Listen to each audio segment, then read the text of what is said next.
Good morning, everyone. I would like to call the Board of Selectmen Budget Workshop for Thursday, January 21st, 2021 to order. As per the Governor's Executive Order, we are conducting this meeting via Zoom.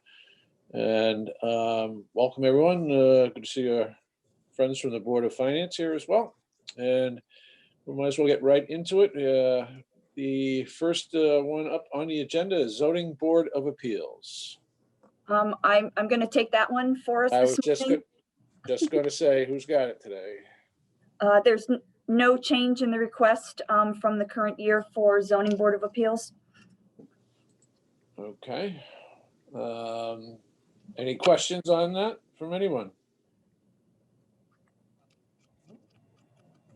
Hearing none. All right, just one bit of background. I know it was brought up yesterday. I think Barbara Hamlin indicated that she was increasing her budget on the Board of Assessment Appeals. It was nominal.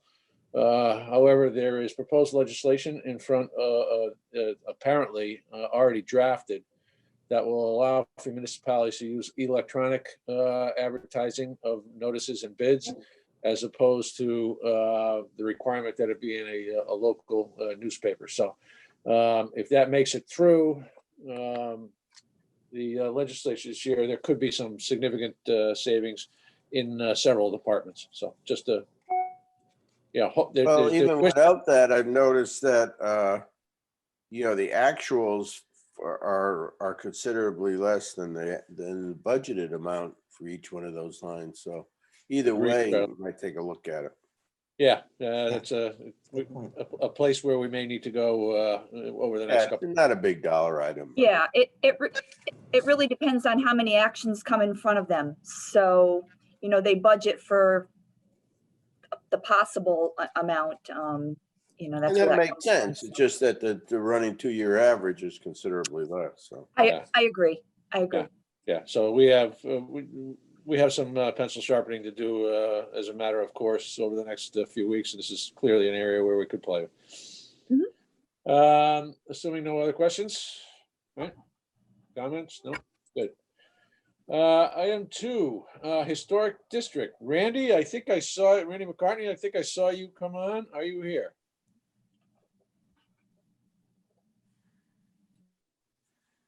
Yeah, I see you. There you go. Now you're unmuted. I apologize, I was muted.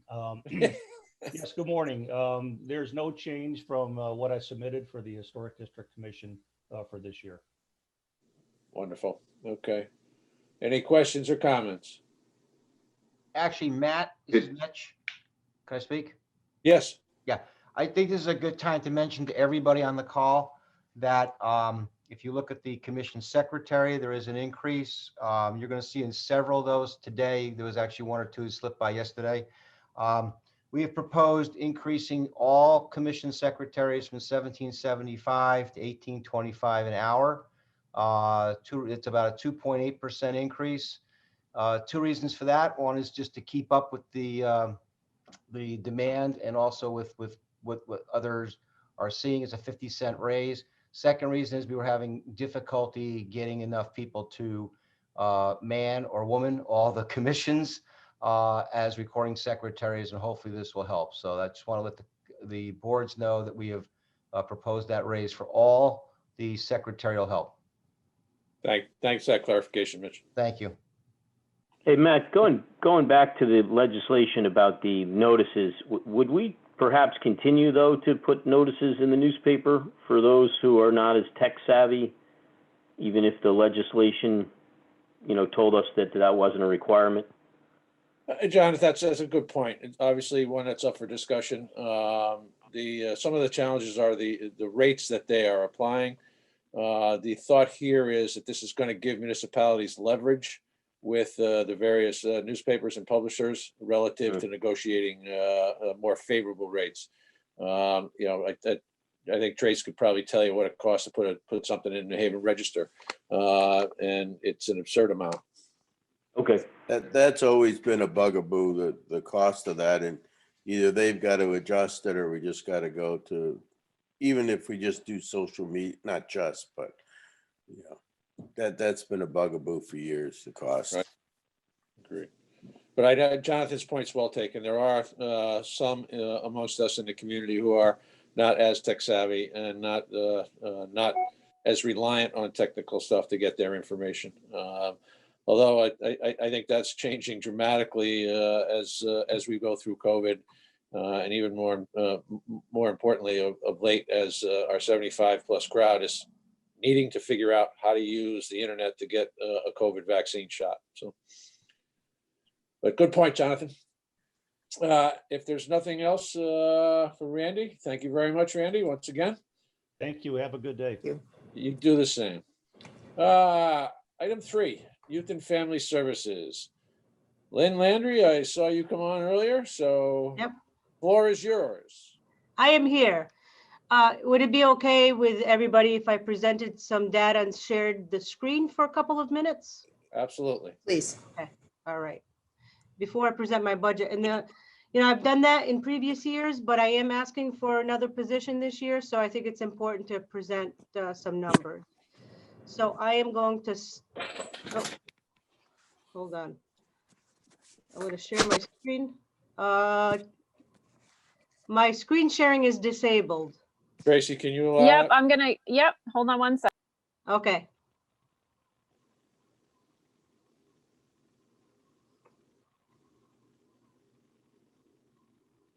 All right, thanks, Tracy.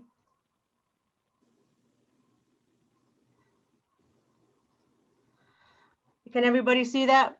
Yes. Okay. Yes. So our encounters translates to clinical appointments. I'm going to talk about clinical for a minute. If you look to the far right side, that red bar is the number of appointments that we have had so far in 6 months. That is an outrageous number. As you can see in previous years, we've hit, about 2,100. Those were, odd years. I'm afraid we're probably going to surpass that this year. Martha, I can't deal with this. Ken, you're off. Am I there? Ken, You're you're here, scaring but domestic Ken, you're bliss. here, we can hear you. Okay. Oh, no. Okay, so, You've been Zoom bombed. Yeah. yeah, well, there's always a first for everything. So 1,400 appointments. Let me-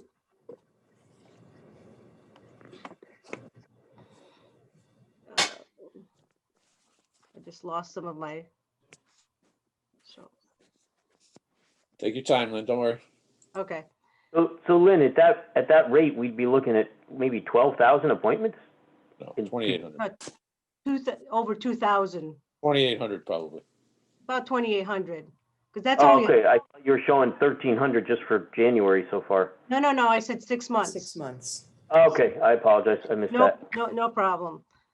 All right. Here we go. Okay. So, despite the pandemic, we continue to be extremely busy. We went to telehealth in March, right when the pandemic started. We were prepared for it, and our numbers dipped a little bit over the summer, but they have continued to increase. So if we look at our clinical services, on an average per month, we would have maybe 4 to 6 intakes. The first 2 weeks of December, we had 18. That's a lot of people to take in a couple of weeks. We have student interns right now, but they won't always be there. Our usual caseload is between comfortable caseload is between 50 and 60. We are at almost 75 right now. We will probably hit 80 in the next couple of weeks. So over the last fiscal year, we saw 211 children in our clinical services, over 2,000 appointments. Our referral sources come from parents, police, and school. Our school-based clinician at the high school, which is a permanent full-time position, sees 22 students, saw 22 students, helps with the school resource officer, In other programming, saw over 150 students. She works with the guidance and social work departments on their programming during the year. She does signs of suicide. So that particular person does a lot. We had 13 police call outs, which is low because we stopped going out in person at the height of the pandemic. But here's an interesting number. Right here is the DVHIP, which are our domestic violence home intervention program. That is a calendar year number. And I put that up because 2019 calendar year, we had 34 cases. This year during the pandemic, we've had 76 cases in 2020. And the numbers keep rolling in. Juvenile Review Board, 11 cases. Over the past fiscal year, we had 472 different sessions, that's programs, with over 3,200 participants. Our one-time events, which will be a little less this year because of the pandemic, we reached over 9,600 participants. And I have one last one.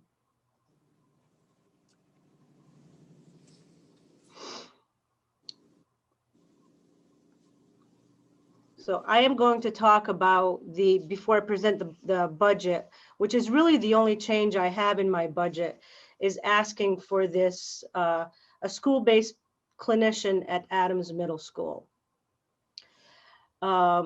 It's currently, the history on it is we've had this position for as long as I've been here. Before I've been here, and I've been here over 13 years now, it was federally funded for 2 years. That money dried up. We've put student interns in there every year, which is a position then changes every year. We had a little bit of money left over last year from a grant, from a suicide grant. And so we were able to fund it for a few hours a week, half days for 2 days during the week. But that will dry up at the end of this school year.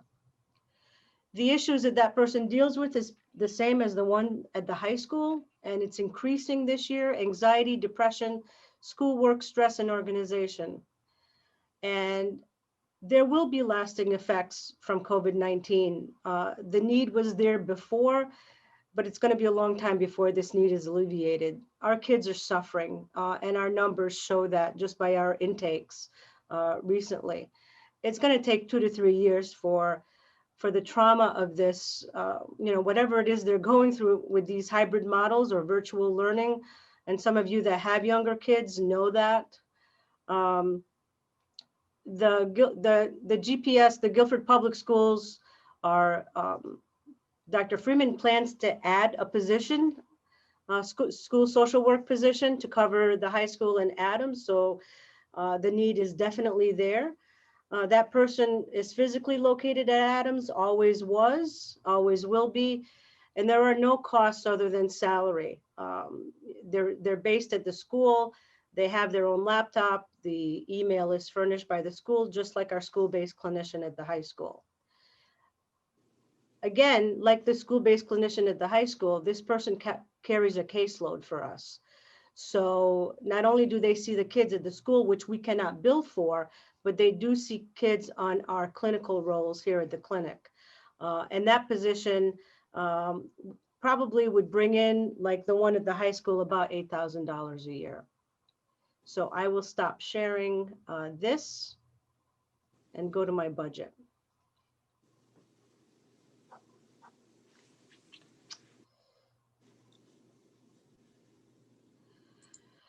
So the only change in my budget is that position at approximately, it's the lowest level that Mitch and I discussed this, and we chose one of the lowest levels because this is not a licensed person.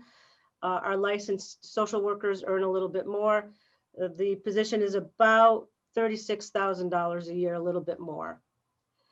All of my other line items have remained pretty much the same. Boards and commission went up a little bit, as Mitch mentioned before. I reduced travel expenses. Obviously, we're not going anywhere.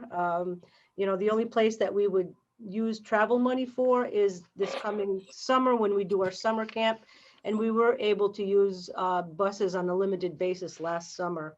Even though we were in the middle of a pandemic, we still had our summer camp.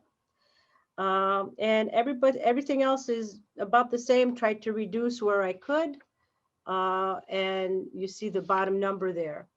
Our bottom number is always reduced by the revenue we bring in. And our projected revenue is just a little bit under 120,000, like it has been almost every year, which would bring the net cost to the town to $451,421. And so I will stop sharing. And any questions? Lynn, thank you very much. Obviously, and I appreciate you providing us with some data to substantiate your request for additional personnel. The first question that comes to mind, you work closely with the school district, and I'm assuming that they support this, they've identified the similar need, and they support this new position? Yes. So the position has been there. We would just be making it permanent full-time. So there's Okay. always somebody there, and that person works very closely with the school social workers, the guidance counselors. She's part of the team. She runs groups. So she right now at only 2 days a week, half days, is seeing about 28 kids. She runs 6 groups. She sees some kids individually for support. So, you know, that's a lot of kids for 2 half days a week. But that position has always been there and worked very closely with the Adams administration. So I guess the obvious question, based on what you just said there, are there needs that are currently unmet because of the time restrictions that we have there with 2 or 2.5 days, whatever it is that she's there? Yeah, she would probably double the number of kids that she's seeing. You know, the reason that Dr. Freeman wants to add a school social work position is that there's not enough personnel to handle the mental health needs of these kids. Gotcha. Just briefly, the offset to revenue, they are actually able to generate revenue from their encounters as a school-based clinician, or is that additional work that is done back at the office, so to speak? It's additional work that's done at the office. So Sarah at the high school also carries a caseload outside of the school that we bill for. Because with the staffing that we have, once our interns leave in April, end of April, you know, we will still have 80 clients that need to be covered by our limited staff. So Sarah covers, and Sophia, who's the person now at Adams Middle School, covers a caseload outside of the school. Okay. And Lynn, the person who's there now, part-time, she's included in the current year numbers, I assume. Where would that be? No, she's not, because it's grant funded. So, Okay, so you don't put her salary in and then subtract out the grant? no, Then- no. Okay, no, got no. it. Okay. I Because see. that, you know, that money is finite, and Mhm. it'll be gone. So, you know, next year, if we don't have money for this position, you know, we go back to putting a student intern, and so that's a constant turnover, which isn't good. You know, Yeah, it I was see. just not good. okay. I And understand. we've been doing it, and this is something that had been in the back of my mind for about 3 years to present. And I think the need is greatest right now. Mhm. Yep. And I know that this is a difficult budget season. And, you know, I'm very well aware of that. And I try to keep my budget low always. But I feel for these kids. Mhm. You know, I'm seeing it everywhere. So we Hey, have Lynn? kids. Yes, we have. Sorry, go ahead. We have kids that are I mean, some of the intakes, you know, parents are calling, you know, crying. They're scared for their kids. Their kids are exhibiting, you know, suicidal ideation. It's not something you want to see.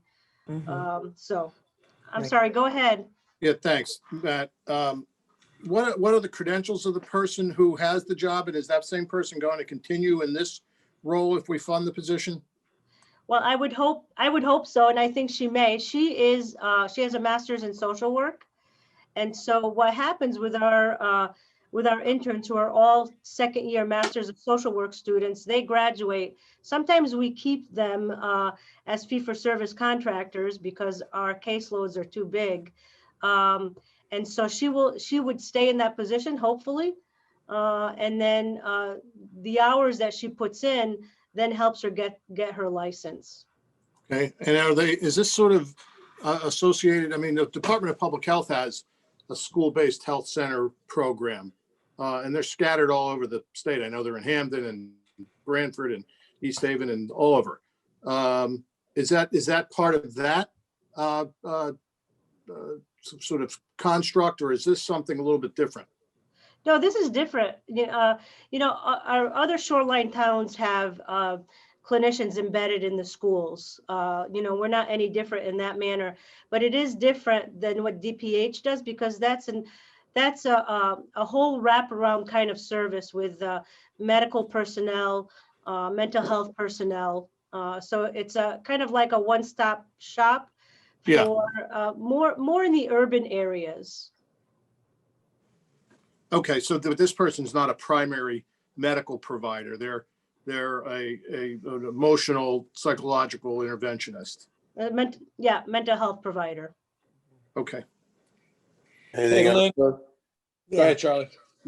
Lynn, Yes. assuming we go forward with this full-time position, what happens to the grant? And, can we still get the grant, and will that be an additional person? So, No, chances are we will not get this grant. This was a grant, it's called Signs of Suicide. And we've actually gotten this grant just a couple of times, and it's very small. And they told us the last time it was a $10,000 grant that we wouldn't be getting it anymore. And the reason you get this grant is to train school personnel in signs of suicide. So now that the school personnel are trained, our school-based clinician at the high school is trained. She helps the the nurses and the social workers at the school do this training and look for signs of suicide. so with the loss of the grant, is it logical to say that we're actually not adding a full-time person, we're adding the difference between the grant and the full-time position? Well, the grant will end at the end of June. Yes, Charlie. Yes, Okay. so yeah, All right. right. So, if I get more money around that, it would certainly go to offset the salary. We always try to do that. Okay, so if not that grant, if another grant were available, we're not talking about a full-time plus another person necessarily? Okay. No, absolutely not. All right. All right, I appreciate the work you're doing, and I know this has got to be real on so many levels. I don't think we realize the consequences yet. So. No, these kids are going to end up having PTSD. I know I will from all of this, and I know some of you will too. I think we're all tired of just Zoom PTSD. Yeah, and absolutely. and and I just lost somebody very dear to me last weekend to COVID, and so so it's real. Oh, And it very affects well. you, and I think the effects will be there for a long time. mhm. I do too. Lynn, could you just for my clarification, can you differentiate what or detail the difference between a social worker and a school-based clinician? Because if the Board of Education is bringing on a social worker, is there any overlap between what they're doing? And again, I think you've probably you've made the case for the need, but do you differentiate between those two roles, please? Yes. So school-based, the school social worker, even though they may be trained clinically, and some of them do have private practices outside of school, they are not doing clinical work at the high school. They're there to support, or to refer out if somebody needs more than they can offer. We provide clinical services. So, and for the high school and for the one at Adams, they originally were substance abuse counselors. And so a big part of what they do is that, whereas the school social workers would not deal with substance abuse issues. So that's part of the clinical work that we do. Gotcha. Next question is, and again, I should probably know the answer to this, but I don't. The most recent round of federal COVID relief funding, did it include any funds passed down to the state for mental health services, either for organizations like Youth and Family Services or for the school-based programs? I am not aware of that. Maybe Mary Jane is, I don't know. I don't think so. She's nodding her head no. Okay. Yeah, none Surprising. specific to that. Yeah. No. Yeah, big shocker, right? Yeah. Hello. Okay. Anybody else have questions? I have a question, Lynn, that doesn't have to do with the position. You mentioned telehealth. Are you strictly telehealth at this point, or are you seeing people in the office? We are technically strictly telehealth. We do have a couple of small kids that just don't do well with that. And so we play outside with them, and that's what we would do with them anyway, because they're smaller and it's play therapy. Mhm. But as soon as I can get everybody vaccinated here, we will start to see people in person. Okay. But it has shown us that, there are some kids, like they want to miss their appointment because they don't have a ride, or that's the silver lining to this, that we will be able to continue to use that for those instances. Yeah, I think there are a lot of silver linings. Yeah. A reason that I asked, and I hate to even bring it up because I know it makes you mad, but the carpeting. So I know there's carpeting in the, and I don't like to make you mad at me, but is the request, I don't have it in me to be mad right now, Susan. thank you. Is there any way that we could work it out to do the carpeting now when you don't have the privacy issue? I know it's in the budget for next year at overtime rates because it's nights and weekends, which I understand. Would there be any way of trying to do that now? Would that make sense at all? That's totally up to you guys. I mean, I'm okay either way. I think we've also looked at doing some like the tile carpeting instead of, so that we can do sections at a time, not during weekends and nights. But I don't have clients in the building right now, so that's totally up to you guys. Okay. Because I would love to have my life disrupted even more right now. Why not get it all over with at So once? Lynn, you are saying that we could do it now and we wouldn't necessarily have to get into the overtime and get a new price and that type of thing? Absolutely, if you give me my new position. How's that for bargaining? Is there a word called Eventually blackmail or something for that? No. It's called bargaining. Oh, okay, Bureaucracy. all right. Okay, all right. And That's good to I got a know. question. So most of this new demand is definitely associated with COVID, right? It's been associated with mental health needs for a few years now, exacerbated by COVID. Right. I'm sorry. I mean, anything that's bubbling under the surface is going to be coming out. We expect it to sort of fizzle out a little bit as we get to vaccines and hopefully we get through this COVID crisis. PTSD won't stop once you get a vaccine. It's this anxiety that these kids have. This is like a 2 to 3 years down the road, maybe we'll see some changes.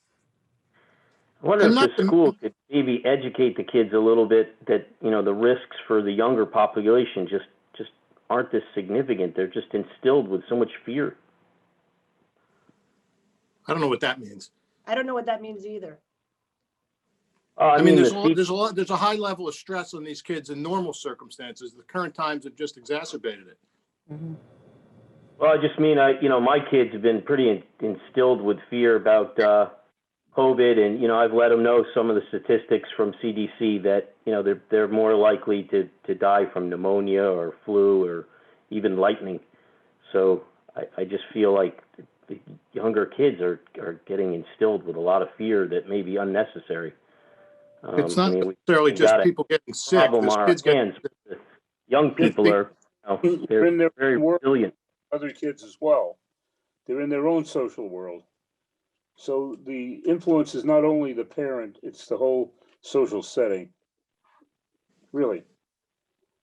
And that's what's so stressful for these children. I don't think we necessarily need to devolve into a discussion about the dangers and the significance of the COVID virus at this point. Jonathan, your point's well taken, but I think we're going afield here relative to diagnosing why kids are in need of more mental health services at this point. I just thought from a budget perspective, maybe the education would help ease the worries of the kids a little bit. I don't know. Right. Well, Jonathan, we're not going to be promoting an educational program that suggests that the COVID vaccine is not a serious issue, not a serious concern for our community or our nation at that level as well. So that's not what I meant. Well, certainly sounded like that as you were going. Level of danger for our young people is just not as severe as their fears. After the loss I suffered this weekend, I would respectfully disagree, Jonathan. Not only that, Jonathan, and it's not a matter of whether, the numbers indicate, or if it's perceived that the children are anxious. I mean, look at us as adult individuals just dealing with these meetings. I mean, our lives have changed. If you want to argue real versus perceived, it doesn't matter if the kids are being affected on a daily basis. I mean, just going to school. I mean, you never know whether you're in school or out of school, or, your brother's on the computer, you got enough bandwidth. I mean, it's crazy times that we're sorting through, and the stress is there, whether, the numbers support it or not. And the vaccine, I mean, I read last night, the smallpox vaccine took 10 years to actually become effective. So we're going to be living with this for a while. You're right, Matt. We just, we're digressing. Right. Yeah. I think we need to move on. Right. Yeah. Could I ask just one simplistic question as we go through the process for the Board of Finance? Sure. Lynn, thank you for everything that you presented to us. I just want to make sure. So you're asking for a new position. So it's largely, as we've just talked about at length, and not to beat a dead horse, it's the need. But to take the part-time position and to just make that a new position, I make that a full-time position, is not enough to cover what we're talking about in the cases. So making that, I'm making that delineation that is based on need and the number of cases, as opposed to just taking a part-time and saying, oh, well, we'll just make it a full-time and we'll call it a day. And that'll take care of the caseload. It's not that. It's a full-time new position is going to be needed for the cases that you're seeing. Yes, absolutely. And I think as you make that position full-time, as we saw at the high school, then that they acquire more responsibilities because the need is there. So the high school is using that position to its fullest, even more so now. And I know that will happen at Adams as well. And not to suggest, I don't want to make any suggestion on how you do this, but would the part-time person move to that Adams position, or is it a brand new person that would go to Adams? No, I'm hoping that person would move into it because she has been there. This is her second year. She was there last year as an intern, and now this year in the grant-funded position. She knows the kids. She knows the administration. That's great. Okay. And she doesn't have a full-time job anywhere else. Thank you, Lynn. You're welcome. Any others on Youth and Family Services? Hearing none. Lynn, thank you very much. You're quite welcome. Thank you, everybody. Have a great day. Thank you. You too. Got it. Up next, item 4, Social Services. Tammy, floor is yours. Hello, everyone. Hello, good morning. I don't have the capacity in my To brain share and screen? fingers to share screen. So I had forwarded a packet of information. I'm hoping everybody got that.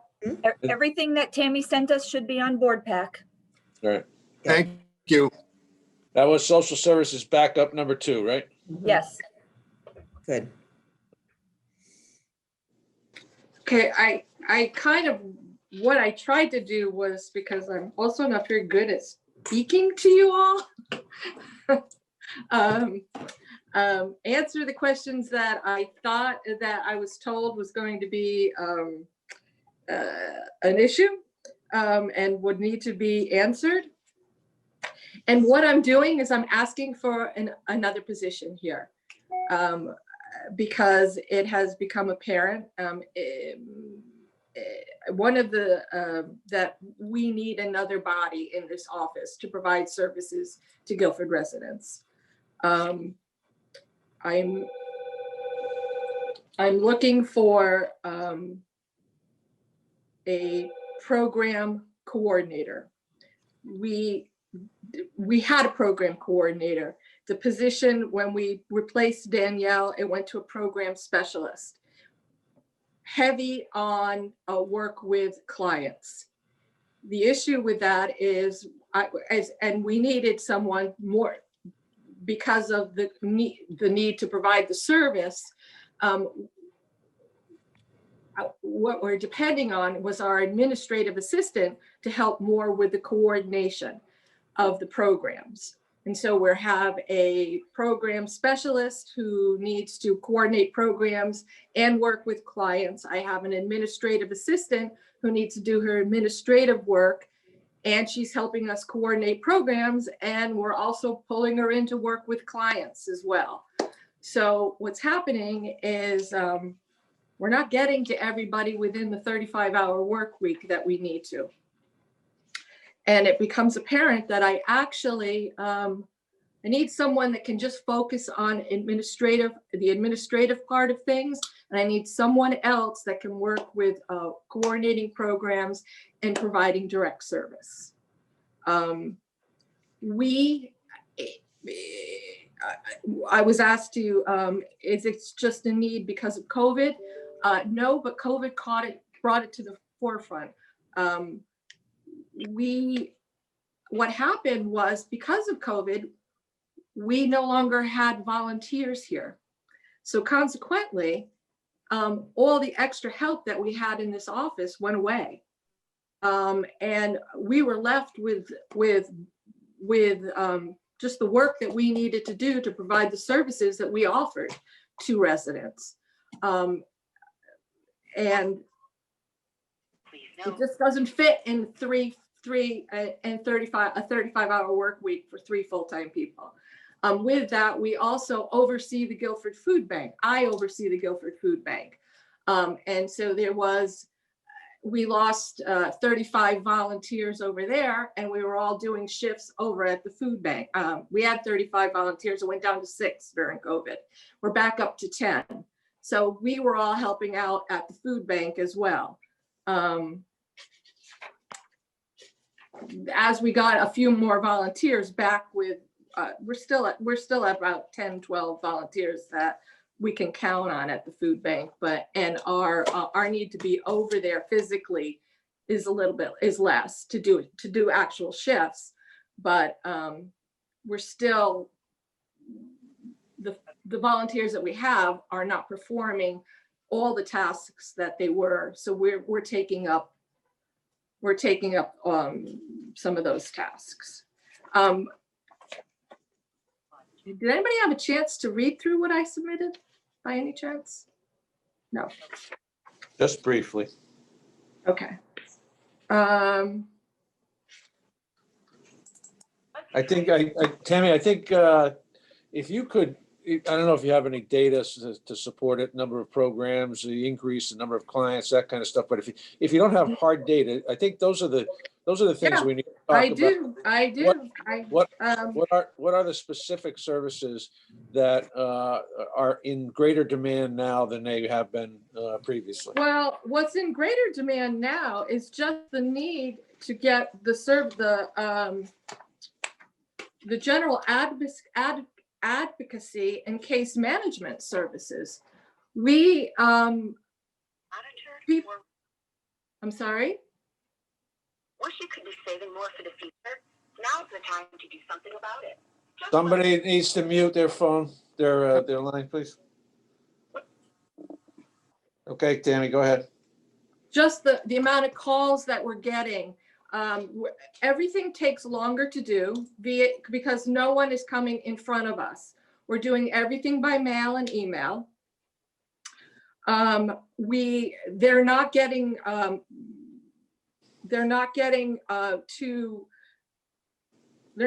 even into other offices, and they're not getting the response from services in other places. So they're calling us to provide those services, which we're doing.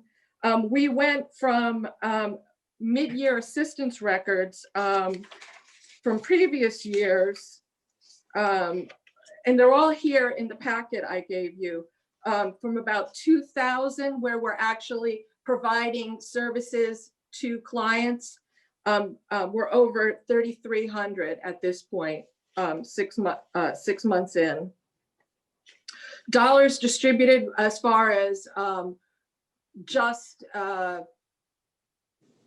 for food bank, for additional needs, we already in 6 months, we've distributed $45,000. Last year, we had only distributed 33 for the whole year. Pretty much every year was around the same 30. So the needs of people have been greater. What I did was, what's happening is people, they needed more of our intervention for hardship programs for utilities. So we're getting calls for that. And the state energy programs, where more people have called, we did more rent rebate applications for seniors. Our population has increased, as I've talked to you before about the demographics. 58% of the people that we serve are over 60. The households are over 60. The disabled population is 15%. Families with children are 17% of the people that we serve. So it's the seniors that are constantly contacting us for services to help them do things, to provide case management for them. The resident service coordinators for the housing authorities were all furloughed till about a couple months ago. And now they only have one back servicing the three communities that they have. So all the residents come to us for all the services that they need. I don't know.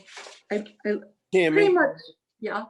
Tammy, to answer Matt's question and in reviewing backup number 2, it seems to me that last year you had a total of approximately 4,500 encounters or records, and in 6 months of this year you're at 3,300 already. So you're probably looking at a minimum of a 50% increase. Is that? Yes, thank you. Okay. Now, the other question I had then is, you said that that you used to have this full-time position and then it was changed to a different title. How long ago was it that you had this full-time position that was eliminated? No. Oh, let me go back. It wasn't, we always had a program coordinator. Right. So when Danielle left, help me out, Mitch. When Danielle left, we altered the position a bit. But you didn't lose the position. No, did not lose the position. No, we at that time, I believe we upgraded the position to make sure that it more accurately reflected the duties of the position, from a coordinator to a specialist. Made sure it remained as an exempt position. Tammy's budget does have that being upgraded again from an E1 to an E2. No real impact on salary, but she wants to add an E1, another exempt position below that. Okay. In historically, I know we've had some discussion with your department, Tammy, in bringing technology to bear in some of the application process, and I can appreciate that in dealing with seniors. that's probably not easy as far as the front end work and the actual program work, but on the administrative side, it would be. And I see in your list of tasks here, there's a number of things that you're including in that. Is this task pending list specifically for a potential new hire, or are these just generally things that you would like to do? Well, to be honest with you, my administrative assistant actually tried to sit down with Mike Shove to start this VOC, Yeah, that's one thing on there. Yeah. pursuing it. No, digitally, we actually have started creating case records digitally back in 2013. But we had all the old case records that we were working with to go through, get them up in there to back up what we had already been doing with people. And we were going between hard copies and digitally. So we've been working that way. Our goal was to get all of it back there, so we're not working with any paper at all. My question, But again, the new sorry. hire though, is the new hire, I think during COVID right now, it probably would have to be focused on servicing your client base. But I mean, if somebody's hired and a new position is created, it becomes permanent as we work through COVID and hopefully the client peak subsides substantially. Is part of the plan to switch over to these pending tasks, or what is the plan? Well, my goal is to start getting these pending tasks taken care of. I'm going to be honest with you. It's all been part of my agenda all along. That's good. I mean, that's what I would love to see this COVID thing work itself out and let's get back to normal, although I don't think it's going to be immediate. Yeah, well, I mean, pending tasks, those are all things that have been on my list for a couple of years now, to be honest with you. Yeah. But we've just never been able to get to, simply because of, well, I remember last year, y'all asked me how I was, how it was going. Were there any needs? And I thought, no, okay, we were doing okay. The client, we were trying to level out as far as that was concerned. What I didn't consider at the time was that I also had someone that was familiar with the office and the programs and our client base for the last 12 years. But we were still running with volunteers that were helping us out. I had somebody 3 days a week answering the phones for 5 hours a day. I had someone else coming in 2 days a week and helping us work with the computers, digitizing the files. That all left. And we were still in the process of those were tasks that we were doing at the time, but we were doing it with volunteers. Well, when you don't have volunteers, you realize that you're not doing it because you had somebody in here helping you out, and I wasn't accounting for that. So, Tammy? Oh, yes. Matt, if you don't mind, if I could ask a question, because you're exactly on the issue that I wanted to address very quickly before. And by the way, thank you for all your services. I know my father is Thank you. helped out by social services quite a bit, and I appreciate all that you do. The volunteers that you talk about. We're hoping, we're talking about next fiscal year starting July 1st. So the volunteers that you lost and who were very important to you. I know there's still a need probably greater than just the volunteers can provide, but do you see those volunteers that you had coming back? And do you see maybe more volunteers who are willing to help as we go into, once the vaccine rolls out and there are more people vaccinated and we get back to a level of normal? Do you see the volunteers being able to re-pick up that workload and helping that out? Or do you still see beyond the volunteers that you still need this full-time position? And I know you talked about historically you've still needed it, but obviously losing volunteers and then getting them back may be, maybe what's needed. Or not, what's needed, but. Yeah, you know what? Here's the thing. Being someone who's had to work with volunteers in the office for forever, there's a reliability issue with volunteers. Like we have, I don't have we pay a fee for our ability to use the case management database. I don't have one for volunteers. I don't want to give a volunteer access to the case files. With a staff person, it would be a different story.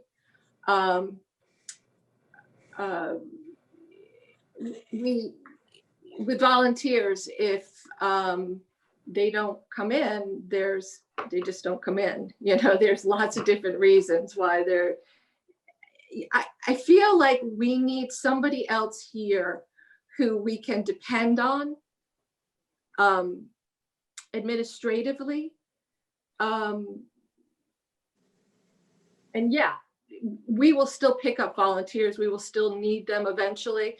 First of all, the layout of this building, we can't fit too many people in here. We're still waiting for facilities to finish making this a socially distant, appropriate space. I actually have to call back for this semester. Somebody wants to intern for 5 hours, so I need to call facilities to have them come see if they can do one thing so I can have an intern come in 5 hours, 1 day a week. But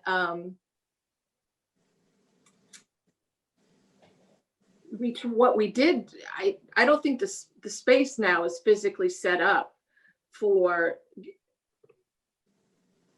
more volunteers. Do you know what I'm saying? It's a small space over here.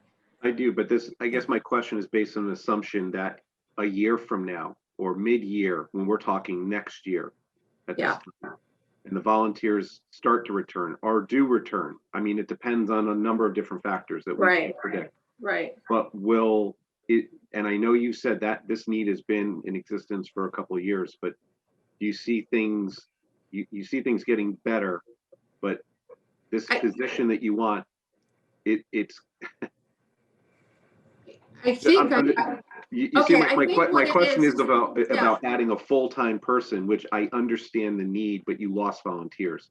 Are the volunteers going to be able to pick up that need or not? And I keep seeing Sue's hand go up, so maybe. Okay. I'm sorry, I keep cutting you off. I'm going to stop now. No, I think what it is I need a full-time person that can help us provide direct service and program coordination. So the direct service part of it is the important thing. Volunteers don't stay. So every time a volunteer leaves, so I would have an administrative, so the person's going to be providing administrative work.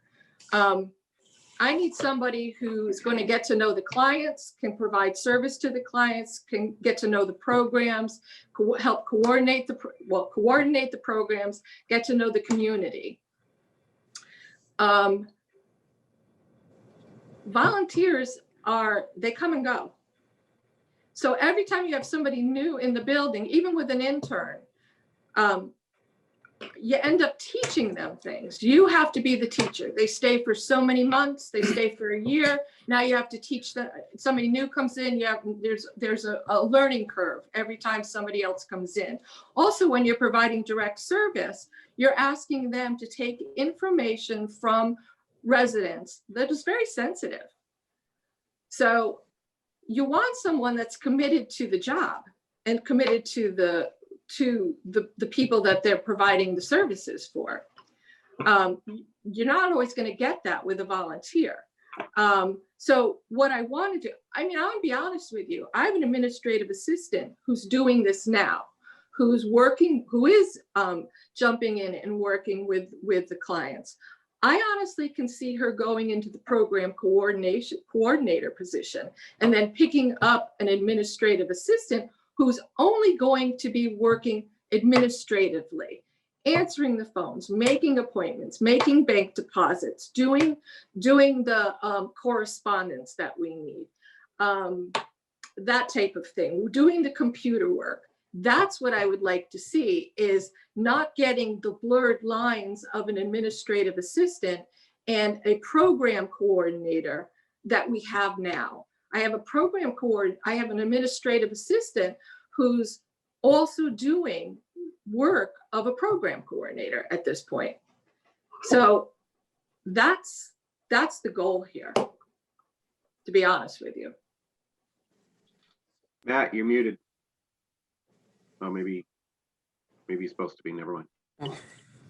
Well, the question that I wanted to ask related to the volunteer issue, and Tammy, I get your point about volunteers in the office completely, but it sounds like you're feeling squeezed because of the additional hours that you and your staff are spending at the food bank because they're down on volunteers. How much of that is the issue right now? No, that's not, because I'll be honest with you, Susan, those hours that I do, that it's in here between September and December, I'm the one who's always doing those extra hours. Oh. I'm the one who's always squeezed. My staff, the town pays them for 35 hours. Mm-hmm. You know, I'm the one who's working here till 8, 9, 10 o'clock at night. Got it. I mean, that's the reality of it. Okay. If we want Guilford residents to get the services that they're entitled to and applying for in the time frame that in order to get the services, or else they're going to lose them and we're going to start all over again, then I have to be here doing this stuff. Okay. I mean, that's the reality.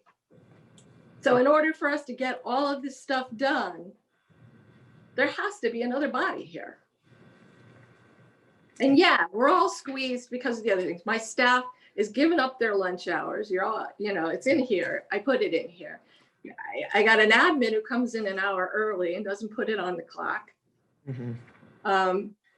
Yeah, I mean, we see it in your numbers, the number of contacts you have. If you divide it out by 3 people and 35 hours in a week, you can see how much. You know, that doesn't include the emails that come, and that doesn't include the donors that knock on the door. You know, I mean, just even the financial aspect of the whole thing, the money that comes in, you know, for the food bank, the money that goes out, you know, for people.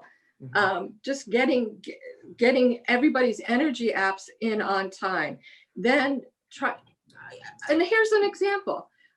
A new person that we had never heard of before called the office yesterday for, you know, she had an eviction issue going on.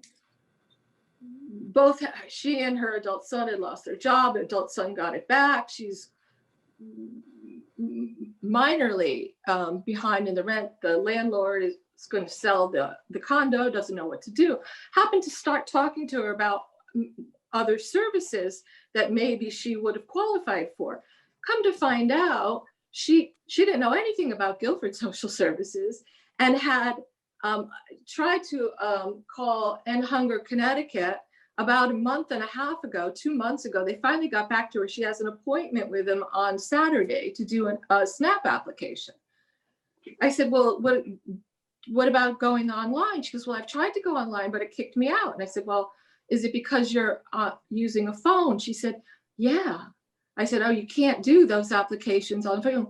So again, you know, here's somebody who had no clue as to what's going on. So then I said, well, what about, you have electric heat, right? You're in, I knew where she was, the places she was living. She said, yeah. She goes, but I have an appointment for that. I said, when? And she says, she had called CRT in Middletown, April. I said, when did you call them? She said, October. I said, oh my goodness. And I said, and in the meantime, now I know she called them when both of them were unemployed. And she was getting $64 a week in unemployment. And I said, by the time and he's back to work. I said, by the time you get back in April, you will not have had the benefit of your income will probably go up over the income limit that's allowable. And you've got all these months not having a program that would have layered you into 2 other programs. So I said, let me fax you something, let me email you something, get it together. You won't have what you need available, but I know you've only gotten 2 months of the 2 weeks of the additional unemployment. I will take your application. I knew and I said, we'll get the date held. Hopefully you'll fall within the guidelines, and then I can get you on another layer of another program. But my issue is, here's somebody who had been relying on other resources and they were not getting what they needed.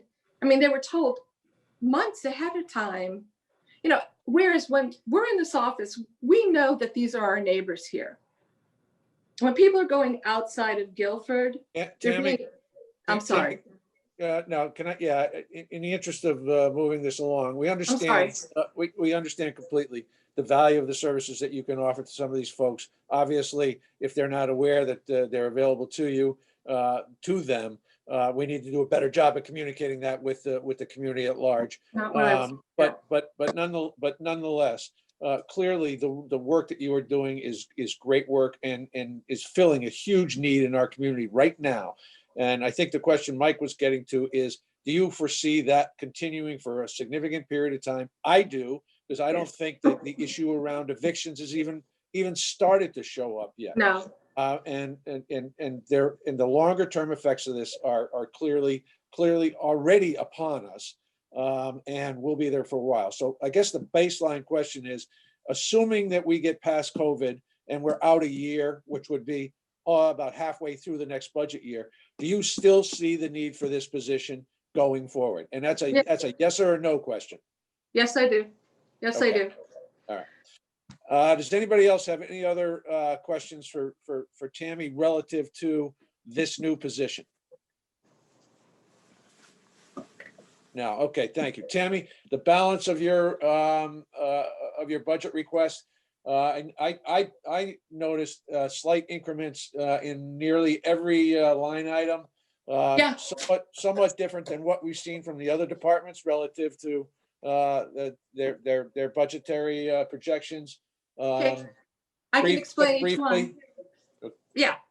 The travel expense, there was an increase only because, and honestly, I'll be honest with you, I honestly thought, well, a lot of this for outside of Guilford was because of meetings and conferences or whatever. We may not need all of that as far as the expense travel is concerned, especially with Zoom. Everything is Zoom. So, but the increase was actually inside of Guilford, because we have to be going back and forth to the food bank more often. And we have to be, and we end up picking up a lot of items for the food bank. That's the increase there. The utilities, only because our utilities did go up. Believe it or not, it cost this more money for Southern Connecticut Gas than it did for oil for this building. We'll have to check with Steve on that. Yeah, I've talked to him about that. Okay. For some reason. Building maintenance went up only because we actually did have to get pest control in here. And we pay $35 at the food bank, but that was a contract that we had grandfathered in from 20 years ago. And it is now $65 a month. Okay. Security, the charity tracker, the maintenance contracts went up only because we would, if we got another person, we would have another user on there. Okay. The lease and supplies was for the charger, the monthly service contract for the copier. Ours, I don't know that we're at the end of our contract. And Darlene wasn't around for me to get it, so I just put around, I went up just a touch more than we had before. Okay. Office supplies were the same. I believe my permits and dues was the same. Education and training, was that the same as well? Yes, it was. So those were the increases. Okay. All right. Any questions from the board, respective boards on the balance of that? Just a small comment, if I could just be allowed a little latitude. I just want to thank you, Tammy. I just see your dedication and passion to help these people in what you're communicating to us, and it's really appreciated. Thank you. Thank I you, Jonathan. appreciate that. Any other questions of Tammy? I think what's important to note is that if we don't get the work done in the time frame that they need it, they go without. And that's the difference. And we try to get it done for them. Agreed. So, which is, and that's the other reason why I'm always saying with the salary hours is because we don't give people overtime hours. With salary gives us a little latitude. Understood. And I have a dedicated staff who's going to stay the extra hour to get the work done. So We appreciate those efforts. Anyone else? Tammy, thank you very much for Thank you all all. you do and your passion. Thank you. Thank you. All right, next up, tax collector, Debbie. Are you Good here? morning. Good morning. How are you? Debbie. Good. How about you? Good. I'm incognito, so you can't see me. So you all have a copy of the budget for the tax office. Wasn't much of an increase. There is an increase through our printing services, which was not that high, but I have a total increase of $967 from last year. Okay.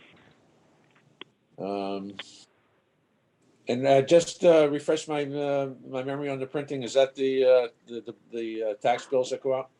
Yes, through Quality Data Service. That's correct. Yep. They print our rate books and they print all the bills that go out for us. And they do the mailing for us also. Yep. That's all included in that number?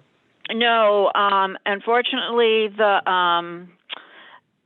postage and the mailing is through the Selectmen's budget.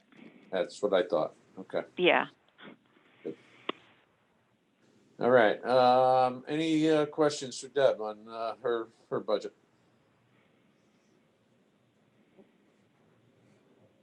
All right. Hearing none. Thank you, Debbie. Okay, that was easy.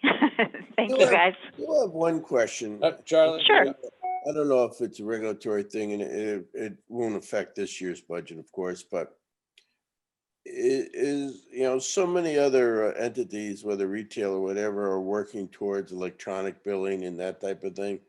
Uh-huh. Is there any discussion going forward in any of your associations or anything of ever getting to that point with taxes? Not to my knowledge. We did not have a county meeting last year because of the COVID, but if it were going to happen, I would think it would come through Quality Data because they pretty much have the majority of the towns in the state of Connecticut. But no, I mean, we do offer the online services to pay the bills, and when they go on to that service, they can request to have billing sent to them. So what they do is they get notices that says this is your tax bill and this is what you owe. Oh, they do have that service. Sorry, That Charlie. service exists? I'm sorry? Are you saying that service exists, that taxpayers? Well, it's through, so the taxpayers can pay their bills. It's called Invoice Cloud. So they go in and they sign up for it so they can get notifications from them when their bills are coming due. And if they haven't paid, it's getting close to the due date. They sign up for it. But it's not like actually getting the bill in the mail from us. We do not send bills to anybody that escrows their taxes. All right. I have had a a question, I have a question. Go ahead, Sam. not- Sandy. Okay, thank you. I had a question, not so much for Debbie specifically, but I noticed in Tammy's line for the copier, it was close to $5,000. And in Deb's line, it's about 1,000 and change. So maybe this is a question for you, Mary Jane. I think your office administers the copier leases and things like that. Because that, I can't tell the difference between the volume of copying in the tax collector's office versus the social services, but that seems like quite a wide difference for the copier. But I don't need to know this answer today. Yeah, Sandy, and- I was going to ask, I'm sorry, it's significantly more than all of our utilities. So maybe we can get her a better deal somehow. I have already pink noted Darlene to make sure that Tammy gets the correct paperwork. I don't know if her number is right or wrong. I'm not bringing it up on my screen at the moment, but I did want to make sure that Darlene provided her with the information, and I can't address that issue at the moment, but it's something we will look into and we can discuss. Okay, that's all. when That's we're going through fine. our I just workshops. wanted to, yes, great. Thank you. Debbie, quick question relative to Sure. education training. I think at this time last year, we talked about, there was a bump in the education training because you had new staff coming on board. Correct, yes. And I see that you're flat funding that, yet you haven't used anything in the current fiscal year. Is there an opportunity for you to utilize the training in the current year and perhaps reduce next year's allocation? I mean, last year we didn't have any because of COVID. So Right. that is why, nothing was used. I now have to, all tax collectors have to do continued education. It's like a recertification process. So I will have to be taking more classes. So that's why I left everything the same. Okay. Okay. Thank you. And Heather didn't get to go to a class at all last year. So they're really backed up in that. So I didn't change anything for that. Is there any discussion that those training classes are going to wind up going virtual or online? Yes, they will. But right now what happened is they took everybody that signed up last year and put them in the classes for this year. Gotcha. So I'm just waiting for the new classes to be offered. Yep. Okay, so there's a strong likelihood that $3,150 that's in the current fiscal year budget will fall through fund balance because you may not be able to use that this year. Correct. Okay. Correct. Okay. Thank you. Matt, I did have one additional question. Back to the printing, Deb. Sorry, we didn't catch you on the first go That's round. okay. It sounds like it's more of a service that these people are providing. And I also, from the way you described it, it sounds like this is not like just bulk printing, right? These people are handling personal financial information for our townspeople, right? I mean, this is more of a specialized service as opposed to just pure outside printing. Can you just give us a little bit more insight on why? Are you talking about the Invoice Cloud? No, the service that you're using that's accounting for this additional bump. So the printing, so it changes every year. So it's, I guess, how they make their money, their services. So printing, maybe paper is more expensive, or they've gotten updated machines. But every year we see a little bit of an increase from them. It's never really a flat rate. So they do all our, go ahead. What I'm getting at is that something that's a competitive marketplace? Is there other printers that can do it? Is there something not a printer, Lou, these it's a people bring? service. So I would say when I first started in this office, we used outside printing services. But the problem with that is the bills would come to the tax collector's office. Then the outside printer that we had would come and pick them up from us, and there was a downtime. So this way, everything is in-house from them. They print the bills, and then they mail them for us. Then that's who our vendor is for our taxware system. is quality data services. Okay. So we're using our vendor who has our software system, and I'm not really sure if we can go outside of that. So Lou, I think your question is more to, this isn't really just a printing line item. This is That's what I'm trying to get at. This is a service contract that we have to do our billing, to send out our bills to our tax bills to the residents of town. So your point is well taken. I think that the term printing is misleading. It's because it's not just printing. It is a service contract and service arrangement to distribute our bills. Okay. Yeah, and I'd just like to add that we went to that service for a more comprehensive way to do the tax collection. It saves hours of handwork in the tax collector's office. Right. So the alternative would be more expensive ultimately is my ultimate question. Yes. Yes. Unless the alternative was paperless someday. Well, the problem is that the elderly, God bless them, they would never pick up on that. They're not, a lot of them are not computer savvy or don't even own a computer. Some do. I mean, they still want to come into the tax office, and pay their bill in person and get that receipt. They take pride in that, really. I can appreciate that it's a generational thing, but I imagine that your associations and even the service provider, would be considering that it is the future. I mean, it's going to happen. No, I understand. And when that does come about, certainly we can look into that. Right, and I agree. I think that over time, what you'll see is a hybrid model evolve first, Charles. Folks will be able to opt in for electronic billing or email-based billing. And then at some point the paper thing will eventually go away, I bet. But I think the first phase would be a hybrid model. Yeah, this situation is not unlike the advertising situation. I mean, services have to evolve.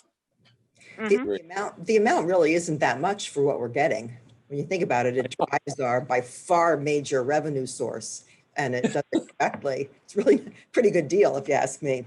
Pretty good return on investment, huh? Yeah. Good. Okay. Any other questions of Debman, tax collector? Hearing none. Debbie, thank you very much. Okay, and thank you, everybody. All right, have a good day. Have a good day. Bye. All right. Registrar of Voters. I think I see both Lisa and Gloria up there. Who's handling what?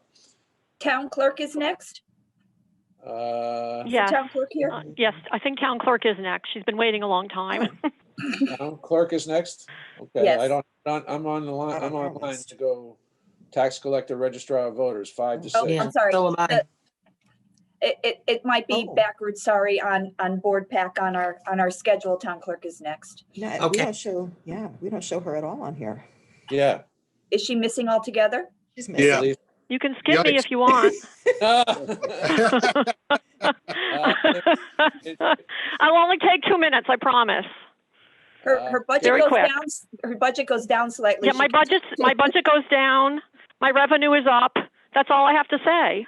Oh, sounds like That's the best budget presentation. Very I ever simple. Very simple. I apologize. I will get Darlene to put that up right away.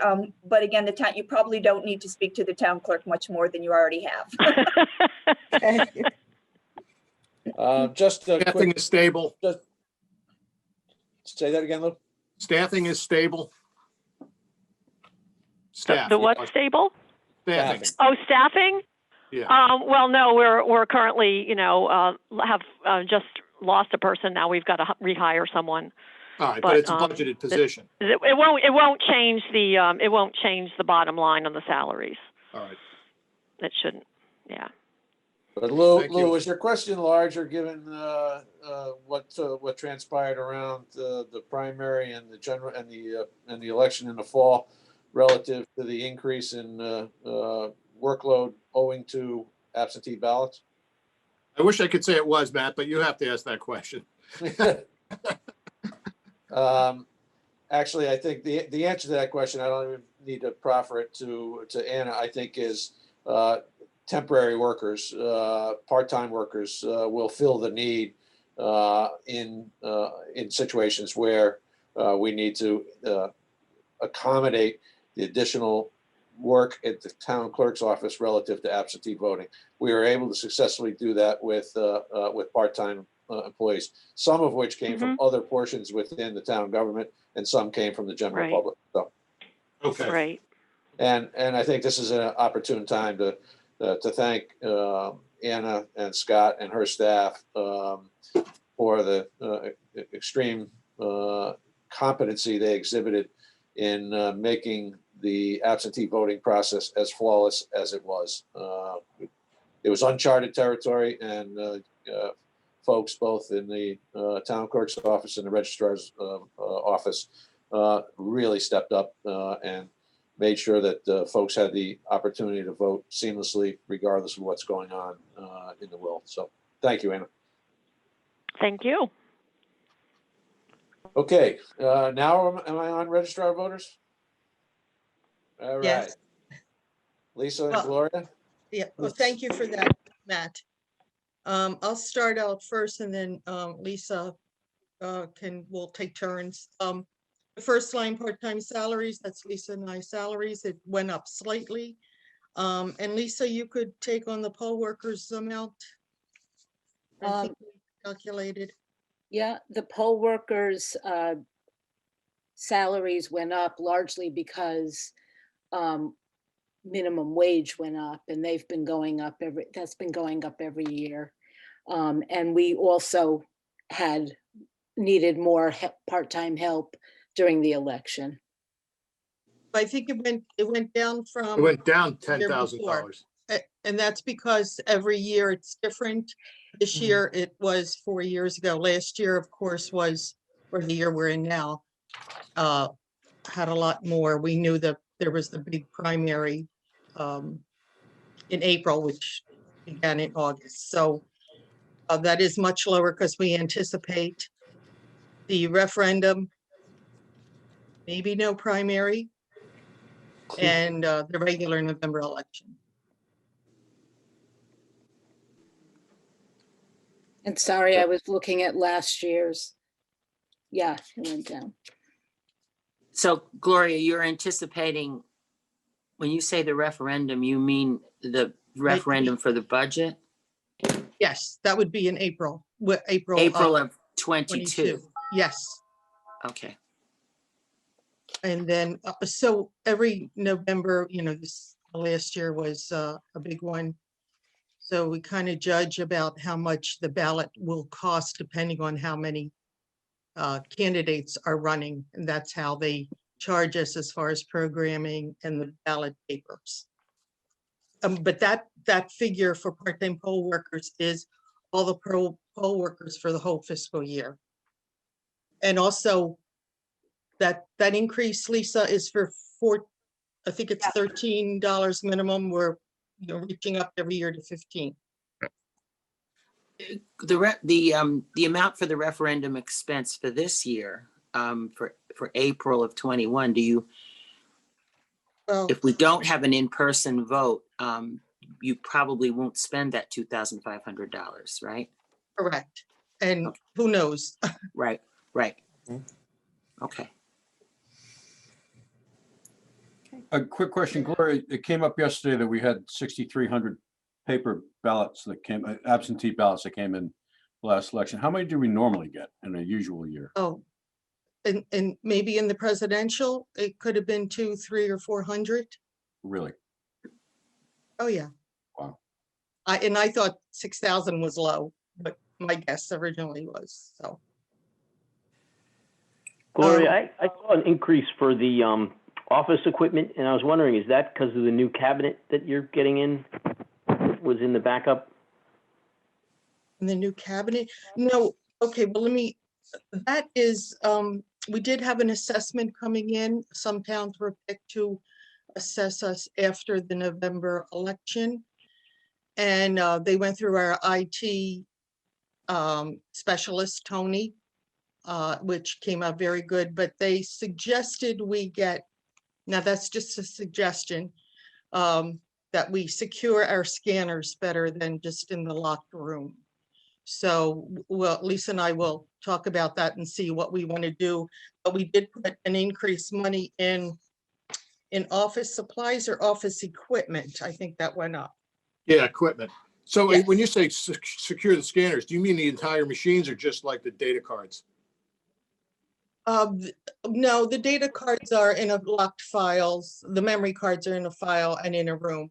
But they meant the scanners, you know, when you go to vote and that scanner is on top of the big black box, which is Oh, I see. like a letter. Yep. And that's in our room. So within that room, they suggest a cabinet or bars on the windows. A secured cabinet for the actual scanner. Yeah, a secure cabinet with a lock, like they saw, you know, the old gray type of supply cabinet that's Yeah. feet tall.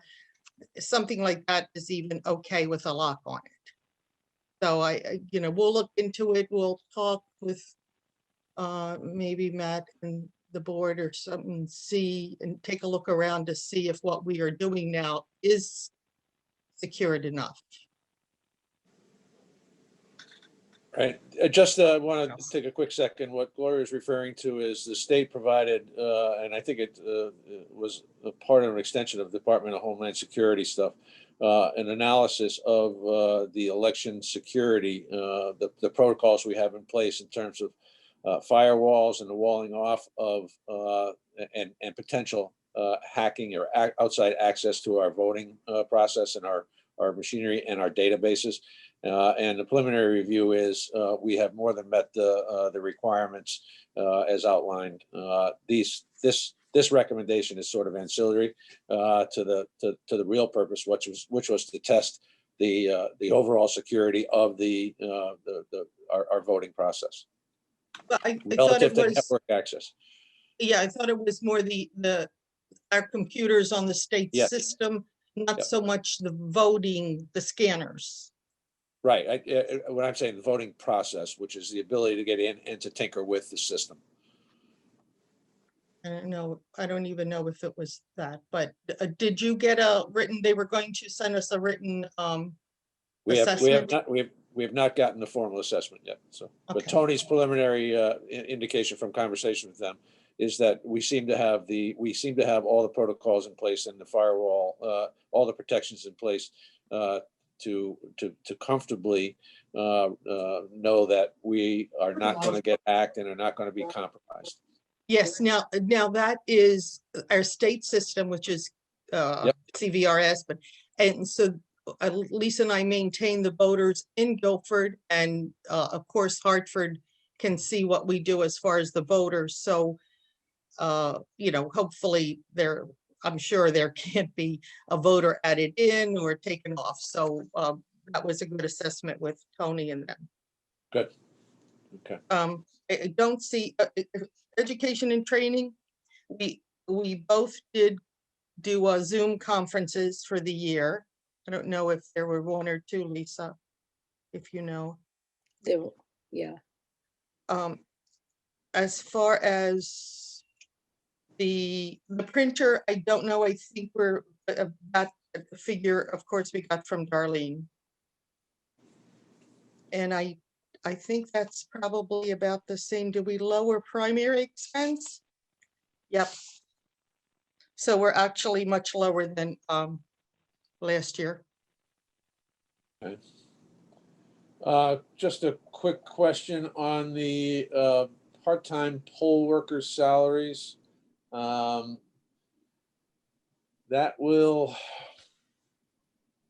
you comfortable with that number is really the right number, given the fact that there's a strong likelihood that if we do have referendums, that there will be an increase in the absentee ballot process? Lisa, you worked on that figure. That, I think the increase will come about in the poll workers' salaries. it's hard to predict. I based it on kind of estimating what we had spent in other years and added in a percentage of an increase regarding minimum wage increases. Okay. So I think this fiscal year or last November, that was a heavy duty part-time worker salary. Yeah, so I don't think this year will be as heavy duty. So that's November, and we put in numbers for a primary. Let's hope there isn't one. Okay, all right. But Matt, are you asking with people's getting more comfortable with mail-in voting, will there just be an increase in, I hate to call it absentee voting, but mail-in voting going forward just for any reason because people like it? Is that what you're saying? Yes, I am, and I think there'll be a movement. I know there'll be legislation proposed up in the session this year, going to no excuse mail-in voting. Right. Clearly, most of Connecticut was able to prove they can effectively run elections with 50% or greater as absentee or mail-in voting. So that's exactly my point. I think we're going to see a sea change relative to how people vote, as long as the COVID is still in place. I think we'll see it, and there'll be others who will just take advantage of it. Early voting and mail-in voting around the country has been garnering a larger and larger share of the total number of votes that are cast. So I think it's just a matter of time here. And then I think as I talked, as I mentioned to the Board of Finance the other night, there is the possibility that we may be able to do mail-in voting for the referendum upon a couple of contingencies. One is that the legislature passes something that says no excuse or mail-in voting can be done all the time. And the second is moving the window of time between the annual town budget meeting and the referendum. For those who are familiar with the charter, it's no fewer than 7, no more than 14 days between those two events taking place, which effectively does not give us time to do absentee or mail-in voting, because at that annual budget meeting, the budget can be reduced. So we could not have the applications, or we could have the applications ready, but we couldn't have the ballots ready anytime sooner than the day after the annual budget meeting. So there's potentially an opportunity for us to move either of those two dates without having to go to charter revision, to basically change our charter without having to go to charter revision. So there may be the possibility. So Matt, it has to be 3 weeks before the town meeting and the actual budget for any mailing of absentee ballot for a referendum. Agreed. And as we talked briefly the other night on a Board of Finance meeting, we would need to make some changes relatively quickly. We don't know what the legal processes are to do that. Pete Barrett is working on that. The idea here would be to move the annual budget meeting back into the March timeframe, and or move the referendum date out, whichever is more palatable. But then you have nonetheless, to know school vacation. Yeah, well, but listen, school vacations become less important when absentee and mail-in voting is available on a wide scale. Okay, I must say our figure does not include preparation for absentee ballots. That's the town clerk's budget. The figure we have for part-time workers is mainly at the polls. So whether you do, a lot of absentee ballots like we did in November, we still have to staff the polls, and that's what that figure is. If you're thinking of increasing the absentee ballots, then that's in the town clerk's budget.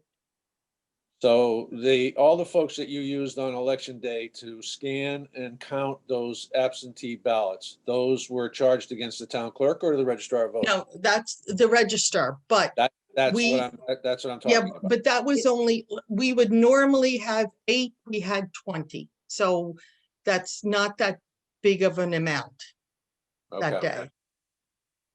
You know, the biggest amount is issuing if Anna's still in, the biggest amount is issuing the absentee ballots Gotcha. and then storing them and, you know, putting that up against the system. And that's when Anna needs all those workers. Good. The register of voters only counts absentee ballots. They don't issue. I agreed, but when you go from 8 to 20, that's a significant increase. That's, 250% increase in the number of people you got working there. And now I know the budget numbers aren't much when you're talking $15 an hour for, 6 or 8 hours. It doesn't amount to much, but it does have an impact. Yeah, Matt, maybe outside of this meeting between the registrars and Mitch and I and the town clerk, we can maybe come up with some firmer numbers. Good, thank you. Okay, Also, that's all. I do see the absentee and early voting is increasing. I think early voting, I think people will use it because they want to do that. I think, but this year, we don't have the big presidential election. Sure. And I think that you're going to see more absentee voting for something like that. It will be interesting to know if more voters vote for referendums and for the primary if there is the option of absentee balloting, but it's hard to predict that now. Yeah, understood. Anything further on registrar's budget? I'm fine with this. If there's any questions. Any other questions? Thank Hearing you. none. Thank you very much, both Thank you, Lisa Matt. and Gloria, for all your work. Thank you. Matt, if I could interject for just a quick second. Yes, Between Darlene and Tracy, they were able to upload the town clerk's information. You don't need to do it now, but the next time you close out of board pack and come back in, all of that information is there. Good. okay. Thank you. Well, I see the agenda item is there, but the upload, so I probably have to go out and back. Town clerk got on there. Correct. Right, But, you would need to reload. So Yeah. like I said, you don't need to look at it now, but you'll see it the next time you open up board pack. That's fine. Okay, now, next up, building. Kim, are you still there? Patiently waiting? Hello, everyone. Yes, I am. Hi, How are Kim. you doing? Good, how about you? Not too bad. Thank you. The two things that I raised on my budgets was for a part-time salary increase and also for printing, and that's for scanning documents, closed out documents into Munis system. Okay. Want to talk a little bit about the part-time salaries, please? Sure, no problem. Right now, I have 3 that are part-time. I have George Godovis, I have Dominic Esposito, and right now a new hire recently, about a month now, is Robert Labolis. I am still asking for 1 additional person of part-time assistants because of all the extra work. The work was always there. I was just probably handling a good portion of the brunt of it. I was working probably 15 extra hours every day. Every week, working to 8, 10 o'clock at night, and I just couldn't do it anymore. So one of the reasons is because of that, and also for all the new construction that we will be having this year. We're going to have over 130 new home construction, plus a new senior complex that's going to be coming through, and a lot of also U-Haul just put in their new building that they're going to be building. They just applied for their permit last week. So with all the additional work that's going to be going on, and they're going to be needing daily inspections, an extra part-time person will be rarely needed. Okay, Kim, we had similar conversations last year around the part-time position. Now at 131,500, that represents 3 individuals, and we are paying somewhat of a premium on that on a hourly basis. I understand the unique nature of the work that George Godovan does relative to the commercial properties. But between the other 2, is there an opportunity for us to make that a full-time position? To take the 2 of them, make that a full-time position, continue to utilize George Godovan in the manner which we have on the commercial projects, and reduce that expenditure of $131,500. Oh, that we can definitely do that. That's not a problem.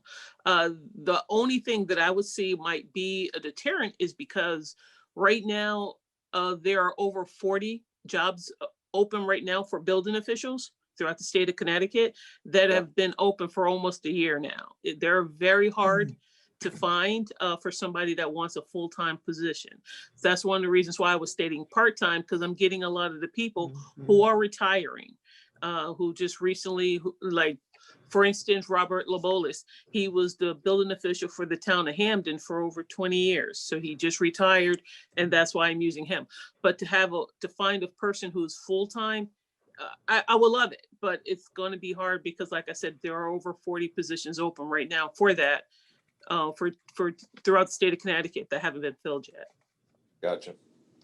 On some of the bigger projects, are we able to pass along some of the costs? I know on commercial, we were doing that for a while, but on smaller projects, I guess there isn't a way to pass along any of that cost? No, sir. Not right. Not that I foresee, sir. I'm a little confused on the jump on part-time salaries from 61,500 to 131,500. That's a $60,000 increase. So, or $70,000 increase. So is that, I don't understand that. Let me help with that, Sandy. Thank you. Robert Labulis, who was recently hired, is listed in here as, I probably should have highlighted that one. I'm sorry. That's technically a new hire, even though he's currently employed. And then Kim is looking for an additional person also at another 700 hours per year. So that you put the 2 of them together at 700 hours times $50 an hour, you're looking at the $70,000. So if we didn't, I'm just hypothetically saying this, if we didn't get a 4th person, the 61,500 would go to what? It would go down by 35,000. No, but I mean, the number for 21, 22 would be more like 90,000 instead of 131. I'm just trying to understand this. If you didn't give Kim the extra person, it would be 96,500. Okay. So 96,500 is the true number right now. Correct, right now. Right. Yes. Okay. And then we're calling them part-time, but this would be a full-time position? No. The 4th? No. Fourth. Oh, it's an hourly deal. Yes, it is. Hourly at Kim's discretion. One of the people can only work on 1 day a week. Another person can only work 2 days a week. So we're kind of like piecing it together as Kim was mentioning. I wasn't aware of the dearth of building officials throughout the state. But of course, if we do go to a full-time position, you're also looking at less hours than what she's got budgeted here for a full-time position, plus benefits. So what if we did add a 4th? If we did an equivalent of a 35-hour week, what would we have? I realize they're not going to get benefits or anything, but what would we have? What would 4 part-times translate into if you took the hours and made them 35-hour a week people? Translate into what respect? Salary. How many hours? I mean, do 4 part-time people right now, would they be doing the work of 2 full-time people? More than one, because you've got, a full-time person works 1,820 hours a year. Okay.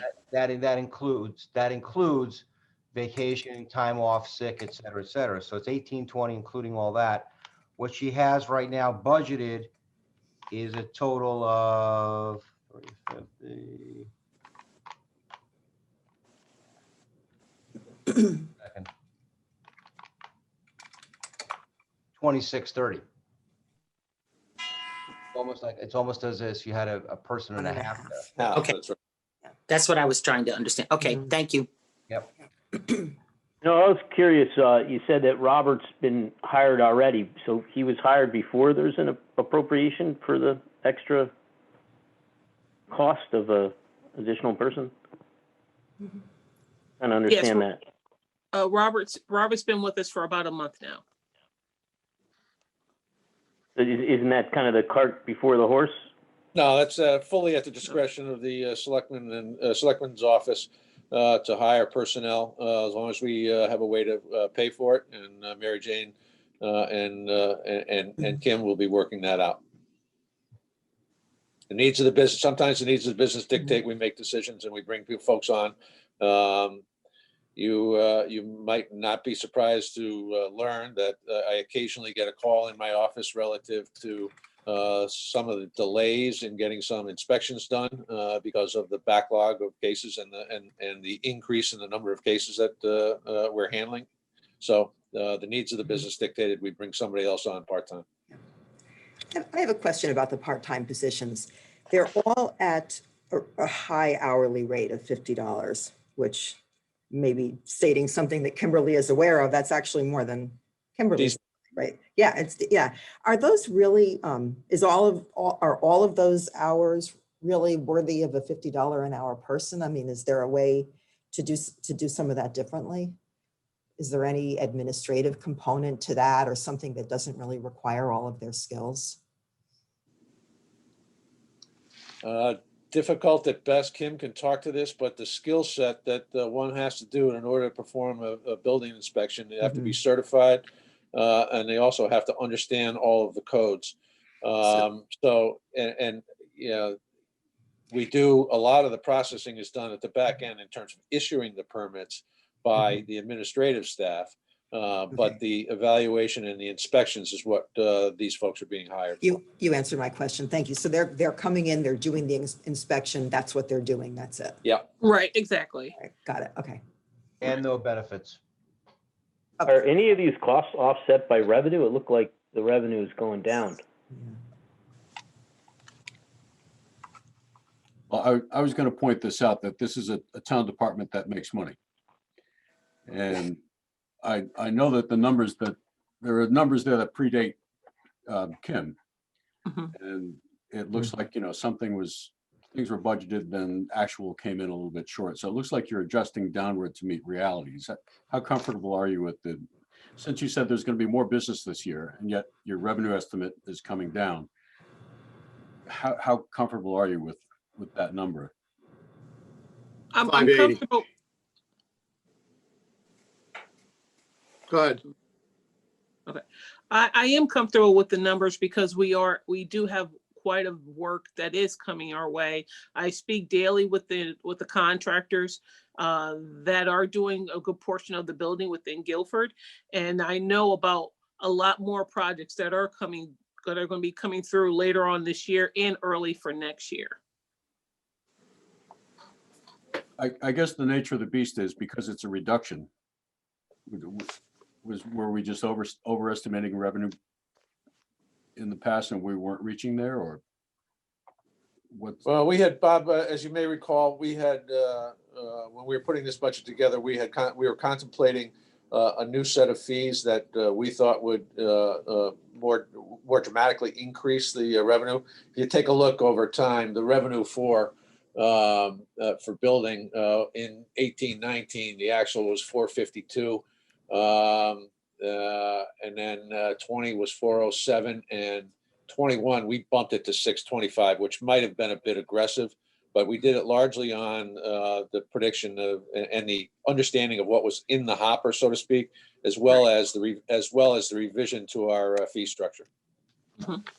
Do we know right now, in the 6 months of 2021, what the actual collected revenue is? Yes. For July through December? They're at about 45%, I think. It was, if I recall from the meeting the other night. Hold on.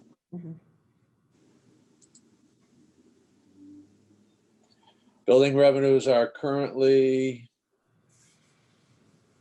well, let's see, through December at 50.5% on 625, 309,000 collected. So that looks like we could get close to the 625, maybe not should- exactly, but near there. Mhm. okay. But you're being conservative by dropping it down to the 580? Yeah, I was just being conservative. Okay. Okay.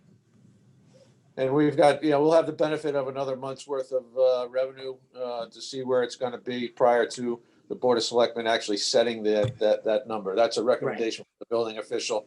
We'll ultimately make a determination on that as a recommendation to the Board of Finance. And then, of course, the Board of Finance can do what they see fit relative to that line item. Okay, thank you.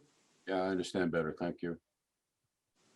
So I'm just trying to understand, we have a need for more building inspections, but we're having less permits and less revenue, is the prediction, or at least some amount Well, less? actually, Jonathan, if you look at the difference, even if we come in at 580, we've jumped $150,000 from the last ended year of 2019 to 2020. So we are, as Bob Hartman just said, we are making money. We're just trying to understand how much. I think it's a little bit difficult yet because of the new fees. Right.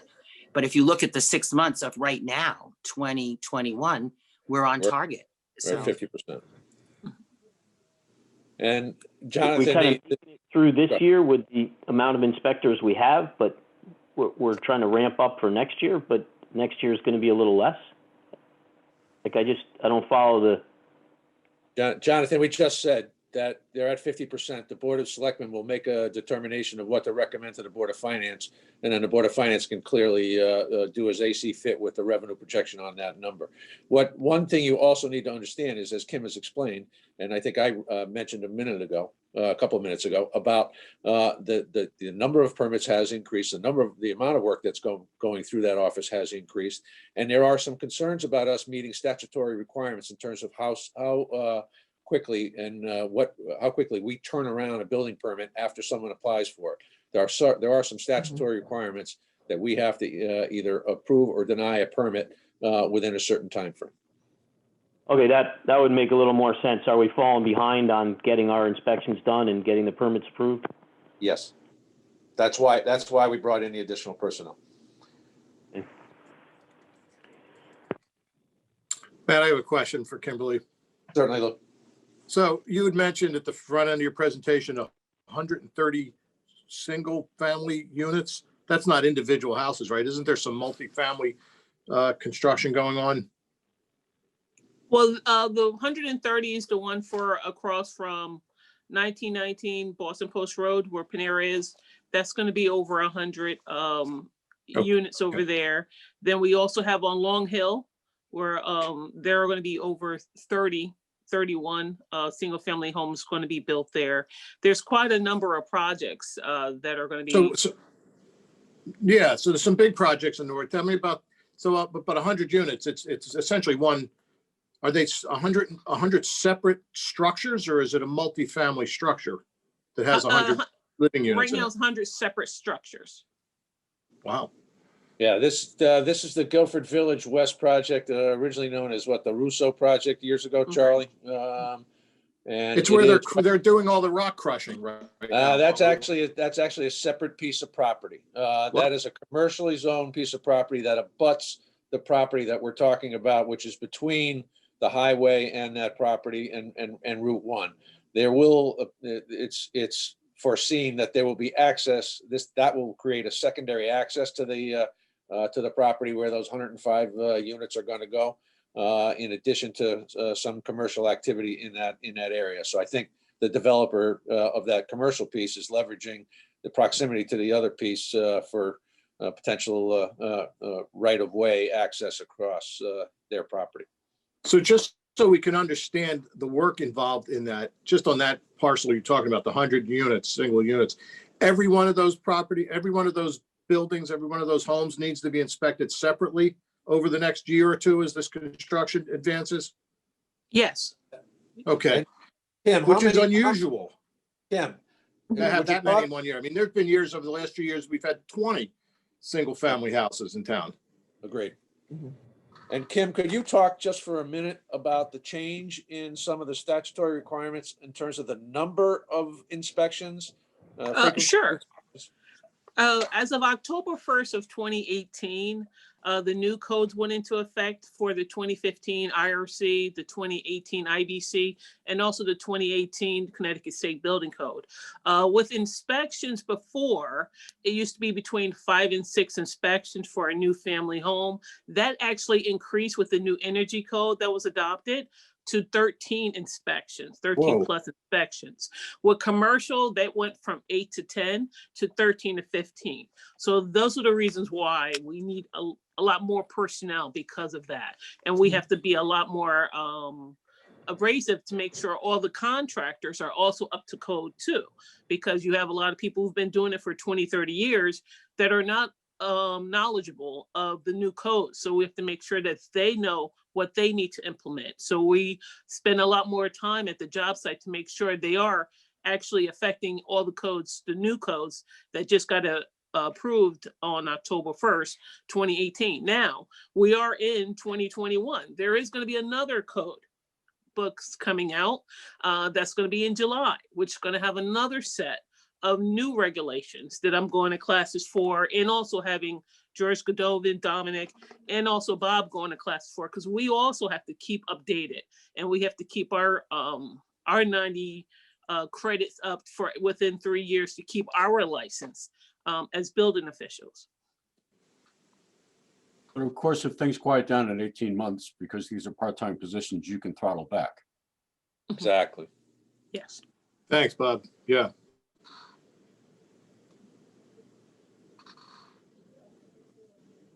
Anything further? No, I appreciate that extra information. That sort of explains how this storm of work is coming. No problem. Yeah, appreciate it. Sorry, I didn't bring that up sooner. That would have taken a lot of. Yeah, making more sense as I Yeah. get some of the details. Yep. Yeah, this seems like a situation where we have to look at the revenue piece as well as the expense piece, not because it's a moneymaker, so to speak, but just to understand the volume of work that's being done. Great. Even that's at 580,000, which is conservative, it's just a huge increase in the volume of work. And those part-time positions, as we discussed, are directly doing that work. There's no other component to what they're doing. I think you're making a really good point, because maybe we need to revisit our fee if we need to do twice as many inspections. We just have. We just did revisit our. We just fees. did it. Did we increase our fees? Yes. Yes. Yes, we did. Okay. Sorry, We that didn't, makes sense. our fees were fairly low, Jonathan. Our fees Yep. were lower than most surrounding towns, and so we spent a great deal of time, and when I say we, I mean really the staff, the building, people involved with the building, including Kim and Janice, and then Lou worked on it, and I worked on it to a smaller degree. And then we did bring it in front of the selectmen, and we voted on the fee increase, but we didn't raise them to the top level of some other towns, but we definitely brought them to a more realistic amount that reflected what we should be charging for the work we're doing. Okay. And I would also add, I think streamlined the process a little bit, try and streamline the admin, make the schedules a little clearer. Kim, you could sort of tell us if that's actually helped a little bit or not. Yes, it has. I actually went through a lot of it with the admins and also with homeowners and contractors that come in, and I go over if they have a question regarding the fee schedule on how to do the pricing itself. But it's pretty much, I also have online on our website different examples on how to do the fee, to know what the fee schedule is. So I haven't had any complaints regarding it. Awesome. Thank you. Good. Okay, anything else of Kim? Yeah, that was interesting. Yes. All right. Thank you. Thank you. Thank you. Yeah, we need to move on to Kevin. He has a meeting at 11 o'clock he needs to get to. That's what I hear. Kevin, Natural resources. Natural resources, similar budget as in past years. Salaries pretty much are dictated by contract, and they're frozen due to contractual, I guess, negotiations over this quarter here. Board and commission secretaries, slight increase due to contractual increases there. Typical travel expenses, if it happens again, that covers basically parking fees if they go into the Hartford and Haven or something like that for a get together. GIS, that's our online viewer, and also staff viewer that we have with maintenance fees. Partial updates, annual updates of the assessors maps and new maps that get filed in the town clerks to correct the property lines and property owner information. Typical technical on-sport call-in for little projects that come up, especially this year. With zoning map review and stuff, there'll be some work with that. Our MS4 compliance with updates within mapping and stormwater drainage, covering that also, and our updating of the easements and wetlands lines. Advertising, as you discussed, if the state gets that change in there, that number could be reduced. Looking at past years, I did a reduction of at least $200 right now in that one from previous years. Office supplies, that went down from last year, and the biggest increase in my budget really is tree removal. Pushing that up to $125,000. If you look at last year's actual expenditure, that was roughly $121,000, and there's we're still playing catch up with the tree removal this year. I have a group of trees, about 30 trees I'm sending out for proposals for right now for this year, current year. So when I'm going out to our site, it's not one tree in front of a house, it's 3 or 4 trees sometimes I find in front of a property there. This ash tree damage, some oak tree die off, and the maple trees aging is really creating issues there. Dues and membership subscriptions, no real changes in that. And education and training, no changes in that either. And a slight increase in vehicle maintenance. Looking at the past expenditures for the past year. Vehicle maintenance also, it's kind of a vague term there, but within our office, vehicle maintenance includes the fuel utilized in operation of the vehicles, not just the servicing of the vehicles, and also equipment such as chainsaws, brush hog, and stuff that I maintain. That's all covered within that maintenance cost there also. So that's my budget, and then also open space stewardship expenditures for upkeeping the town properties, rebuilding some boardwalks, and keeping up the kiosks and signage and stuff within that, and boundary signage there. And the budget revenue expectation is roughly $10,000 there. So quick review. Thank you, Kevin. As usual, the tree maintenance, and take a look at the history there. We have apparently underfunded it, perhaps in a couple of occasions. It seems to always find itself as an attractive target when we do reductions. I did notice that so far this year, your tree maintenance is with even with a almost $18,000 encumbrance there, you still have 82,000 of the 110 that we had budgeted. Do you foresee working that down, or are you just waiting for the next natural disaster? No, let's be working down. The there's a bunch out there, which I've just been caught up with other stuff in terms of looking at. But there's, we'll anticipate burning, using that down. You'll see in the next month or so, a lot more purchase orders and bills coming in for tree removal there. Okay. Part of it is kind of slowed down knowing that the contractors were kind of busy with cleanup of storms there. And now I'm sending out a lot of stuff right now. With the availability of them, I get better pricing during this time of year. Good. All right. Other questions for Kevin? Kevin, I was curious about kind of the relationship with Eversource. When you identify some trees that are, somewhat near the power lines, do you refer to them and try to get them to remove the trees? Yes, I do. There's several that I've had them remove and on their list to remove currently. As part of their road maintenance stuff, they do what they call an ETT maintenance, which is sort of a ground the sky clearing of the tree. And also within that area, if there's a tree close to the wires, touching the wires, looks like it is in bad shape, of any sort of nuisance to it, they'll remove those within that trimming area that they designated.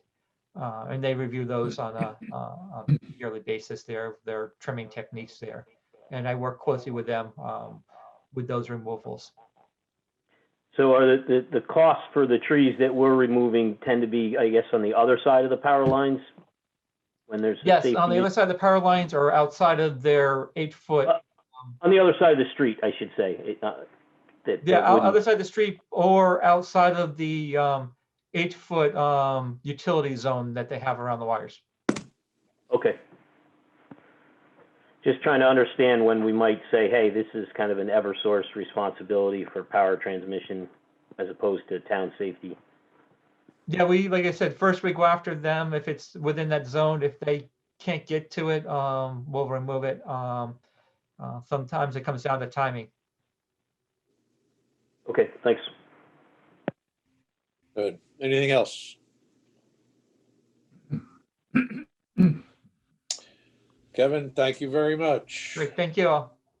Let me just ask a question. Would it be an appropriate time for a 5-minute health break if anyone needs one? Okay. Why don't we just take a 5-minute break? It's like 10:38 at this point. Back in about 5 or so. Oh. All right. This is turning into more like a 10-minute health break than it is a 5, but.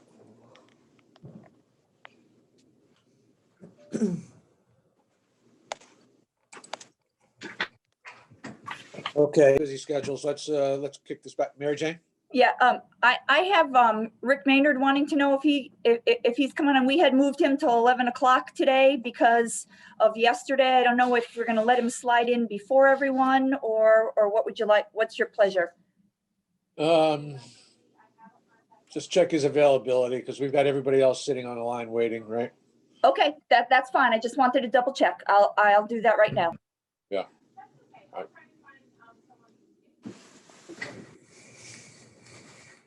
Okay, number 10 on our agenda, planning and zoning. George. Good morning. Yes. Good morning, everybody. Good morning. Morning.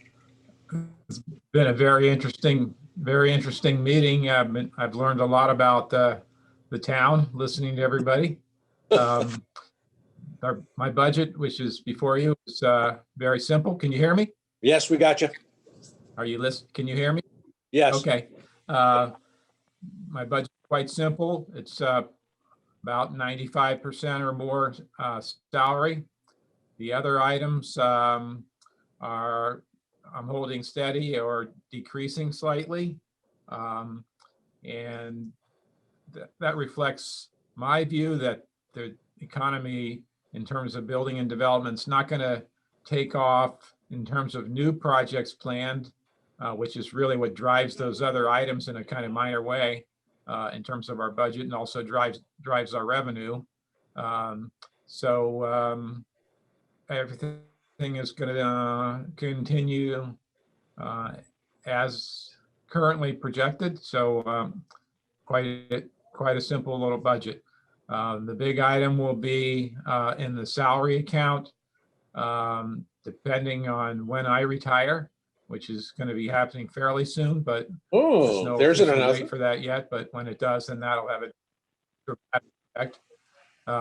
So that'll probably happen within this budget timeframe, but I don't have a specific date yet.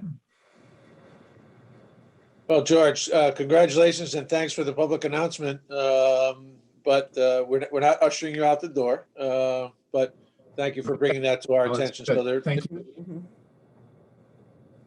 but so obviously there may be some relief there at some point. Any questions? Yeah, I was Mostly for interested in George. Kim's. Yeah, Go ahead, George. I'm sorry. Someone was started to ask a question, but I didn't hear Oh, the rest of their It was comment. me. I was just making a dumb joke. Matt said there'd be some relief, and I said, yeah, mostly for George. No, well, Sorry. actually, it's I've been doing this so long that the idea of not doing it is sort of scary. But being working at home mostly during COVID has kind of been a transition into what the future might actually be like. So that's both good and bad. So a lot of changes have occurred in Town Hall South. A lot of new people there. We are getting much more efficient, I think, in the way we manage our information there, and that's a really good thing. I was very interested in Kim's projections about building and development. That's obviously a call that is difficult to make. How rapidly these projects are actually going to proceed and what new projects we're going to have. Kim didn't mention, for example, the 16 units of development on the Woodruff property, which at least our original notion was going to be, that's certainly going to be happening within the next year or so, the actual development of that and the construction. So there are a lot of projects in the pipeline, including the Guilford Village West. At what rate those things will actually develop is very hard to predict, obviously. George, thank you for all that, and thank you for the announcement and the years of amazing service. Not that you're gone yet, but I did have a question on your advertising and public notice. Why is that going down, and what's happening there? And is that a tribute? Is that something we can somehow apply to other departments? I'm done. No, that's a function of how many applications we actually get, and whether or not the rules will change with regard to the legal requirements for advertising. As you discussed earlier, we have to advertise in a local newspaper of general circulation. The Courier, advertising in the Courier is relatively affordable. And what type of advertising we do is really a function of how many big applications we get that require public hearings and other advertising like that. And again, it's very hard to predict. There's no real science behind that. As far as that's a volume reduction, not a process change. Yes, correct. Okay, thank you. Any other questions for George? No? Well, George, Okay. thank you. Thank you. We'll be talking, but good luck on your planning for your exit strategy. Thank you. Thank you. Okay. Health Department, Sonia. Hello. But let me tee this up. There is no doubt in my mind that Sonia is the hardest working person in the town of Guilford right now, given what's going on with COVID. I just want to thank you for all your efforts as you continue to be amazingly everywhere at the same time, and including being in the middle of standing up a clinic, which will take place on Monday at the community center through efforts with Sonia, the East Shore Health District, our fire department, and our park and rec and senior services. So Sonia, thank you for all you're doing. And you want to talk a little bit about your budget, please?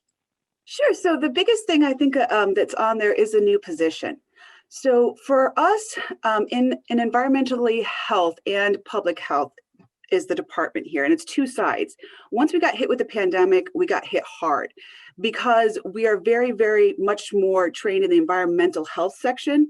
And the way the dentist ran the department was similar to the way that I have in the past run my departments. I am a working sanitarian who will and am credentialed and certified and have tons of experience in the septic world. But right now, all of my efforts have to go to the pandemic relief. I am literally working probably 60, 70, 80 hours a week to make sure that we have contact tracing done, to make sure that we follow up on the complaints, getting the clinics, pretty much a lot of what Matt just said, that Selectman Hoyes just said. Now, unfortunately, Shirley is only one sanitarian and she's taking on the rest. So all of those projects that Kim was talking about all has a septic component so that we can't even get to where we can actually inspect those buildings until we get the environmental work done. Those large sites definitely need somebody like me reviewing them. They're huge, they're massive. We're talking about dealing with DEP, Department of Public Health, on large projects to get the approval so that they can start building those units. That's the first part. In my world, I would love to hire part-time. The problem is they're not there. The people that are retired in my world aren't coming back in the field. They're not going to come back because they're usually over a certain age. And the reason why they retired is because of the pandemic. So I have no way, even if I have to pay a huge premium per hour, there's no way I could even get that person. The only way for me to have somebody is to train them. It has worked really well in the jobs that I've worked in before, because not only does training somebody, myself personally, they know the town, they know they're getting trained the right way from the state. They also refresh me on anything new that's coming in. Plus, we don't have to pay them as high as a salary because it's a whole year, it's pretty much a whole year of training. You have to be certified in food inspections, septics, salon inspections, complaints, not to mention public health emergency preparedness. I mean, the other part of their job could be to help me with the grants. We have the ELC grant. And I know a question will be, well, what will happen when the pandemic's over? Will I still need them? Oh, yes, absolutely, 100 billion times percent. Because what also is happening with construction going up in our area is real estate transactions. A lot of people are moving out of the more crowded settings and moving into areas around here. For us, real estate transactions, looking through septic as-builts, on top of the fact with people homes, sewage systems blowing out of the ground. So that's just the environmental component and why we desperately need somebody and we need to start training them now. I'd have to say this is an amazing community. The only reason we've been able to get as much as we can done now is because of the building department, fire and EMS, police, senior center. They have all literally come around and work with me. And that's why we're able to keep on top of what we've been able to keep on top of.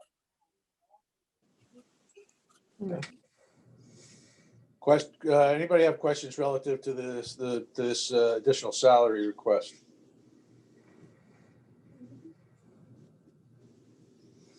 All right. Just a quick, Mitch and Sonia, maybe both of you. The net increase here is 30,000. Yet on the backup materials, the position rate would be at 45. Where's the delta coming from? Well, we also added a permit fee in there for B100As, which was, I don't think, ever collected before. But I'm not gonna lie, Mary Jane, bless her, I've been working so much on the pandemic stuff. She helped me with all the budgeting part, and I've only been here a few months. So if there was a mistake, it's on me, but I'm not sure. I'd have to check into that. Thank you, Mary Jane. I think maybe Mitch can answer that question. It has to do with retirement in that department. Oh.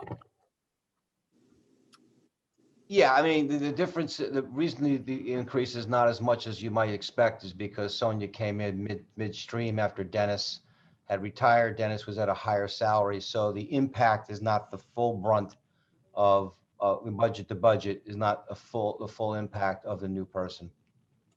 That's right, sorry. Thank you, Mitch. Thanks, Yeah. Mary. So Mitch, just a question That's here. why we're here to help you out, Sonia. thank you, guys. Just a question here, you know, the urgency is because of some of the COVID issues, but the new position would be permanent, not temporary. Correct. Is that, understanding that correctly?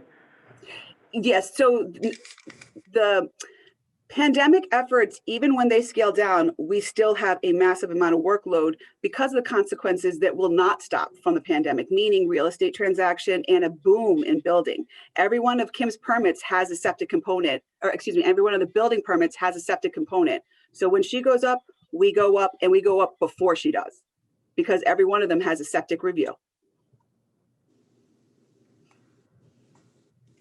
So Sonia, let me ask you a question. We also have part-time salaries slated for 11,700 for sanitarian. That is a part-timer as well, who was brought on largely because of the COVID-19 pandemic and your inability to effectively do inspections, sanitarian type inspections. Do you foresee that position staying long-term? No, I actually would only need that for 1 year, because by the time I get that sanitarian trained, I'm sure John will want to retire. But that's only because it takes almost a full year to get somebody trained to do food inspections. Okay. Yeah, and for those who don't know, John Sibiak is actually the individual we've hired on a part-time basis to do that. John is a former employee in the health department as a sanitarian a number of years ago. And you can also see that he's working for peanuts. Yes. Yeah. Because of his love for this town, his desire to help us out. Very, very low rate. And we're very appreciative of John. He's really helped out with this situation. Good. Okay. Any other questions on the on the salaries and the position, the new position? Nope. Okay.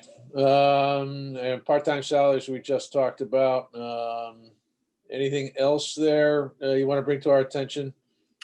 Just any increase is due to having another person. So like $100 increase for, wear gear for outside elements, it'd be an extra 100. Training went up a little bit because of adding an extra person, but just a little. Okay. All right. Any other questions of Sonia? Hearing none, Sonia, thank you very much. You're welcome. Thank you, Sonia. You're welcome. Stay safe. All right. So Matt, I'd like to interject here again. Rick? Oh, nope. Next is Board of Selectmen. I'd like to move you to the end, down with me. That's fine. And in your place, I'd like to bring on Economic Development. Sherry has an appointment that she needs to go to. Hopefully she's on the line. That's fine by me. I am. Wonderful. Morning, Sherry. Good morning. Sorry about that. I was hiding in the dark here. All right. See if you can see me. All right. Good morning, everyone. I think it's still morning, right? Yes, it is. All right. So I think that you're looking at a budget detail. I'm not sure, this is my first time doing this. And really, this is Brian McGlone's budget. This is last year's budget with a small change in the salaries. And that was based on guidance from Human Resources. And so the part-time economic development coordinator went up 2% per Mitch's recommendation, and the commission secretary went up, I think it's 2.82%. And everything else is really the same. Program development, the workshops and breakfast, business recognition has not changed at all from last year's budget. And my recommendation is not to change it, just because we're in a pandemic year, and you can't really sort of judge this past year, but we're hoping to get back to normal. And so that's why everything is basically the same. The business development is mostly dues associated with CEDAS, which is the State of Connecticut Economic Development Association, NEDIS, which is the New England Association, CERC, which is now Advanced CT, and then of course REX, which is the biggie, which is our regional economic development entity. And then, you know, a small dollar in there for supplies, and then the tourism. Tourism is mostly advertisements that we do in conjunction with REX and the Shoreline Chamber of Commerce, as well as in coordination with North Brantford and Brantford. So I will stop and see if you have any questions on any of those line items. Questions? So Charles would normally ask this question, but Sherry, we put Brian through the paces sometimes about the REX expense versus the return on investment. So I'd like to hear your take on that, please. Absolutely. So I agree that it is a high dollar number, and my background, you know, working with chambers of commerce, I'm very familiar with membership dues, and I was never able to charge that much money for dues from our members. But it is based on the population for the town. So I believe it's 30 cents per person in the town. So each municipality pays a different amount to REX. REX is a valuable resource, and they've been very valuable this year during the pandemic in helping each of their municipalities stay abreast of pandemic-related activities, whether it's, you know, PPP guidance or reopening our businesses. But that's in, you know, conjunction with the state of Connecticut. Obviously, we're in close relationship with DECD, and as I mentioned, Advanced CT. REX also produces publications that we are part of. They also attend national and international events. I'm sure those are probably virtual at this point, where they promote their member towns. So if we're not a member of REX, they don't promote our town. So it's just another way to get information out into the world about Guilford and all that we have to offer. So I do think that it is a worthwhile budgetary expense. Thank you. Do we have any, hello? Yep. Yeah. Do we have any measurable realizations from our participation in REX?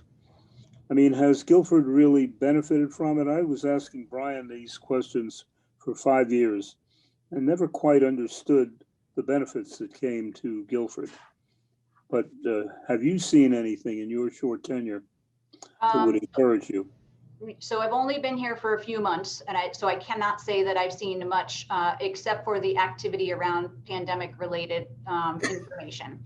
I can reach out to REX and ask them for something that's more measurable. I'm sure that they have some information for us, but I can't help you out on that question today.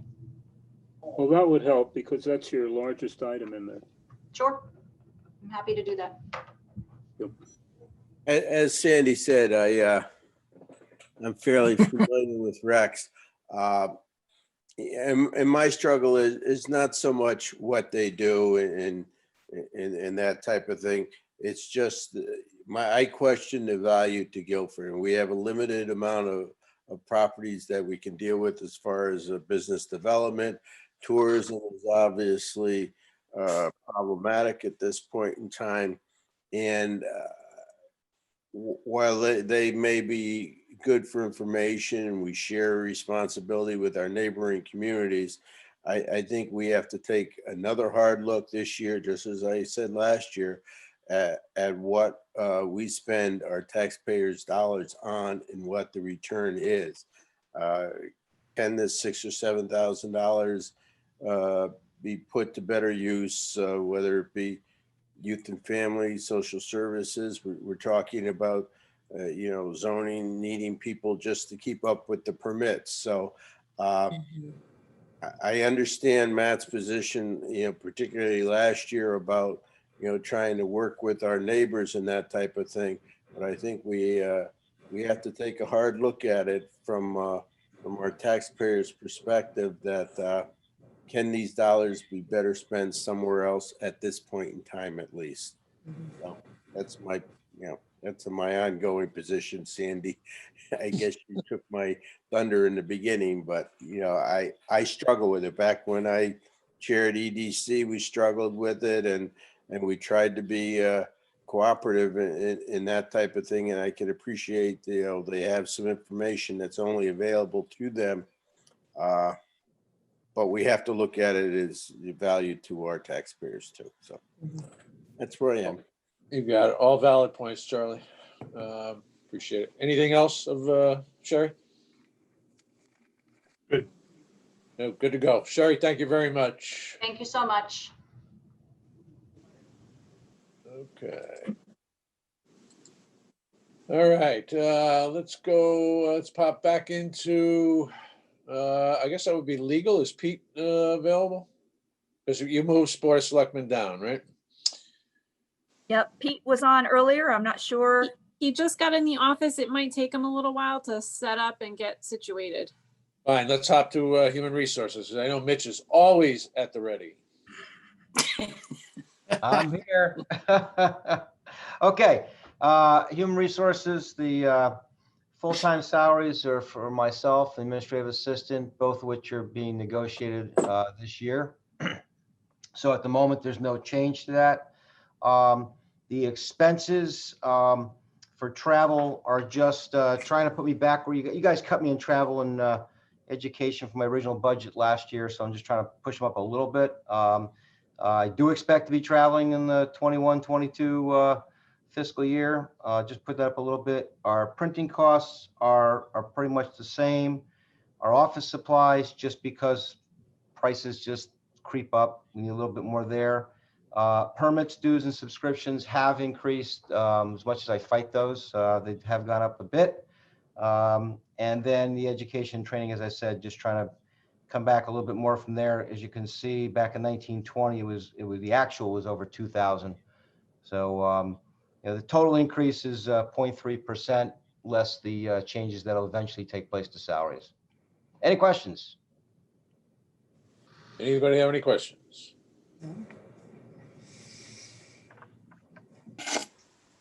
Hold on a second.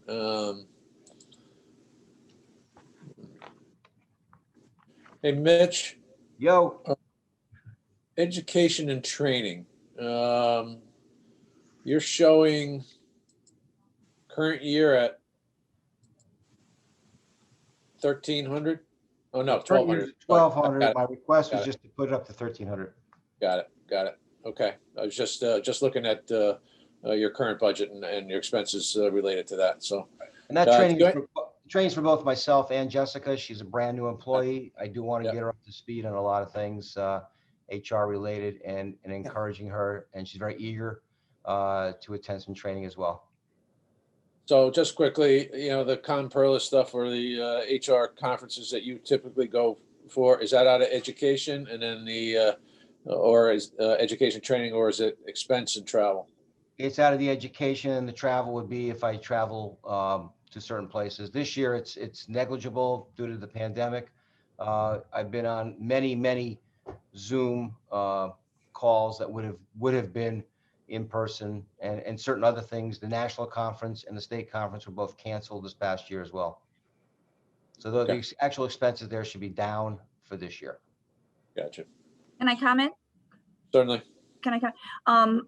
I know that we recently did an assessment of the HR and payroll functions through Munis, and I know that we're looking to implement some changes and improvements in both that area. I'm wondering if maybe Mitch's budget should include additional training, possibly for one-on-one webinars with Munis.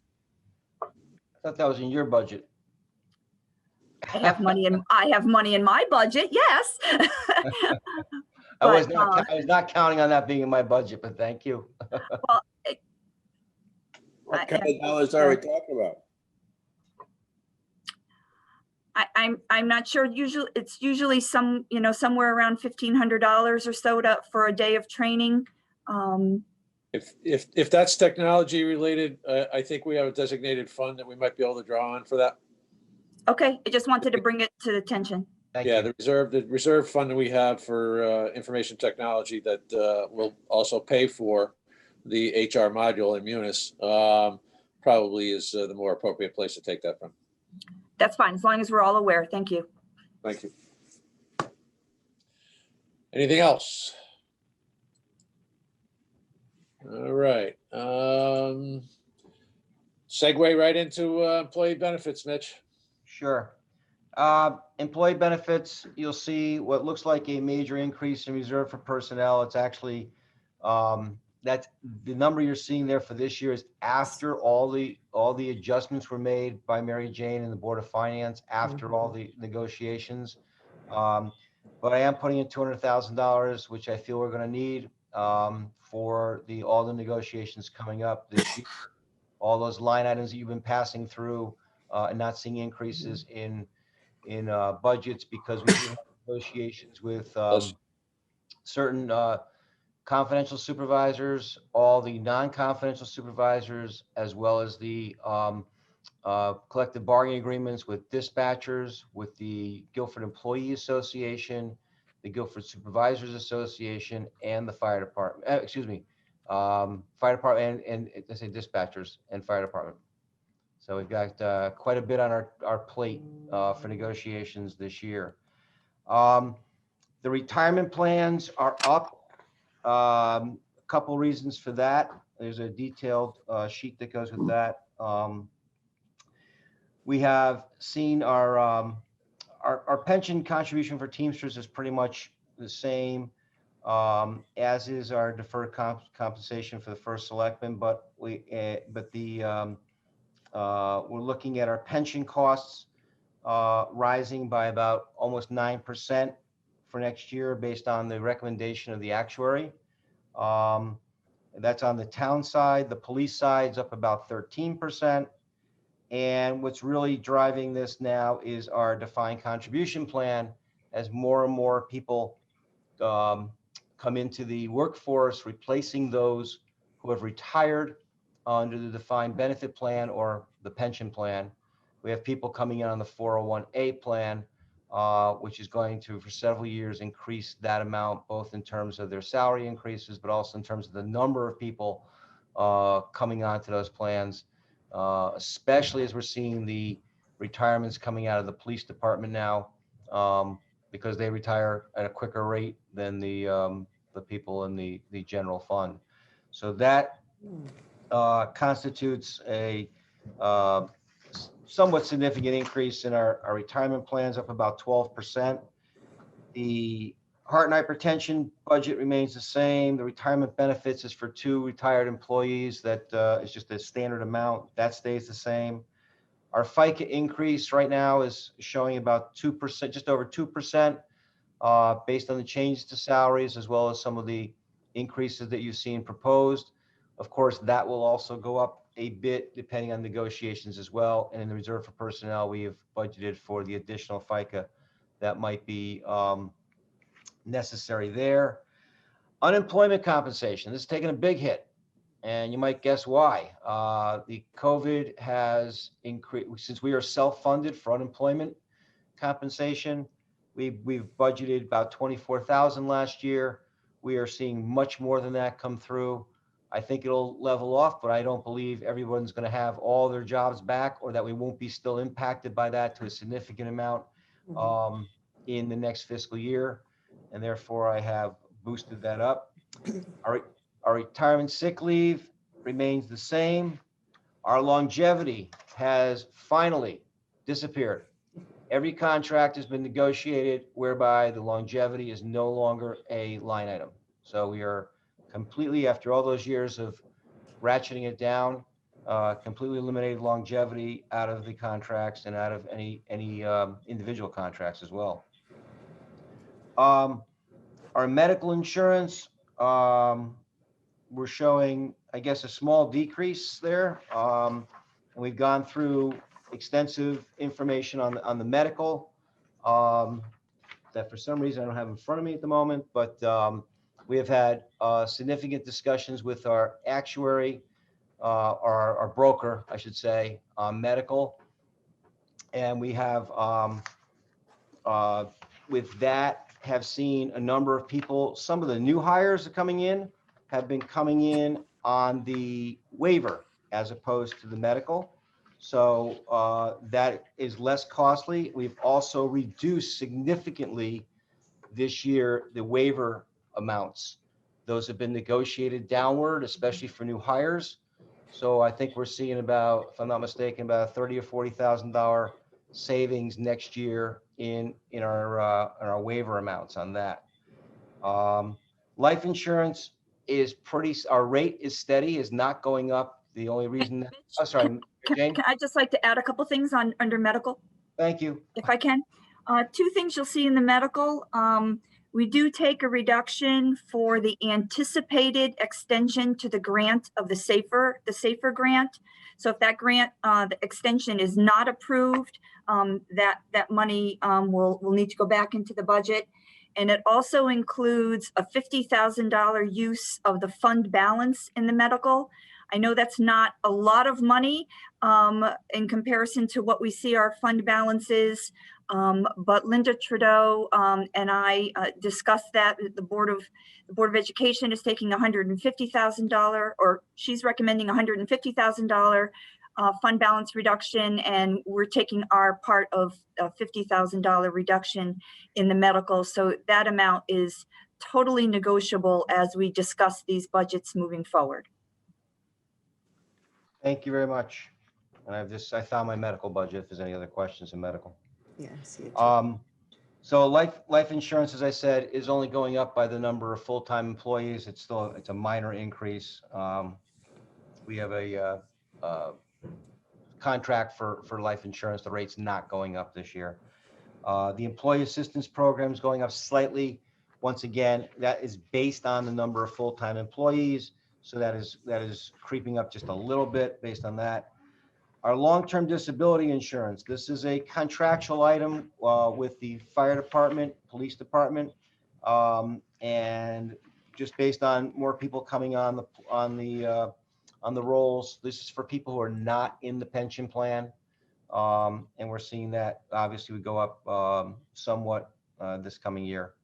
And the waste transfer station reimbursement, Mary Jane has determined is very close to last year. So overall, employee benefits, there's a lot of ups and downs there. The total increase looks like 5.7%.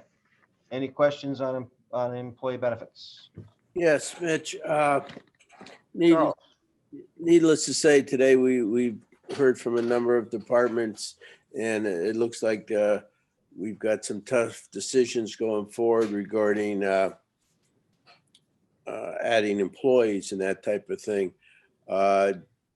How confident are you? I mean, not only individual budgets with the salary accounts, but obviously this account would be affected by that. Do you have a general number included in here, or are we looking, where are we going to go? I mean, that's going to be a question for later on when we get into the actual discussions, but. Yes, Charles, to answer your question, the additions to personnel were calculated in these numbers. If you are not to approve those positions that are being requested by the departments, these numbers would drop a little bit. Remember, when you're looking at each individual budget, it's a big number. Here, you're looking at one person out of, in many cases, depending on which grouping we're looking at, out of 100, out of 200. What do you call a little bit?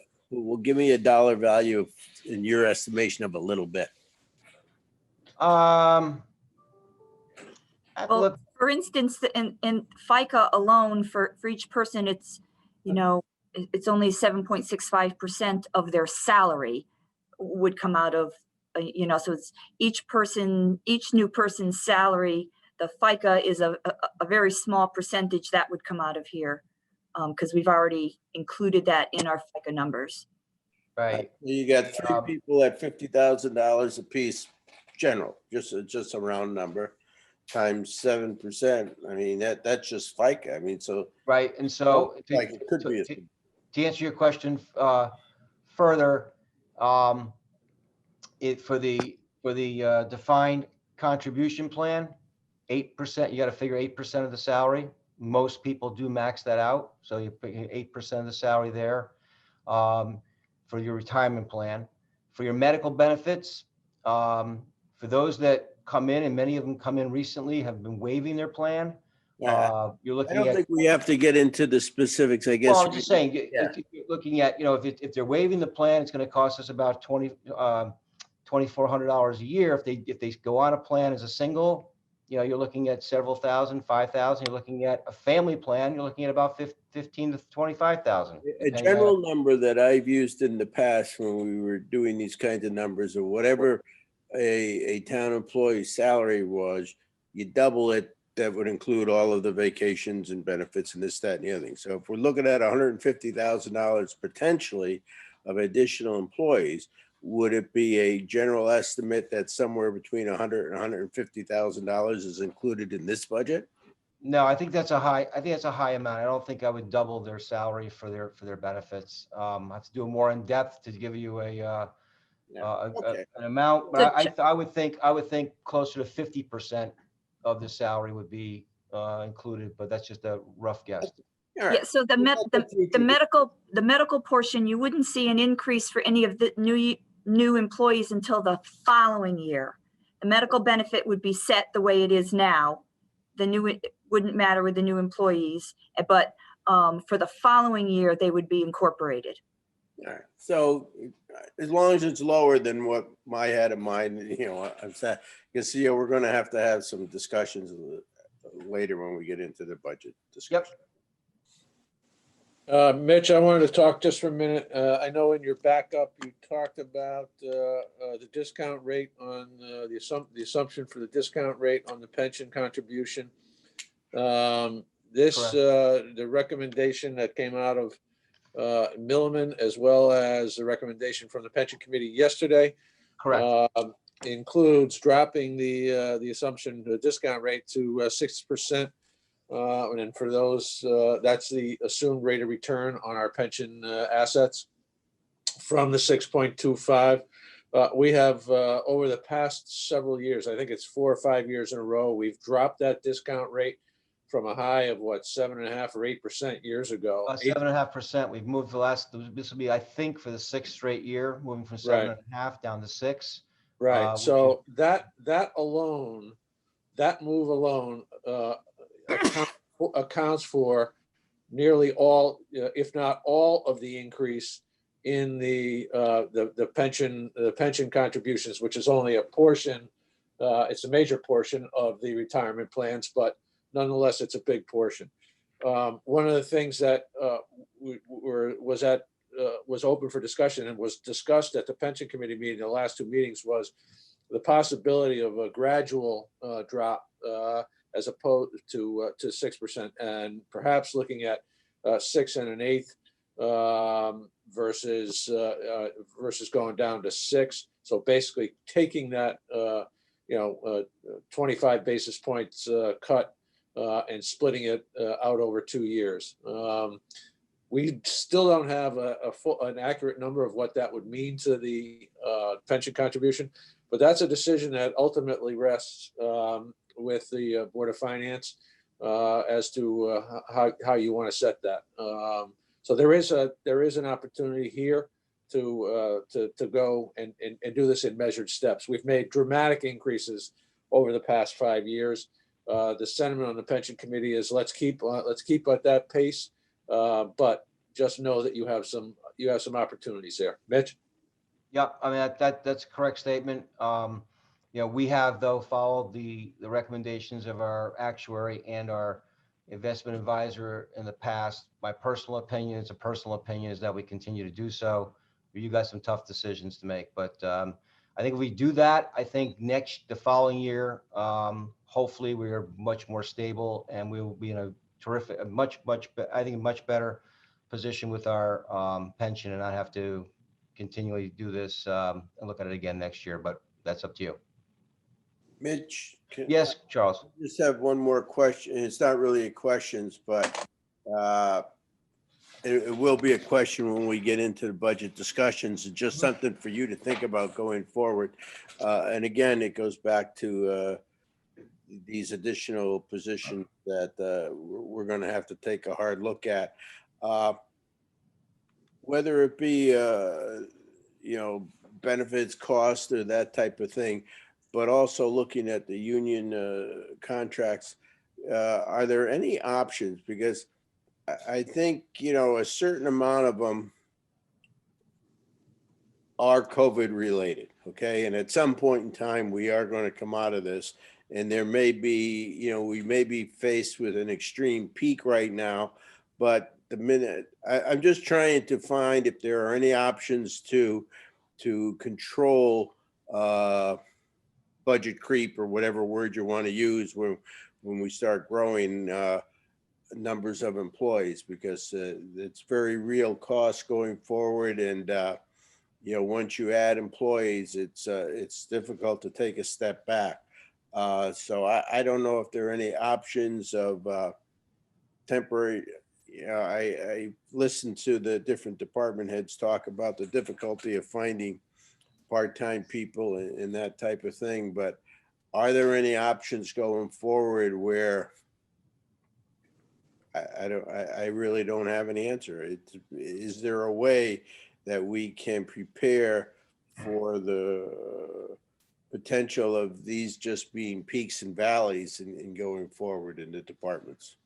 Well, I think we're gonna have a further discussion when we get back together to discuss these budgets. I think most of the requests you've heard thus far have really, even though COVID has exacerbated the situation, I don't think these people see the demand for the positions going away.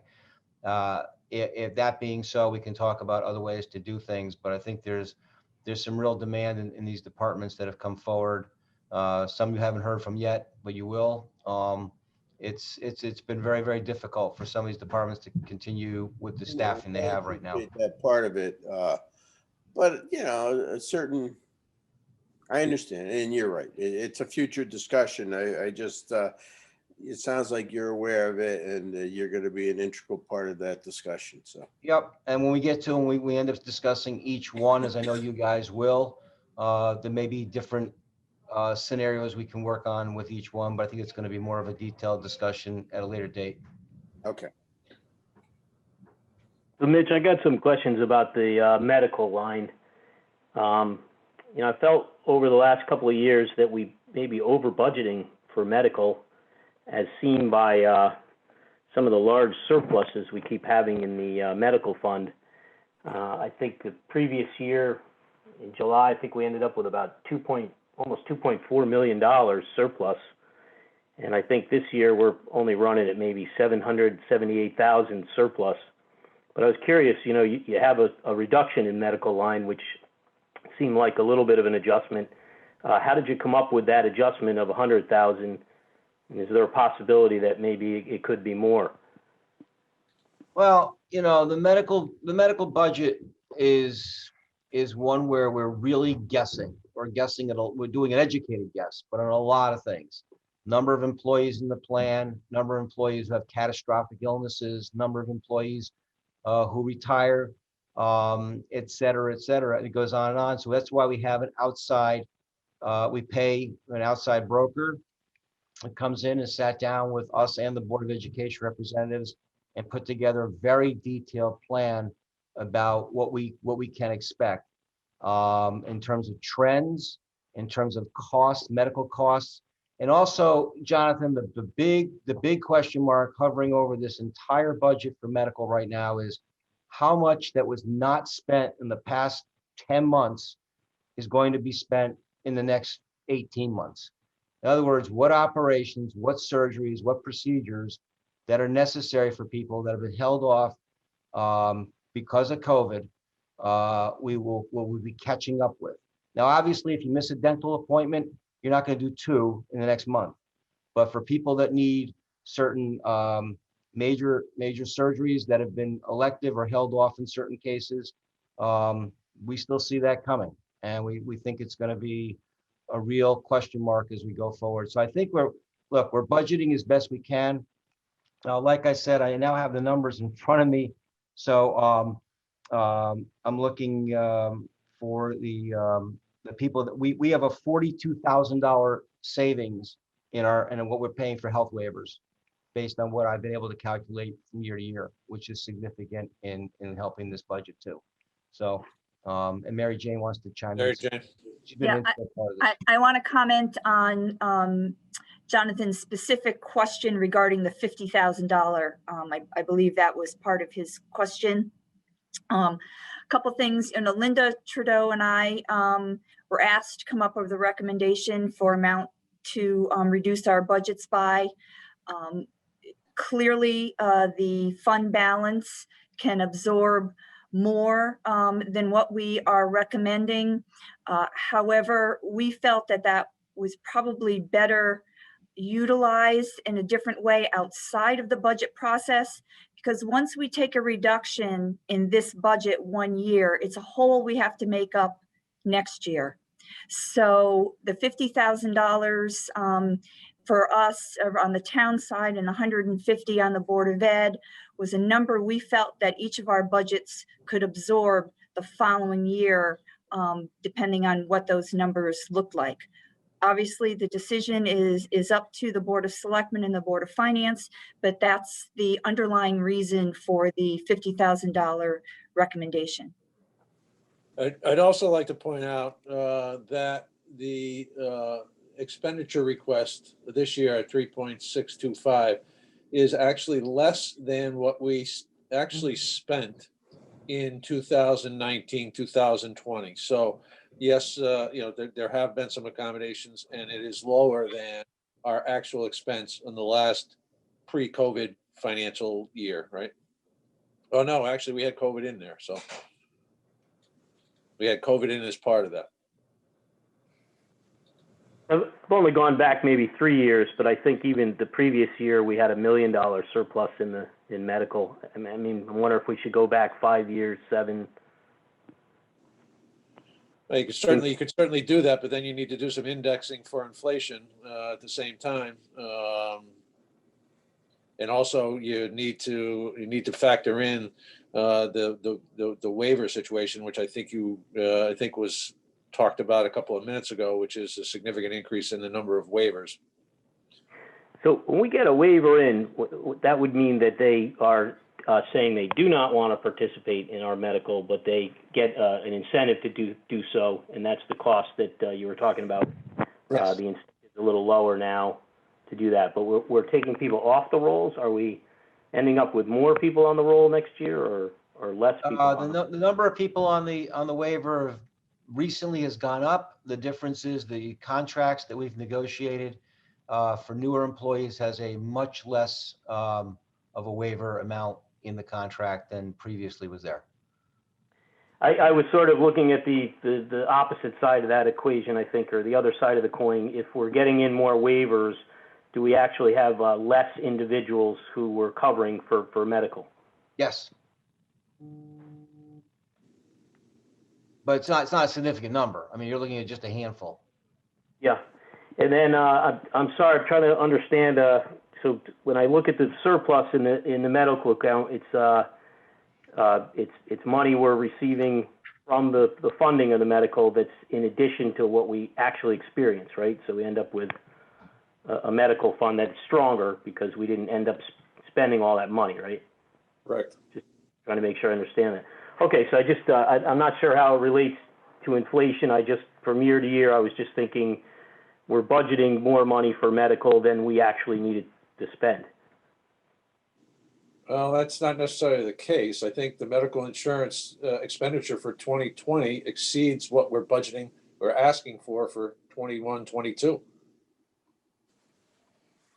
Okay, I'm sorry, I got that confused too. I thought it dropped by a certain amount in his budget.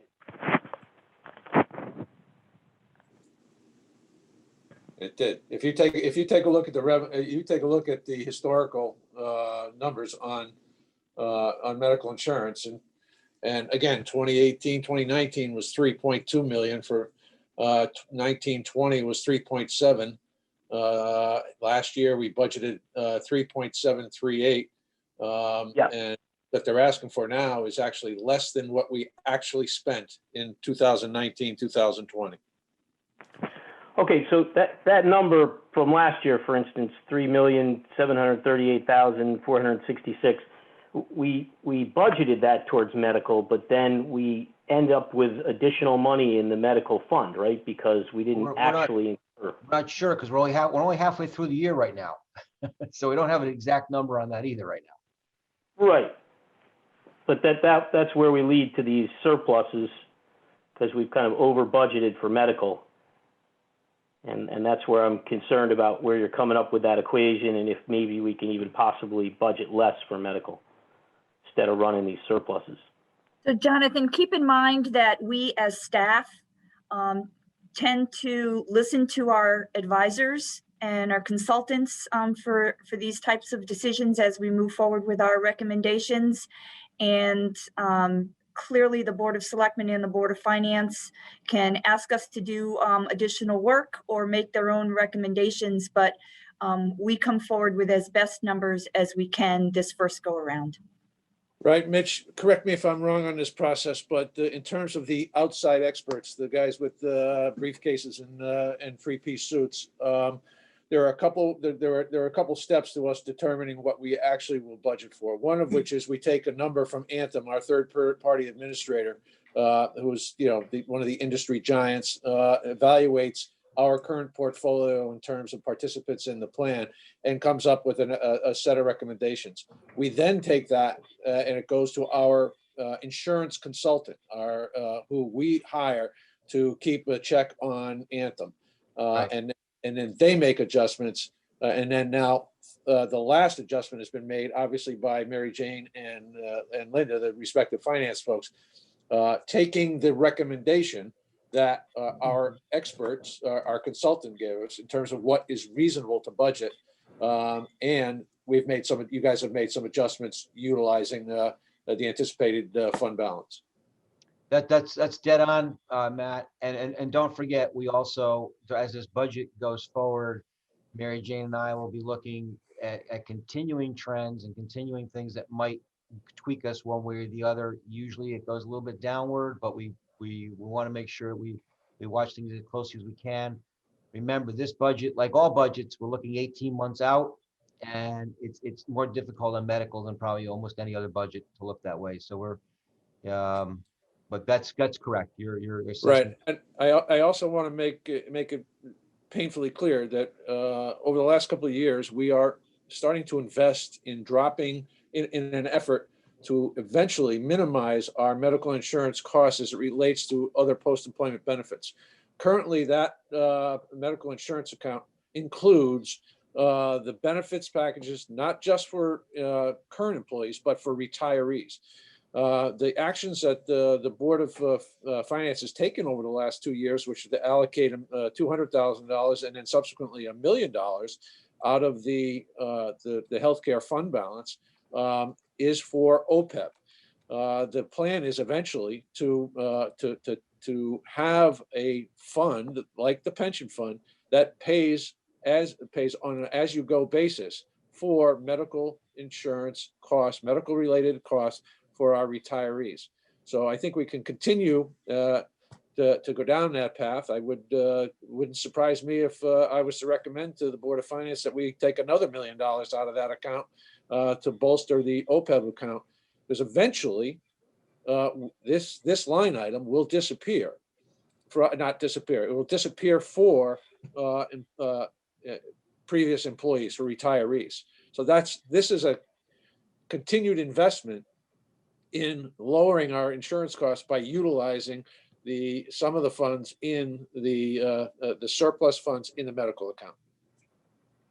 Thank you.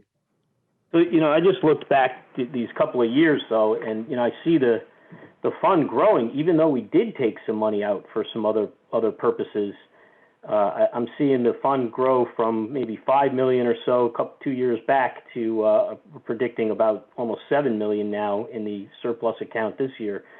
It just seems like this is, and that doesn't even include some of this money we took out for OPEC and some other things. So it just seems like we're over budgeting for medical, and you know, I don't know exactly what that fund should have, whether it's 3 months or 4 months of reserve, but it just seems like we're charging taxpayers to build up this surplus account, and then, you know, to continue to just use it for other things. It would just be preferable to just say that in the budget up front, you know, that we want money for other things, and not really have it generate a large surplus in the medical account and then pull it back for other reasons. Right. I think you're presupposing that the numbers that we come up with have a built-in cushion. That is not the case. We are not earnestly over budgeting, saying, okay, this is what we think the expenses are going to be, but we're going to hedge our bets and we're going to add $500,000 to it. That's not the process that we're following. Yeah, you know, and again, So I Jonathan, didn't think it was intentional, Matt. I just, looking back at history, it just seems like we're budgeting too much for medical. That's why I'm wondering if we could have a decrease in that line.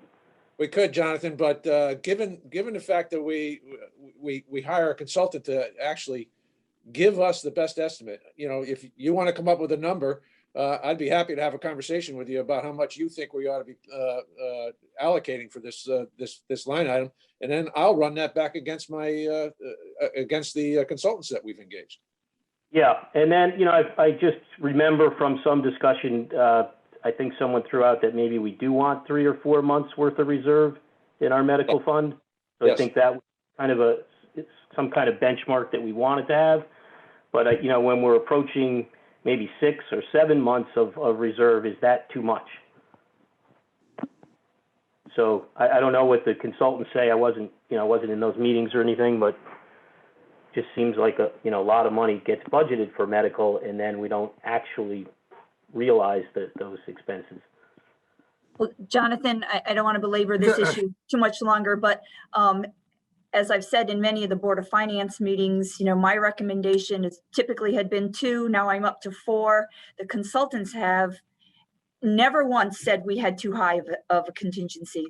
Their number is always even higher than the ones that we've taken. So if we are to go by the consultants, we probably would take very little out of the medical fund at this point. But they're just a little bit more conservative than we might be.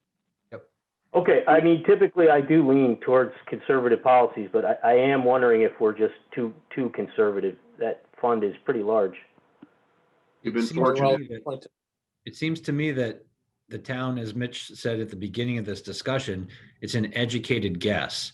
And if we go out and get the consultants to tell us what to do, and then we get a second source of input from the insurance company, that's about as educated a guess as we're going to get when we're coming up with this number. If it turns out the number is more than we needed, I'd rather be on that side of the line than on the other side of the line. As we've discussed at numerous Board of Finance meetings, we've been fortunate. We may not be fortunate for long, and we need to be careful of that. And let's not forget that it was only 7 or 8 years ago where the town had to allocate $500,000 because we were short in that fund on a specific year. Yeah. How far back was that? I was kind of curious, you know, how far back we have these surpluses and how far back we had a deficit maybe, or I believe it was 2013 where the town and the Board of Education had to supplement this fund because it had gone into a deficit at that point. And I just want to add that this is one of the line items that the Board of Ed and the town scrutinize over a couple of meetings and really work together on to come to this conclusion of what we recommend. So, you know, we probably put more thought into this number than a lot of the numbers that you see in front of you. We spend many hours on the medical fund. There's another point to be made. Not to ask taxpayers to overfund an expense by consistently almost like $1 million now for 5 years in a row. Right. I'm wondering if we can guess a little closer.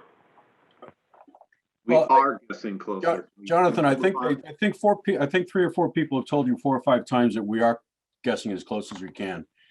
But the point to be made here is, from the taxpayer's point of view, is if there is an excess, the money doesn't get thrown away. It gets redeployed somewhere else. And then the request in that area is diminished. Do you understand? I guess I feel Also, like we Ed, could, it's essentially a fundamentally medical purpose, future medical purpose. I mean, it's directly related to the budgetary item that is, by definition, a variable item. And we've been very fortunate medically over the last 5 years. That seems about right. Mary Jane and our consultants have done a great job trying to find the exact point for our excess coverage. But you have 3 or 4 surprising and challenging medical circumstances. That $1 million goes down fast. And Jonathan, it's already been mentioned how money's being redeployed from that surplus into OPEB. If that was not being done, we'd have another line item for OPEB right now. yeah, I mean, I'm not even including the monies that got redirected to OPEC or any other projects. We still have these large balances. So that would make the difference even larger, that we're overtaxing taxpayers for medical. I feel like, we always want to be improving and run the government more efficiently. And I just feel like we're not being efficient here. I feel like Jonathan, I think you have to be careful when you say we're overtaxing people for medical. If you just listen to people from the various departments and Board of Selectmen and Board of Finance, we're not. We're trying to do the best we can with a movable figure and move money into OPEB so that someday we won't have OPEB anymore. So I actually strongly disagree with you that we are overtaxing the public in this line. It's really the goal, though. That should be a separate line item. We should let people know in the budget that we're really trying to. We're working towards that. We are working towards that. I think we should be upfront about that. All right. I would like to suggest we talk about this at another meeting. Yeah, I agree. Thank you, Mary Jane. I don't think we're going to get to full consensus on this at this point. So the question at hand is, are there any other questions related to the employee benefits presentation that Mitch made? Thanks, Mitch. No. Thanks. Thank you. We're good. I would suggest I don't do insurance now. There are other people on the line that I'll have to be on this line for the rest of the time, but other people I'm waiting. So if I would defer the insurance till later. Thank you, Mitch, for that. Okay. Information systems, Tony. I am here waiting. All right. Buffering. I am going to be also adding to that list of new positions. Full-time. Like Sonia said, just to get a part-timer, or just not going to be getting what we need. This year is added a little bit more, but it's definitely not related to this year. We brought this up, me and Mary Jane, 2-3 years ago, even back when Sheila was here. We did the Bloom Shapiro IT audit, which said a total of 3 employees. We did take care of the one for fire and police, but now we just we desperately need one here. And I'll just give you some statistics. A quick one is 1 employee for every 50 users. We are at 163 that I've been handling. And that is just for basic service, not the extra stuff that I'm doing. That's just desktop support. Then on November 23rd, we started the VOC IT ticketing. We've gotten a total of 132 tickets since then, and I'm sure there's probably like another 20 that aren't even in there, maybe related to Munis or whatever. So it's averaging about 5 tickets per day, which is not including weekends or holidays. I just checked this morning, I have about 18 open tickets, which I just can't get to. So people are waiting. And it's not me. I want things to be running way more efficient. Jay, who's been hired over at the fire and the PD, he's backed me up a couple of times when I'm away, but someone really needs to be here on site, learning the day-to-day of what's going on. That's about it for the new employee. I think would be way more efficient if we, we added one. And I hear about all these other employees people are asking, and basically IT is going up here with devices and employees, but the department is not increasing at all. So we keep adding. I mean, I'm probably up to 300 devices on the network. Everyone, has either a computer or an iPad here that they're using that I'm administering. So that's my spiel for a new employee. I just like to add a couple of things. Back a couple of years ago when we put in place a committee to look at our IT, our initial request was for a full-time person in public safety and another part-time person for the rest of town government. And the decision was to hire someone for public safety, and that has really helped on the public safety side, because it's allowed our officers who were doing that work to now really be police officers instead of doing the IT. But our needs for technology have grown so much that person could probably use a part-time person to help him now. It's, definitely.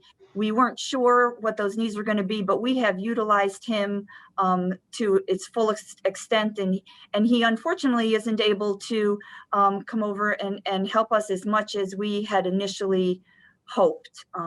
But our technology has truly boomed.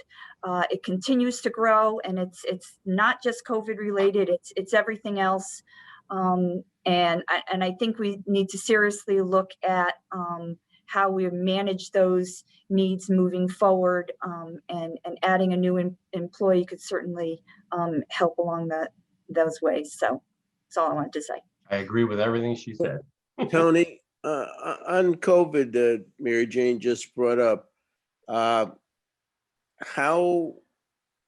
has it gone with employees operating remotely? And obviously another employee, I assume, would expand our digital capabilities. But how are we doing with that?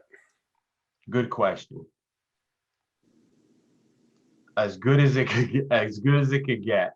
In the beginning, there were some, training of the user, their home issues that I really couldn't handle. I couldn't go there to help them connect, but it really made me rethink on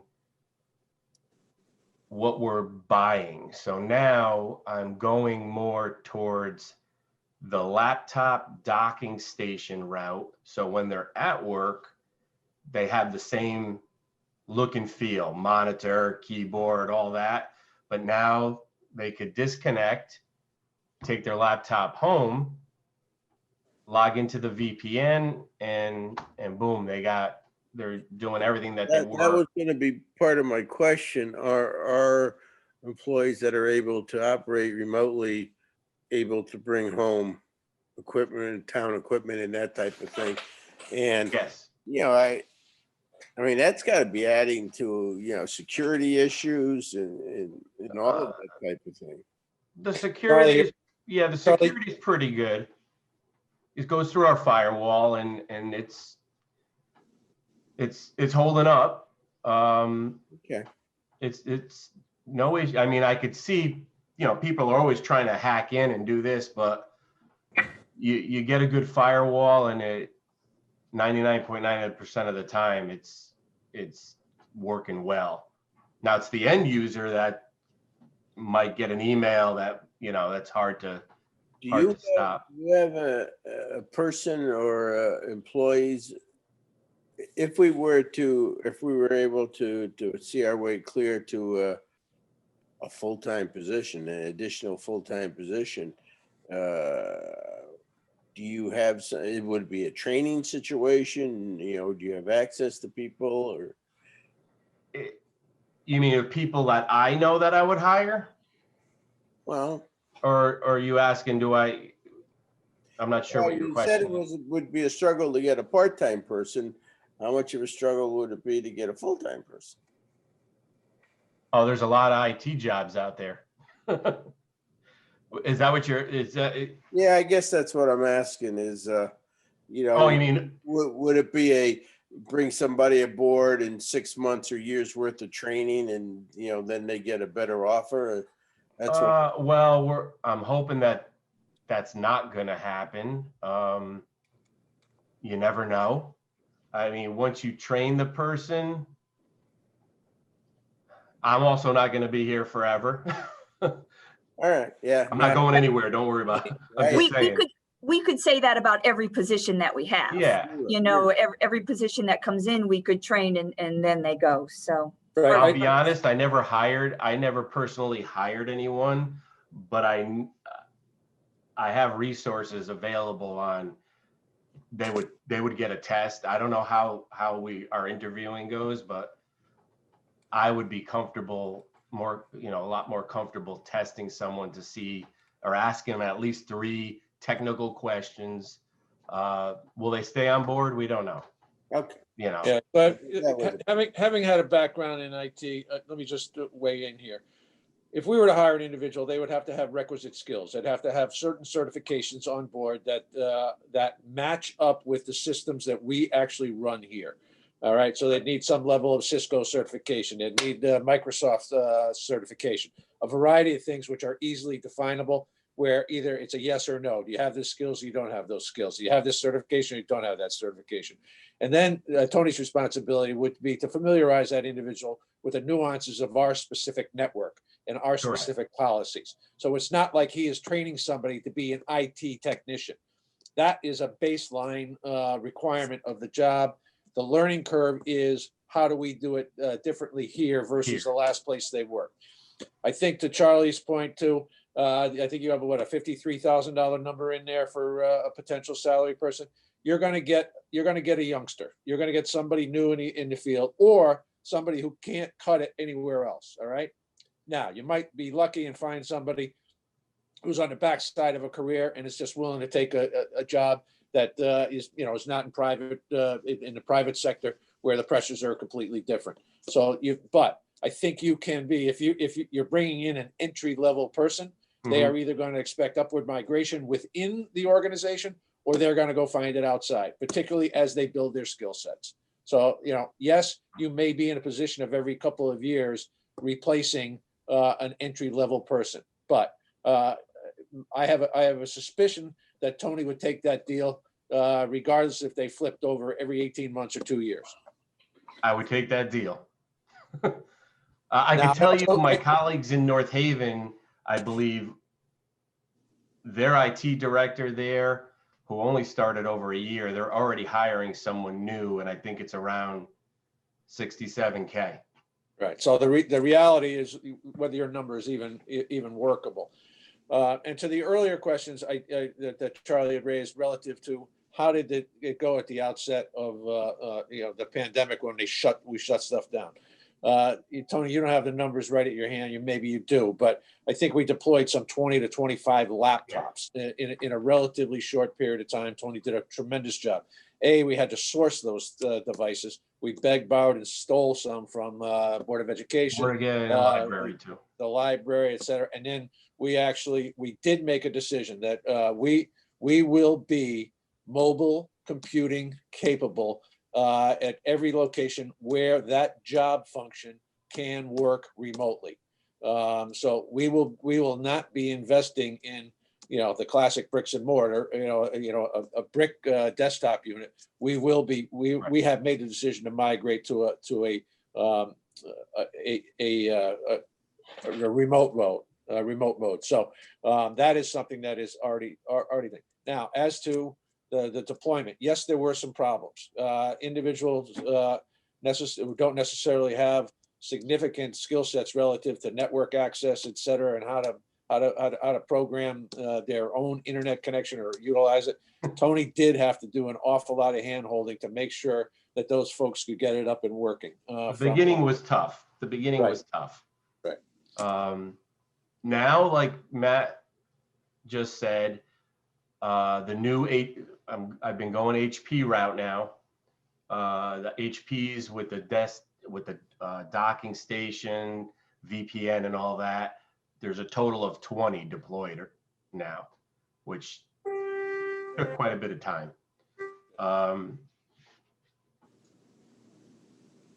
Any questions on the new employee? Any more questions? So Tony, I got a few questions. Seeing the background there of your new control room, I can understand why you need some help. But just no, on a You more don't want to see serious. the back of my wall with an outlet.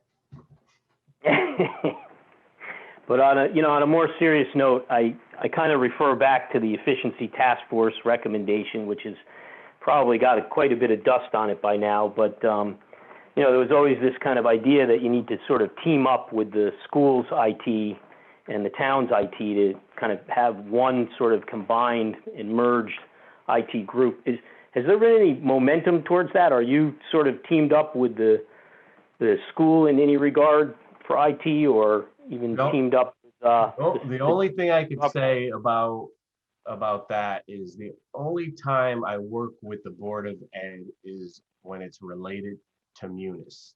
Like the last couple of months, I've been working with them a lot because we've took a different route in our paychecks and forms and all this, and so they're needing help. But other than that, no, because I don't know, Mary Jane, if you could chime in, didn't Bloom Shapiro, the audit that we have, recommended that we do not do that? Sorry, I was working on an emergency issue online. What was the question? It was related to why we're not interfacing with the Board of Ed's IT. No, I think it did recommend that we work with the Board of Education. And I know there were some talks before I was here, and there were some issues with that. I would have to look back into that. I don't remember what the particular problems were at that time and why that was deemed that it wouldn't be done.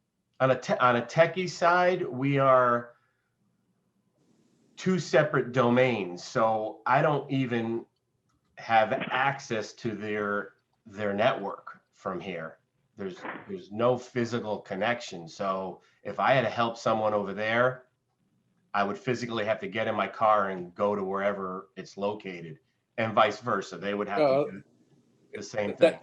That could be resolved long term. But I think as I go back to the study, one thing they did recommend was to hire a CIO, was to create a new position of a senior management level CIO, and then evaluate whether or not the resources we had were sufficient to cover the number of units that are available. I think the crux of this situation is, as Tony just said, the IT support model of one person per 50, per 50 users. Basic, yeah. We can argue, is it 1 to 50? Is it 1 to 75? Is it, 1 to, but I think what you're hearing is the amount of work that is being driven as we migrate to more and more technological solutions and reliance on technology.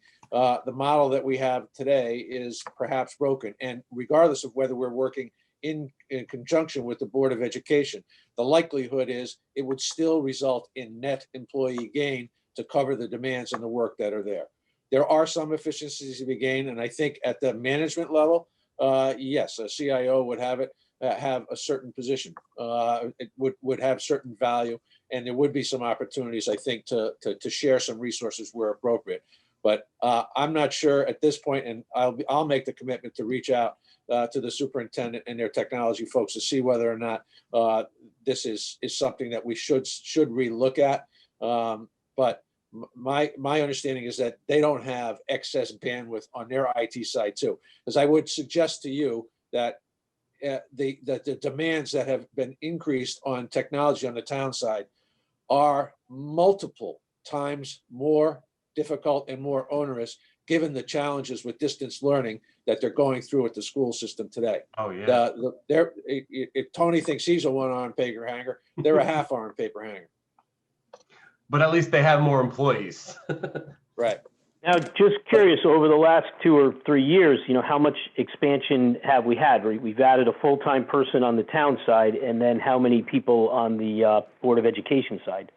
Yeah, for I don't tech? think the Board of Education side has added technologists on the I think town they did. side. I think they put one in there though, Matt. I don't know about this year, but that's what I Right. heard. But let's clarify on the town side. We added someone, but what we did was we eliminated a consultant that was at about 50 grand a year, I believe, and a sworn officer at the police department who was doing IT work. So we did add a body, but the work was always there and being done, whether it was by a consultant or by a sworn badged officer. And then his work is dedicated to the police department, right? And not helping. It has been primarily police and fire. It is both police and fire. He has provided some backup for Tony when needed, not to the degree that we thought he would be available to do so. Yeah, we've utilized him a couple times, but it's just not the same. His number one priority is over police and fire, and everyone here is on Zoom right now. Tony has set up so many things to keep us all going, and quite frankly, as he mentioned, and Jonathan, you should keep this in mind also, is the fact that even after the pandemic, we're going to see more and more people continuing to work from home. And the docking station idea that Tony's working on with all administrative employees is a major project that will continue. But it also means that he's been troubleshooting not only things here in the office, but also helping to troubleshoot people at home. And it's really been quite taxing. Right. I was wondering if the moderator might let me back in again. The battery died. I had to plug in.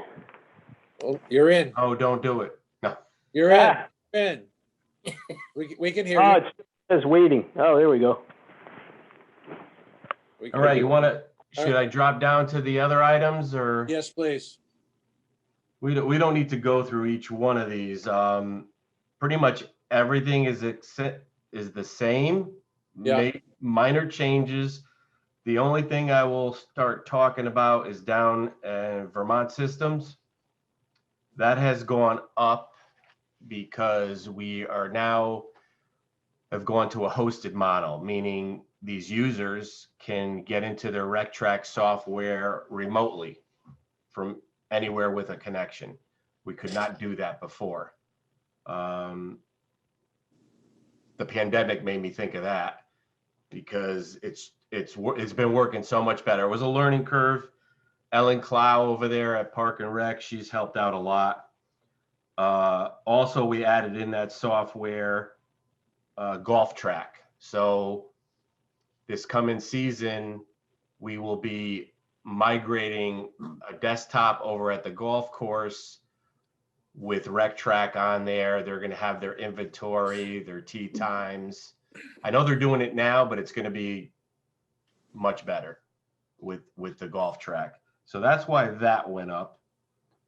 I will let either Mary Jane or Matt talk about this ClearGov and Zen City, because Zen City I don't know much about. Mary I'm just seeing that today. Mary Jane, you want to talk?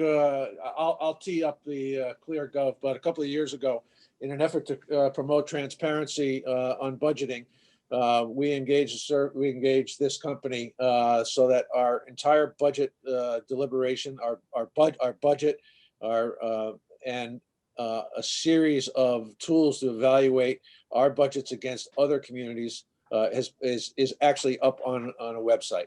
Mary Jane, you want to talk a little bit more about them? That's pretty much it. We've done this for a couple of years. We use some other technology funds to get it going, but ClearGov takes our information, puts it all into a nice user-friendly format that the average citizen can look at and really understand. And then it also compares us with other towns, the state, based on demographic issues, and can really delve into how we compare to our neighbors and what we're doing year over year. So it's really a transparency tool specifically for our residents and taxpayers, and there's a link to it right on our homepage. Good, thank you. Zen City is another software application that a service provider that allows for the aggregation of social media inputs and sentiments around certain issues. That allows us to synthesize what people in our community are concerned about, what they're talking about, and an ability for us to reach out to that community with surveys, to our entire survey, with surveys and monitoring what the trends are relative to the issues of the day. This is one that I'm not convinced is going to be a long-term, so this may or may not come out of this. We are currently working with them. There are some hurdles with the software relative to their ability to get access to private closed user groups, Facebook user groups.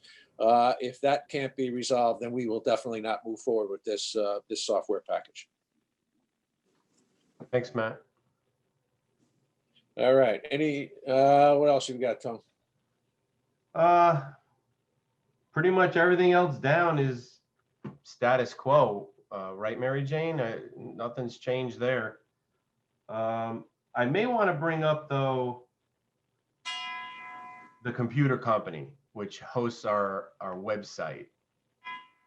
It's not in here, but MJ, is that was in capital, right? Wasn't there discussion on revamping our website again, Matt or MJ? Yes. Yes, we have other money set aside in a special technology account, which includes the option of updating our website. So that will go away if we go with something else. What would be nice is, I'm just going to put a general thing out there. If anyone wants to email me, if they're ever on the town website, their thoughts or changes, or we just want to make it better. We have some ideas with other companies, but it'd be good to hear from whoever if they have some ideas on that. That's about it. All right. Anything further? Any other questions for Tony? Is it okay if I ask a question? Certainly. Is there any consideration to, or is there any idea on if we're going to get City Squared or OpenGov? For what purpose? For the building department? Yes, we are currently, there's actually a call with OpenGov on Friday relative to the permitting software. That project's fully underway. Oh, awesome. Thank you. Good. All right, Britt, thank you. All right, if there's nothing further from Tony, thank you very much. Thank you. Let's get back in the lineup here. I think Pete at legal was skipped over as he was in transit. So Pete, the floor is yours if you want to unmute.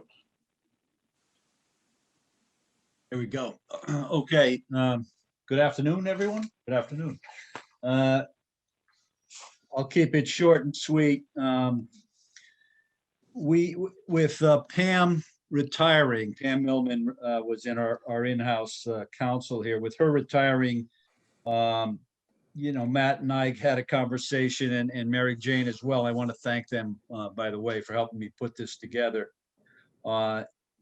There's an opportunity to do maybe a different type of model for legal services.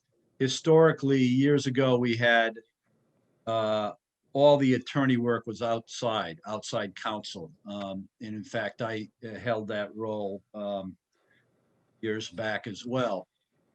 And there came a point where Pam Millman was working as our purchasing agent, obviously had a law license and more than overqualified, frankly, to be just as purchasing agent, and had an interest in doing some of the legal work. Long story short, with the transition from Carl Balistraci to Joe Mazza, there was a decision to basically create a position in which she would continue to do purchasing agent work and, some of the lower end or not too contentious in-house legal work. And that position grew over time. It was a full-time position with benefits and a pension position. And she did a great job, by the way. And obviously, when I came on as town attorney, I spoke with her a lot. And we interacted a lot. And she left the legal affairs that she was working on in excellent shape, and very cooperative in the transition. So, but what we were looking at is, rather than funding a full-time position, maybe taking a middle road where there would be a baseline of hours that the town council, that being me, would work inside the building. Not on a full-time basis, but here substantial amount of time, because there is an awful lot of daily work that needs to be done. Legal work that does not necessarily require, going out and hiring somebody and then monitoring their work. So that's where we're trying to get to. So what we've done as far as the salaries, we've eliminated the full-time salary, which was at 116. We've estimated what I think we can do for contracted services that I would perform here. I had agreed with Matt to perform those at a reduced hourly rate because some of the work I'll be doing here and I've been doing here is somewhat oversight of the purchasing component. So I'll look at requisitions and things like that, and just thought that with a commitment to a certain number of hours, I could do that at a reduced rate. So you'll see that number is approximated at $100,000. Short of that, those are the major changes. There are obviously some other savings that aren't going to appear here, but certainly as far as medical insurance and pension involvement, but also there was a professional liability insurance policy in place for Pam as an in-house attorney.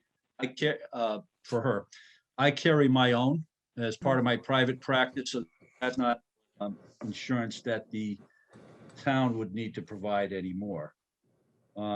The other numbers, you'll see that we kept the general legal expense. So there's still obviously going to be a lot of work that other attorneys outside counsel will do, including myself, when I can, beyond the hours in-house. If there's projects that I can work on at the typical municipal rate, I would. And we've reduced the labor, you'll see, and I think Mitch probably covered that somewhat earlier. We have a lot more negotiating to do within this fiscal year, but next year would hopefully be quite a bit less. There's always going to be some labor work in terms of grievances and things like that, but the negotiating part, which can be expensive, should be reduced next year. If somehow, and sometimes this happens, and negotiations kick into next year, then we would probably be talking about carrying over some of current year labor item into next year. And I think the other numbers are very similar to last year, and obviously willing to answer any questions. Yeah, Matt, Pete, I have a question. Yeah. About every year I sort of look at this and wonder, on the judgment and losses line, Does that, it seems like just a placeholder. It's $5,000 like every year.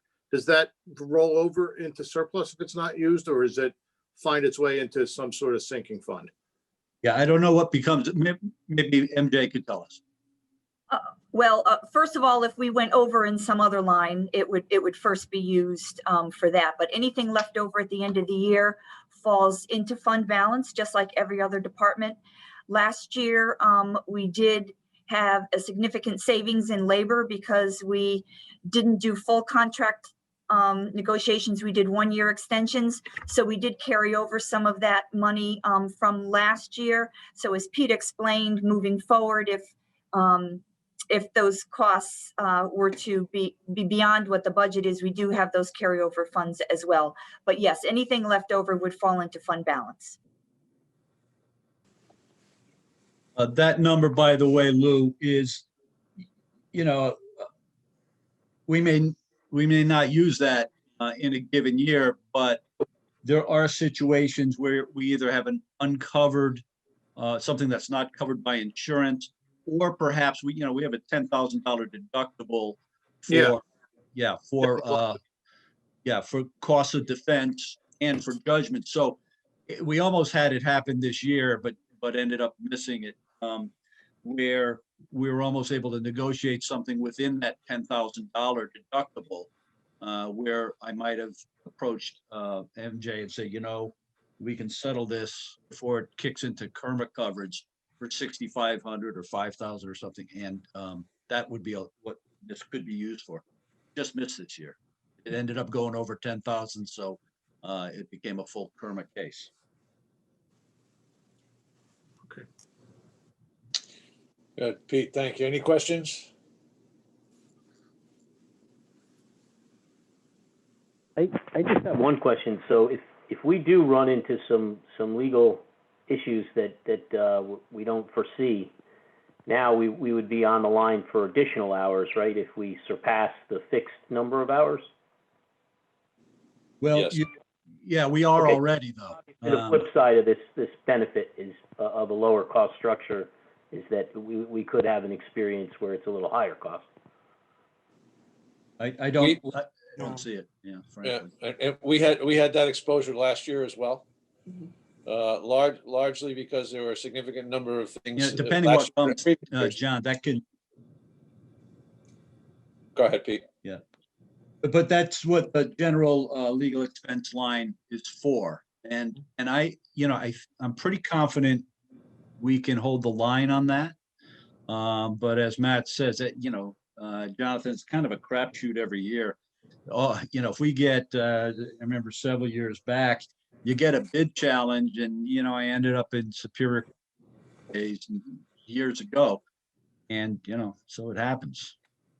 And Jonathan, okay, I mean, I want to turn around. It seems like a positive for the town. I just was curious if we run into some real right. legal. And I just like to add that if we had that type of experience, even with our other platform of having a full-time in-house person, we would have still incurred those costs.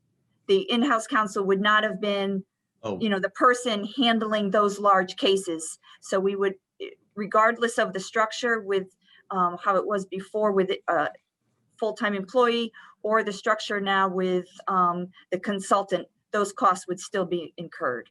That's actually, you know what? That's a very obvious statement that I should have said. Pam did not go to court, and so something big like that would have get pushed out to me, or if I needed someone with some more expertise, to someone else.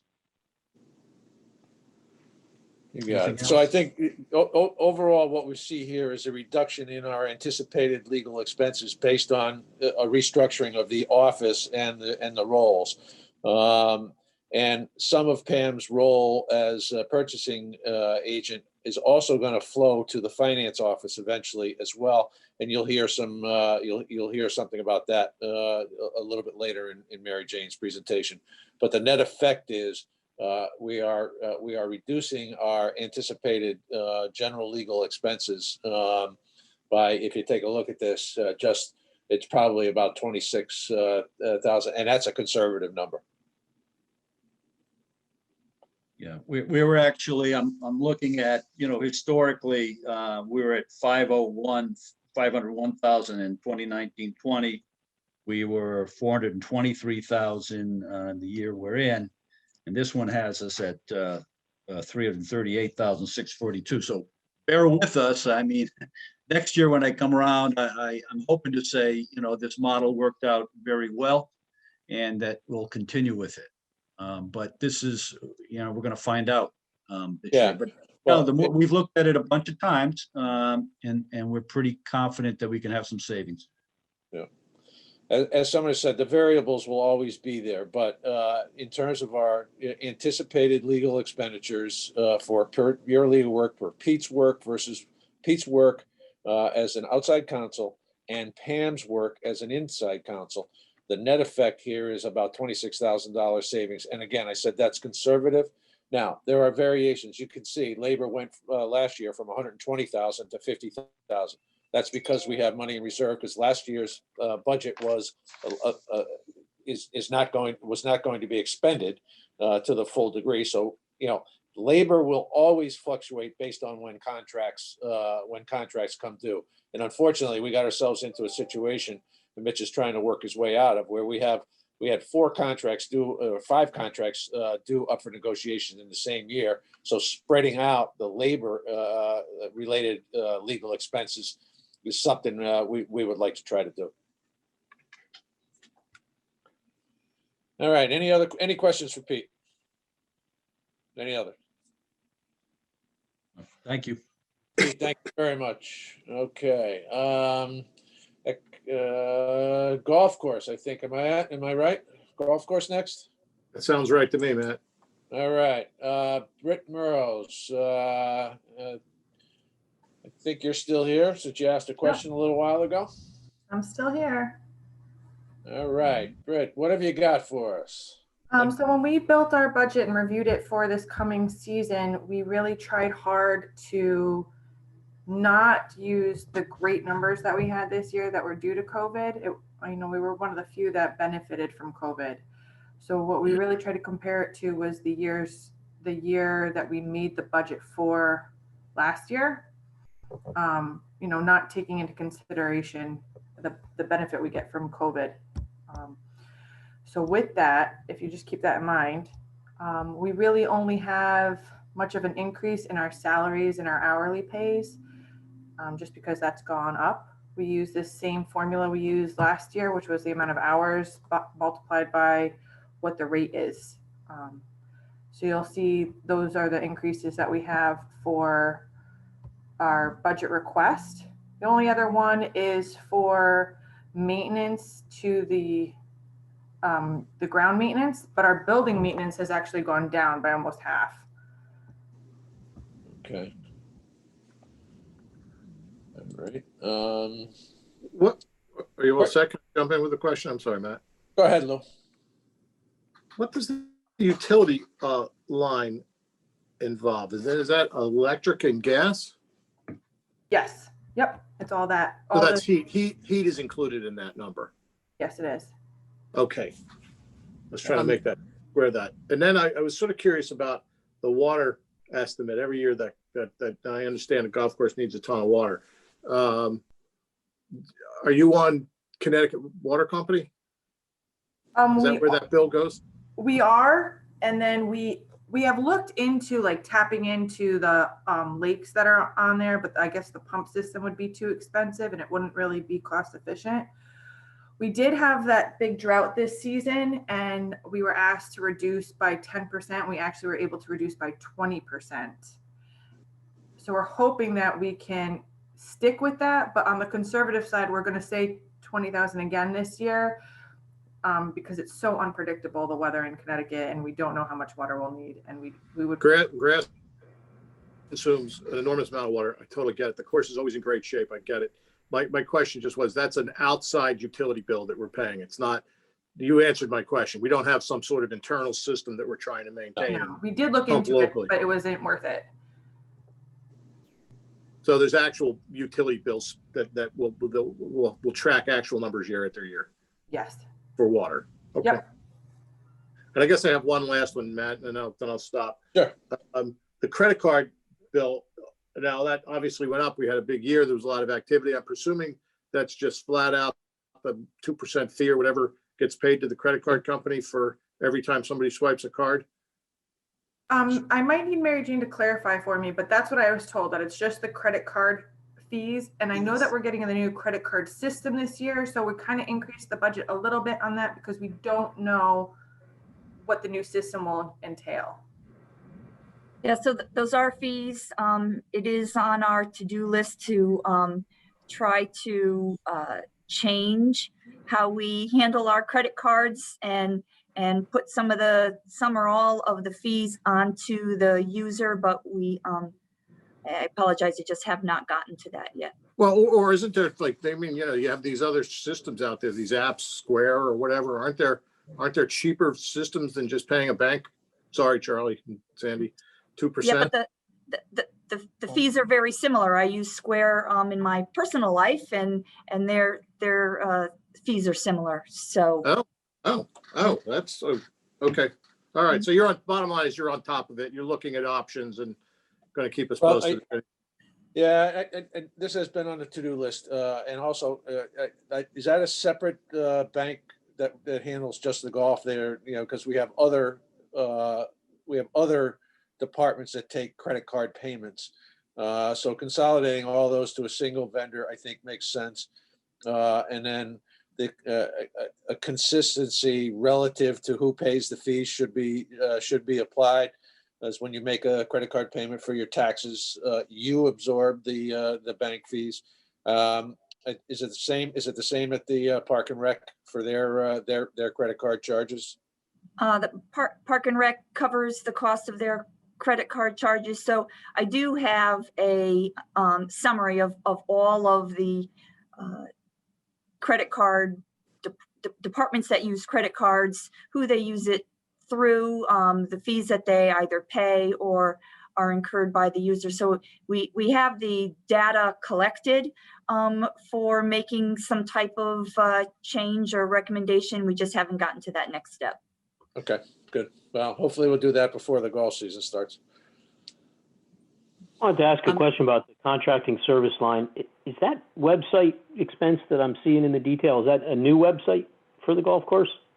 No, it is not. It's the domain and then the website layout. So we have Christina Berry who maintains all of our like Instagram, Facebook, messaging, and advertising, but then she also updates our website, but the actual website itself is not new. It's the same one we had last year. The only Okay, just curious because it looked like there was no expenses for last year for that. I think it was overlooked because last year Christina Berry used to be a gentleman named Evan, and he paid for that. But we don't use Evan anymore. Now we use Christina. And Evan made us. He shut down the website, and the only way we could open it was to put it in our own name. Yeah, I think what happened, Jonathan, is contracted services included the cost of the pro that we tried for a couple of years. And I think when we eliminated the pro and we eliminated that line item, we inadvertently eliminated the money for the website. So last year's budget. Okay, so it did probably just. It should have included some of that funding. Yes. So that was when we get rid of things, we just get rid of it all. I kind of thought maybe we got some kind of like new overhauled website because I see the advertising dropping, and I thought maybe that was like a trade-off. But no. No. Okay. I do think go ahead. I was going to say, I do think that the website did used to be under advertising, but because we contracted it ourselves, we've moved it to contract services. And honestly, the only thing that we've increased between those two lines is the Microsoft, and we use Microsoft for our bookings for the tee times. Okay, maybe that's the puzzle coming together. Yeah. I tried to better organize or more accurately list the expenses. And you have. As they got moved around. And you have, that detail is much better than some we've had in the past in your backup, so I appreciate that. Just one note, you made mention of it at the start of your presentation. The golf course seems to have been one of those organizations that's benefited from COVID in terms of rounds played and revenues. And clearly, you guys with April, May, and June to come have already collected 94% of your anticipated revenue. So there's an opportunity. I think in your big months last year, you were doing between $30,000 and $40,000 a month in rounds. So you have an opportunity here to completely blow away the revenue estimate and possibly come close to, not that this is a litmus test, but to covering your total operating costs. Yeah, that's our goal, and we're hoping. I mean, that's our goal every year, and we hope to do that. But we're also hoping that we don't have to rely on COVID again this season. Agreed. Yeah. I had a question, Mitch, on the salaries.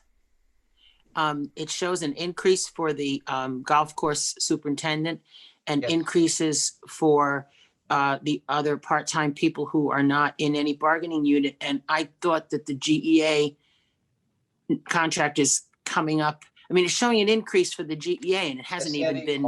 I thought I could slip that by you, but you're great. You caught it.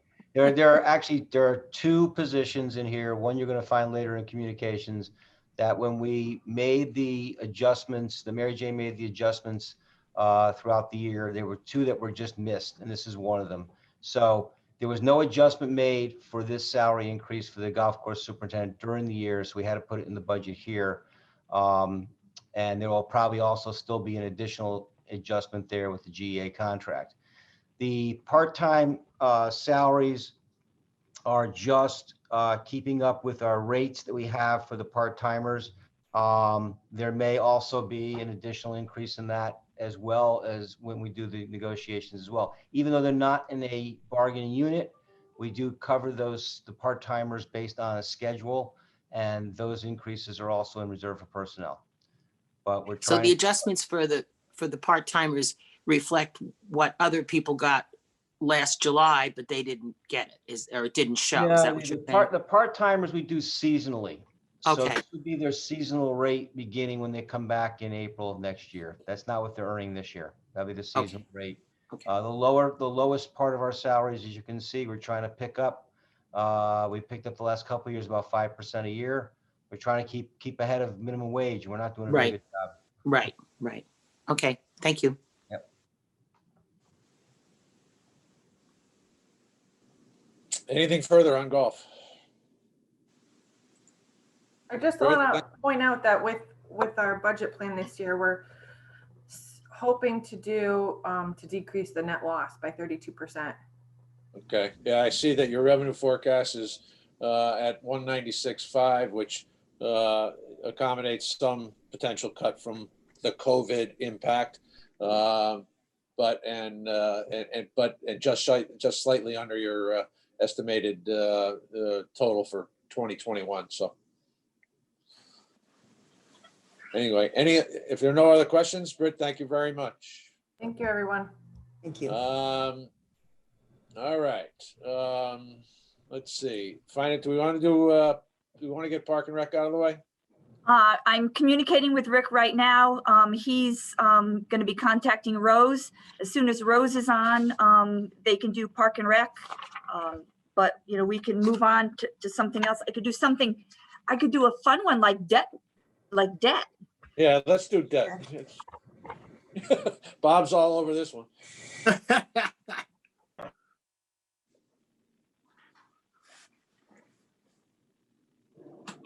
I just got to find the right pages here.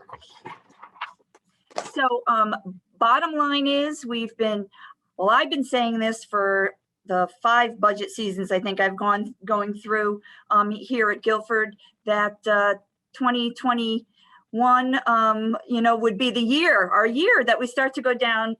It'd be our last year. So here we go. So our new budget for 2022 does indeed show an overall decrease of just shy of $75,000. I had said all along it was going to be a really small decrease that first year, but that we would have one. So here it is. So the debt budgets include not only all of our bonded debt, but also includes the lease payment for the energy performance. So you see that as the first line on your documents. But these budgets represent the refunding and the restructuring of all of our debt. So the reason the debt principal goes up is we're now refinancing that money. So now it's like starting from scratch on that refinancing. But overall, there's a reduction, and you know, we should be able to see that moving forward because I had anticipated additional bonding year over year anyway. So hopefully this is a trend that lasts for a few years. Excellent news. Mike? So Mike, Yeah. No wonder you wanted to jump onto that one. That's great. Michael, I looked at the right sheet. how long ago did you put together the charts that said when this would happen? How long ago? Yeah, 2011. there you go. 2011. Jonathan, you have to look at both sheets together. You have to look at debt interest and then debt principal. And the two together give you that savings. Oh, One's that's up- the net decrease. Okay, thank you. Sure. Yeah, sorry. In my Although excitement to show. you did confuse, Mary Jane, if I Yep. can just ask you once again to explain why principal's down and interest is up. What's the mechanism of that? So if you look, so we've refinanced some of our bonds that were expiring. So so take your house, for instance. If you have your house loan and you have 5 years left to pay, and then you refinance, and now you do a 20-year refinancing, your principal goes down each year because you're spreading out over a longer period of time. It's similar to how we've done the refunding. So we're now paying interest up on the front because it's like starting over. So the interest will start to go down. And then the principal will go down as well as we move forward.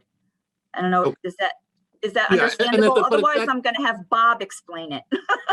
But that's not the suggestion, because I remember those refinance. And in addition to stretching out the payment term, you've got much better interest rates as well for the same debt. Yes, but we carry a higher interest at the beginning. The net, the gross amount of interest payments, but the Correct. interest rate was better. The Yes, component- absolutely. Yeah, the Yes. component of each payment is loaded more with interest in the early years.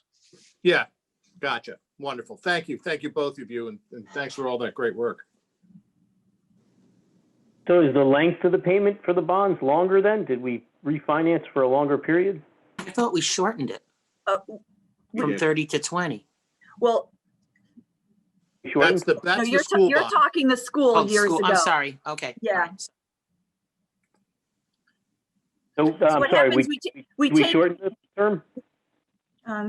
no, not really. So we take all these bonds that we're refinancing and we put them together. And now we have to aggregate them over a new term. So some fall off before others. You'd have to look at the entire, Portfolio. yeah, to see it. Oh, yeah, because they all had different terms, right? Correct. Yes. So let's frame the question a little differently. What is the overall impact to the amount that we would pay under the old scenario versus the new? The total cost of refunding reduces our payment stream in the aggregate over time. I forget what that number was. I don't have all of that in front of me. Well, It was in the millions though. Million, yeah. It was For the in the first- millions. I just don't remember what that number was. For Yeah. the first group of bonds that were refinanced, it was $3.1 million over 10 years. Savings. Savings, yeah. Yeah, free money. Hey, Lou, what does Everett Dirksen say? I got you. Taxpayer savings. Exactly. Well done. Again. Okay. And we can move on to Park and Rec. Unfortunately, because of the delay, we will not have the chairman of the Park and Rec Commission with us. Okay. All our regrets there. Sorry. Yeah. Well, Rick? yeah. Rick? Hi, Audio? well, first of all, thank you all for, I know we were scheduled for yesterday, but then I got scheduled for some training on the COVID vaccine. As you know, we're going to be a clinic site starting Monday. And so we had to go to some training in Madison. That was kind of last minute. And thank you for pushing us off to today. But you make a point to open up a different different schedule here. Give me 2 seconds. Just go ahead. Go ahead. Down the bottom on mine. Is it on today's schedule? Yeah, I didn't reload and it's down on the bottom on today's. Don't wait for me. Go. So I was going to talk about things that, that we weren't able to do this past year, but you guys have been on for a long time. So I'm going to, if it's okay, Matt, I'll just jump right into the budget. Is that all right? Yes, please. I don't want to tie you up any longer than you have to. I did notice George Crawl announcing he was retiring. I've told my staff that I've retired. No rumor. I was tired yesterday. I'm tired again today. Retired. Okay, good. We're all awake now. That's good. All right. So first thing in the budget I want to highlight is the full-time salaries. We are requesting to move the community center custodian from a B5-4 to community center building maintenance supervisor E1-4. The responsibilities of this position are really greater than others that are in the same grade. It's not really the same position. What that position does is the job, the responsibilities and requirements and the job description, as we'll rewrite it, is much different from others in that grade. That position schedules, supervises, and assigns tasks to the part-time custodians. He covers and will continue to cover nights and weekends when the custodians are not available. He coordinates and oversees all the community center improvement projects, works with various contractors in the building. He manages the very complicated HVAC system, and projects are like the ceiling tile replacement, carpet replacement, boiler replacement. He pretty much oversaw all of that. He assists with the 5-year capital improvement plan for the center, orders all the supplies for the building, and is responsible also for other buildings like the bathhouse at Jacobs, Bittner, and Quantapug when we're in season. And one thing we would like to do is move that position into helping oversee the crews for snow removal on sidewalks. As you know, Tony, our park foreman, works with Public Works, plowing roads. So he's not really around seeing the sidewalks. He checks in with the guys as he can, but he's out on the roads. And so this position, we would have them sort of be responsible to work with the sidewalk crew to, oversee that whole part of the snow removal. So the E1-4, I didn't check this completely with Mitch, but I think it's about a $4,000 difference from what he would be next year as a B. Sorry, what was he? A B5-4 or B5-5, whatever you go to. I think it's somewhere around $3,500 to $4,000 difference. So that's full-time salary. Part-time wages, there's about a $14,000 increase just for aquatics due to the minimum wage going up. We always pay a little more than minimum wage because we can't get lifeguards at $11 an hour. We have to pay something more to get them.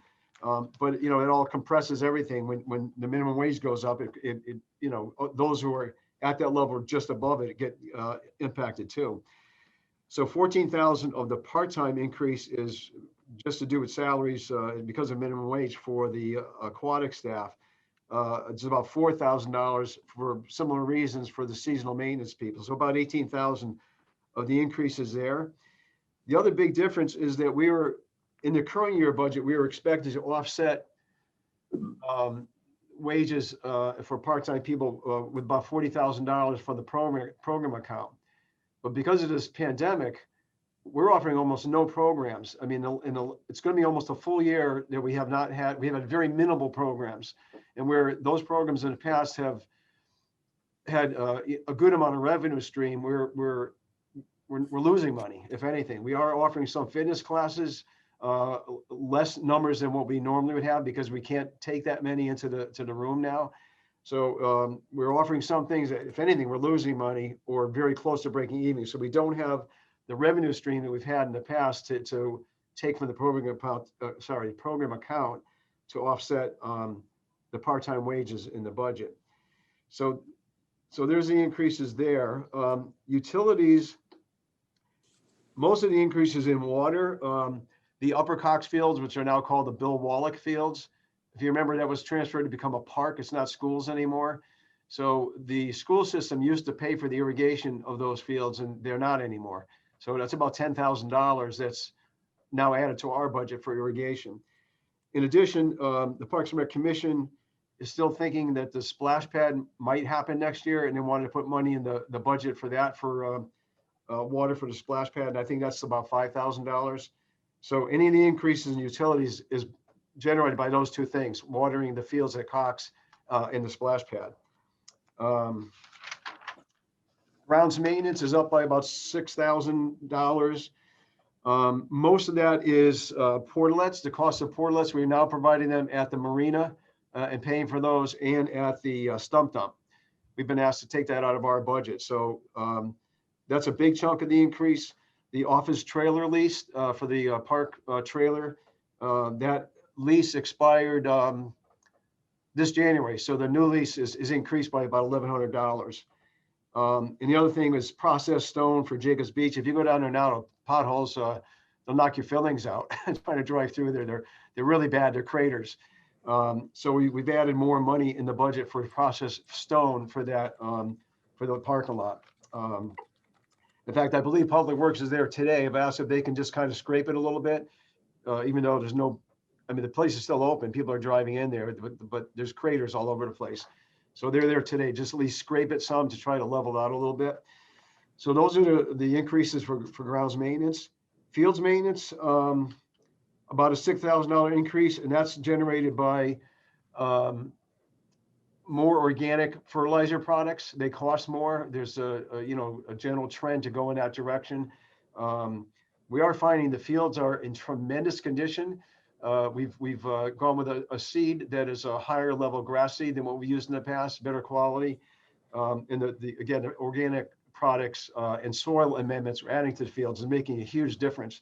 When we walked the fields in October with the field committee, they were very impressed with the condition of the fields. In fact, I said we really should bring the Connecticut Parks Association to Bittner Park and show them this is what a grass field should look like. Granted, the fields got less use this year, because of the COVID situation, but they're in pristine shape. But a lot of it has to do with what Tony is doing with turf management, and it's the fertilizers and the seed that's making a big difference there. We also put back into the budget two other accounts, major events, the fireworks, which up until 2018, there were a couple of years that there was private fundraising to cover those fireworks. But for most of the years, it was in the budget. We took it out of the budget in 2018, 19, and 20. Well, 20, it didn't happen, but it was going to be paid out of the program account. But again, that program account is shallow right now. We have nowhere near the funds that we normally had in it. So the Parks and Rec Commission is suggesting, since it is a town-wide major event, assuming we can have it again this year, we were looking for $12,000 for the fireworks, and that's $3,000 less than what we put in last year. It was a $15,000 show last year. We thought we'd knock it back a little bit and try to make it happen. Recreation supplies, which for a lot of years we've been taking out of the budget. Those are like bases for athletic fields, nets for tennis courts, first aid supplies, beach supplies, and staff uniforms. We provide bathing suits and staff sweatshirts for the aquatic staff. We've been taking that out of the program account the last number of years, but again, there's not money in there right now. So we're looking for $5,900 for that. Rick, can I just interrupt you 1 second? Sure. Just to give us a point of reference, the program account, I know what it is.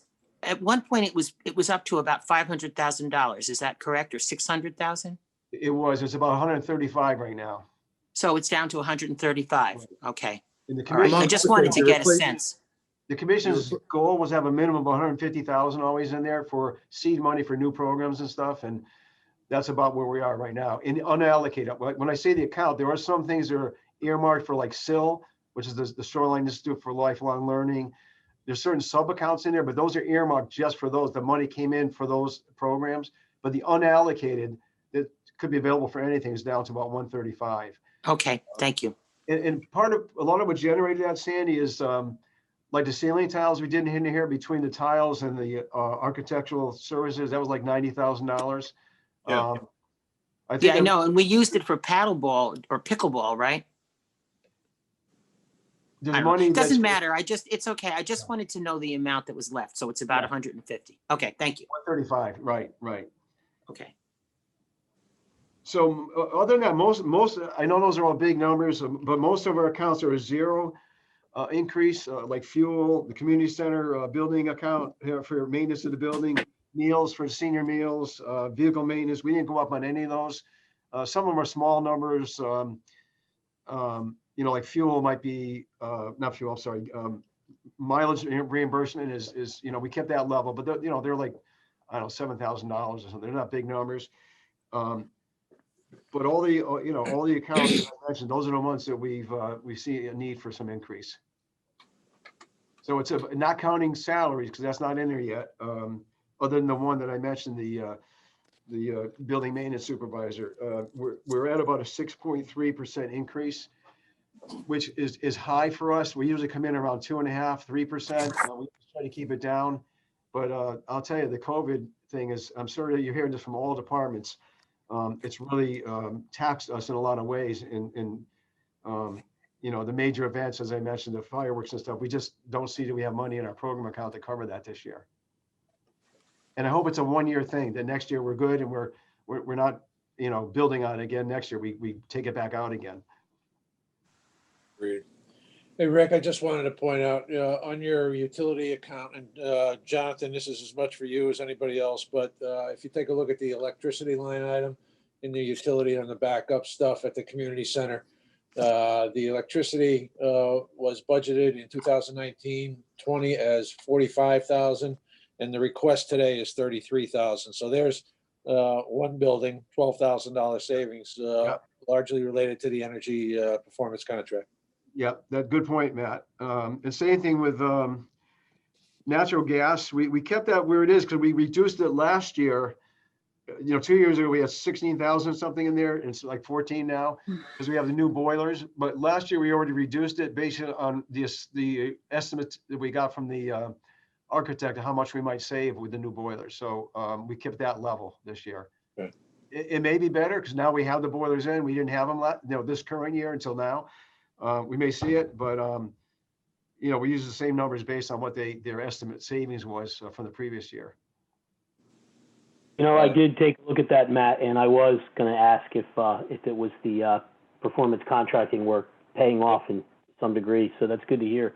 Was there anything notable done besides the boilers?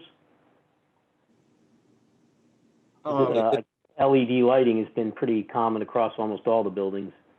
Lighting, window treatments, right? We did that. I think we have in our 5-year capital plan, Matt, we put in for more windows. We didn't do all of them. 2 years ago, I think they did it. But all that I think is helping. The electrical upgrades are helping. That's why our electric budget is reduced there for the community center. We're seeing some definite benefits from that. And again, with this new boiler system and the HVAC management program, we might even see better savings, but I don't know until we get there. Good to see it paying off to some degree. Good to see that.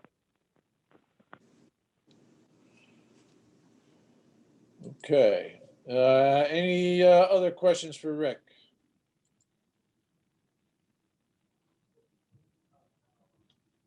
Hearing none. Rick, thank you very much. Hey, thank you again for accommodating us. Rick, thank you for all you're doing, particularly for our seniors, and also standing up a vaccine clinic. And just as a way of background, it's anticipated that this will be a weekly event going forward, at least on my calls with the East Shore Health District and with the Region 21 mass distribution area. So as long as the supply of doses continues to flow to our distribution area, we'll be trying to do a clinic once per week, and it's going to be largely staffed by your team, right? Our team and the paramedics from the fire department. And Sonia, of course, Sonia has done a great job with this whole thing. You know, she's really deserves a lot of accolades, but yeah, we're shifting gears and we're focusing our main focus. We're still trying to keep everything else going that we do, but our main focus right now is getting people to get vaccinated. Right. And the work you're doing specifically with seniors is helping them navigate the various access systems to get scheduled there. Because as I think most folks know, we talked about it earlier, there are folks in this community who do not have not gotten up to speed on technology, and having to sign up through this VAN system to get a vaccine is not the easiest process. And you have to have an email address. Plus out in 2 minutes. Thanks. Yeah, Matt, it's a challenge. In fact, Terry and Nancy, Sonia let us borrow Nancy for today. They've been working with one person for about 2 hours now, trying to get them in. It's a real challenge. And we know there are several hundred seniors who don't even have emails. And we're trying to come up with a system where we can manage their account for them. Somehow we'll create an account, and we get the notification from the state that these 200 people now are registered somewhere. We're gonna have to get in touch with those people, let them know when they can get a vaccine and where. It's a very, very challenging system. Yeah, but our staff are working on it. Good luck with it, Rick. Thanks, Rick. Okay, Mary Jane, back to you on finance.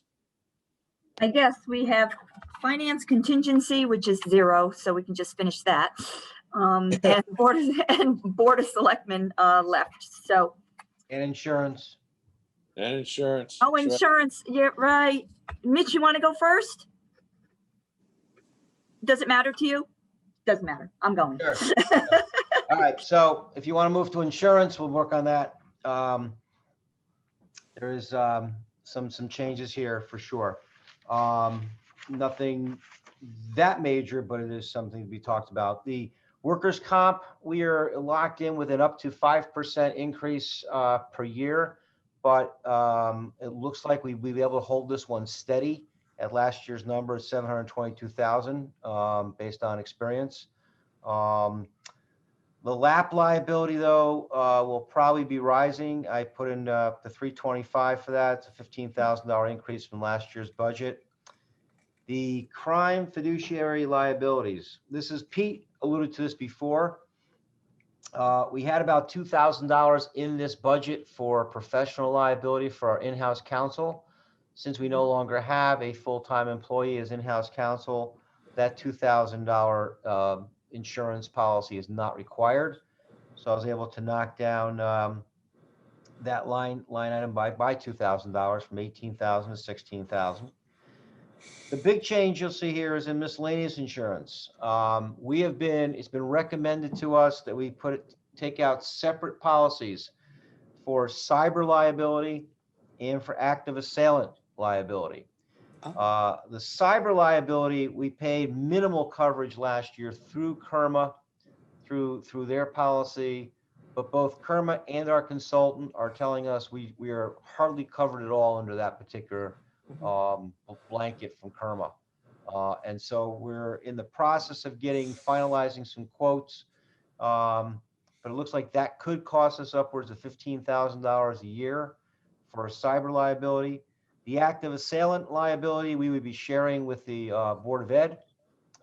They would probably take on the bulk of the cost of that based on the situation in the schools and the buildings, but we're still looking at probably a $7,500 potential cost there too. So the miscellaneous insurances, that's where I put these. Not sure if they're the right place, but that's where I put them. Would raise substantially. The good news is, although it doesn't look like it now, we did get a decrease in our underground storage tank policy, but it's been more than wiped out by the potential for those other 2 large policies. Claims deductibles, I'm resubmitting again back to 20,000, even though we've been cut back to 10,000 in the last couple of years. We have had some claims. We have a $10,000 deductible on those claims, and I have a strong feeling we'll be needing closer to 20,000 than 10,000, so I put back in for that. Our insurance consultant, cost us 10,000 a year. I expect that to continue at the same rate. The rest of the budget are pretty much offsets, reimbursements from waste transfer, library, and police special services on their insurance costs that come back and help cover us. And the final line item is for Kerma, who has been providing us with an equity distribution, which is distributed throughout all their membership. And after having successive years of increasing numbers, last year was a little bit of a cold water splash. We went down from 79,000 to about half of that at 34,000.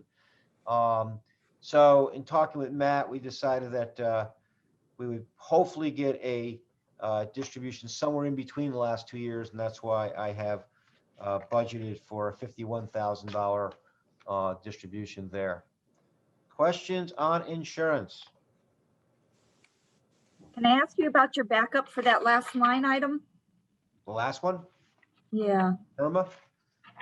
Is that the list of, oh, never mind. Never mind. Okay. No question. Okay. Mitch, I got questions about the new insurance. So if we've got cyber liability insurance or even this active assailant liability insurance, how would we be covered? What would they cover? Jonathan, for the cyber liability, it's a very comprehensive package, which we do not have finalized yet. We have our insurance agent, HD Seeger, out quoting it now for us. So I honestly can't answer you totally what we'd be covered for, but what I'm told is that we are very under insured right now for any potential cyber attacks and liability at the moment. We have some insurance, but it is less than recommended. And so when I get the actual quotes, actually, I'll be able to hopefully adjust this a little bit downward, but I don't know. We don't have a quote yet. The active assailant, I have provided for you some information in my backup from Kerma, what they cover for active assailant. And I have our insurance agent looking at that also and determining whether that's where we'll go with it with Kerma for an extra charge or go on the outside. But our prediction is we may have to go on the outside for that as well. And the prediction is right now about a $7,500 charge. But we're still in the infancy of this, but I can't let this budget go without putting something in here because we definitely need to have these coverages. And we've had discussion in Matt's office with our insurance agent from Seeger as well as Kerma about both these coverages. Hey, Mitch, just a quick question on the active assailant. In those discussions we had, there was some concern over the depth of the coverage for the policy because, how many folks would be covered as a result of it? Is it one? Is it three? Is it, God forbid, a Sandy Hook thing? So there seemed to be some concerns about top end coverage, caps on payout. Yeah, that's correct. And that's where Scott from HD Seeger is going to be putting together a comprehensive quotation for us. He's also looking at other towns that they represent and seeing if we can put together a group package that would help potentially lower our liability there too. Hearing that we're possibly not adequately covered at this point, especially for the cyber, is kind of concerning. Was there any thought? I just can't remember how we're doing in the current fiscal year on our budget, but was there any thought of trying to put that in place earlier? Not at this point, Susan. We haven't discussed changing it yet. We do have coverage. It's just a minimal coverage, and Kerma has even said to us, based on some of the quote unquote attacks they've seen on cyber attacks from other communities. Fortunately, knock on wood, not us at this point. Other communities, there have been some substantial issues. And so, as I say, we do have coverage right now. It is minimal, and we're looking to enhance that with this coming fiscal budget. But Sue, that's a very good point.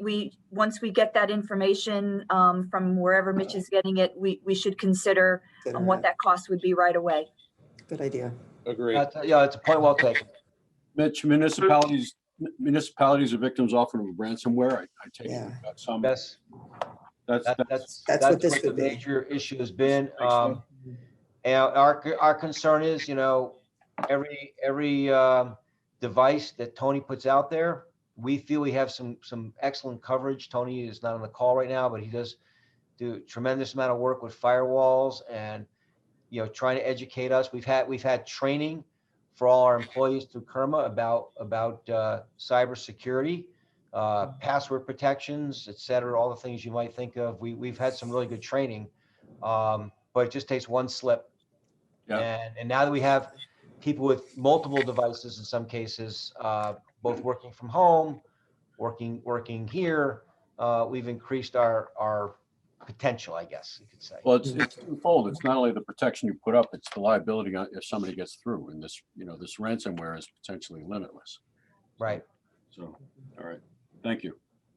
For the active assailant, would that cover the school? What if the assailant was one of our staff? Or I don't understand how the school would be culpable if some outsider School would be committed a crime at the school. Well, whatever happens, obviously, if something were to happen, somebody's going to say that our security wasn't good enough, even if it was. It's always a case of there's going to be a lawsuit, and we need to have protection on that. That answer your question? Plaintiff's attorneys are not bashful when it comes to blaming an organization for security failures. Take a look at what happened at Sandy Hook. And particularly nowadays when we should know, when we should know better, and we have spent some money to implement some policies to protect against active assailant. And if we had missed something, the plaintiff's attorneys are going to have a field day with it. Seems like blame should squarely be with the criminal. Yeah, except the criminal usually doesn't have resources like the town does to go after. Right. So. Well, thank you. All right, thank you, Mitch. Okay. All right, Mary Jane. We're Back to doing me. finance first and then Board of Selectmen? Sure. So you'll see an increase for the finance department in the full-time salaries. I made a presentation to the Board of Selectmen a month or so ago, and they approved a change in one of my employees. We had a part-time position that worked primarily for the waste transfer station, and that person is retiring, and the Board of Selectmen has granted me permission to move forward with a full-time person who will still work the same hours for the waste transfer station, but the additional 21 hours will be in finance. So we're actually interviewing tomorrow for that position.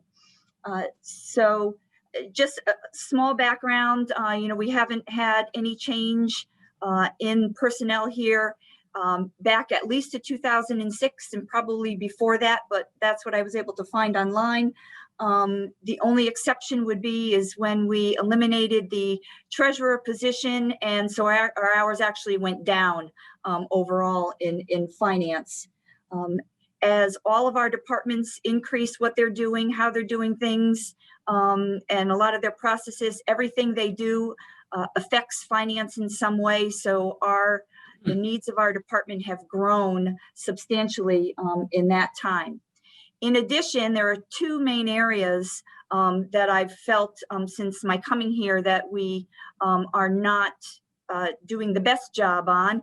We do it once a year, maybe for the audit, but not a great job. So this position will be tasked with managing our fixed asset inventory so that we have a better grasp on all of the assets that we have, how they relate to all the departments, making sure Munis is up to date, depreciation, all of that.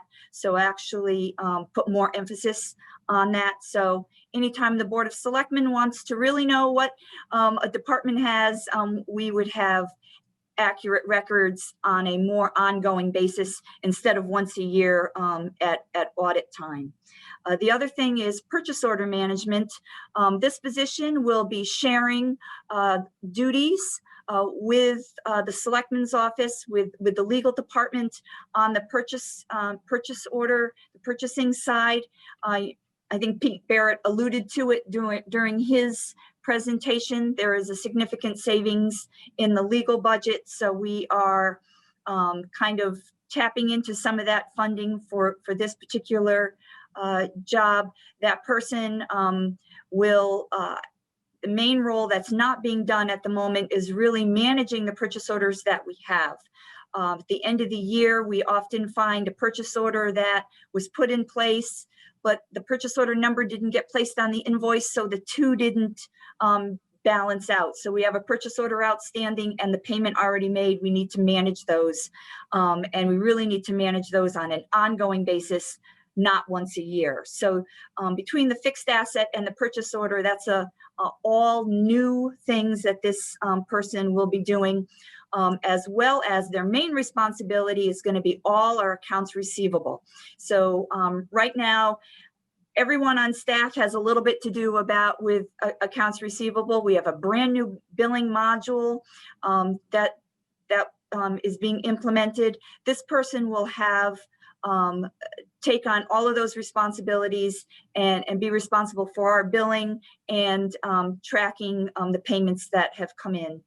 So like I said, that position is already moving forward, but the budget for 2021 is the first time that you see that in there. So that increase is primarily for those 21 hours. The hours that the waste transfer station is already covering those first 14 hours, so you don't see that in the budget at all, just the 21. So any specific questions related to that? Just let me make a comment, Mary Jane. This needs to be looked at holistically. This is a revamping of the purchasing, legal, and finance. You need to put those three components together. And the net effect is we are spending less money with the new structure. The immediate question that comes to mind, you're moving somebody from a part-time to a full-time position. What about benefits? Yes, the benefits will accrue to that individual. However, we are no longer paying benefits to the full-time purchasing agent / legal individual, Pam Millman. So that's a wash. In fact, it's probably a win because the contributions to the 401k will be substantially less at the rate we're paying the individual in the finance office than we were paying Pam Millman.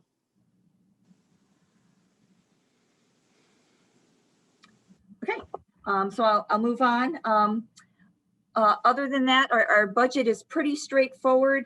Some of the larger items we have, the publication of the budget. I love to hear that things can maybe be electronic. It costs us over $3,000 to print our budget in the newspaper. And so if there's any type of change in that where we can do things just slightly different, hopefully we can save some money in that line item. The audit is in my budget. These numbers are based on RFP, so those are those costs. Other than that, we did add some money into office supplies to cover the additional items we're currently buying because of COVID, gloves and sanitary items and that type of stuff. So that's kind of what that increase is for. Dues and membership fees is primarily our membership in the national and the Connecticut GFOA. The national GFOA price is more than half of that particular budget. That's where we get a lot of information from them. And we also, it covers the cost of our award that we received for our audit that we recently just received our medallion in the mail for the last year. Education and training brought that back down. Last year, I included additional training for Darlene on my staff to attend some GFOA national trainings. Because we did not use that money, we'll be carrying that over for her to use hopefully at some future time. So that covers the other trainings we do, primarily going to the Munis conference. So any questions? Anyone?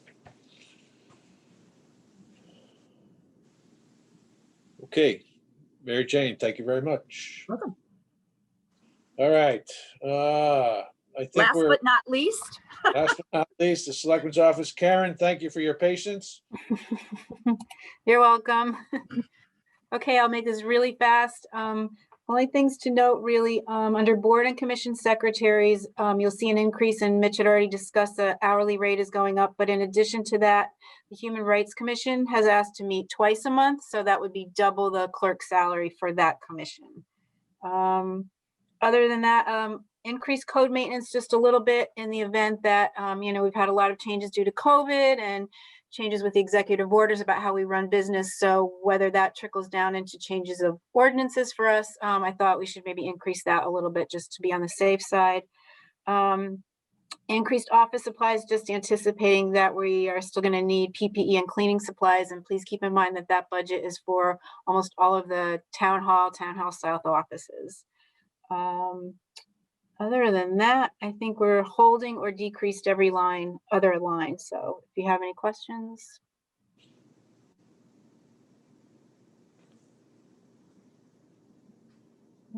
No? I just had a question about revenue. Okay. I think the performance contracting, I think it's the rebates, as I was explained, are maybe coming across on the selectmen's revenue. Is that right, Mary Jane? Yes, but as I explained the other night, the Board of Eds were taken out of there. So what's left is a very small amount just for on the town side. Most of that rebate belonged to the Board of Ed. Okay, it looked like the costs for the performance contracting were in maybe the debt account, is that right? Yes, the town's portion is 19% of the total debt. So the rest of it you will see in the Board of Ed budget. Okay, I was just wondering, why you carry it in the selectmen account and, maybe why not in debt, but I guess debt doesn't really have a revenue line to it, right? Aspect to it. Yeah, for us, it's the lease payment is considered debt for us. I'm not sure how the Board of Ed has it on their side, but the bulk of the lease payment is on the Board of Ed's budget. Okay, so to put it together, you really got to take a look at the revenue, and then I guess the other component of revenue would really be the report that is forthcoming to kind of see what kind of savings we're really achieving across the utility lines, across, all these different budget lines. Yeah, the revenue really offsets the expenditures in the regular departmental budgets. It doesn't really reflect against the lease payment.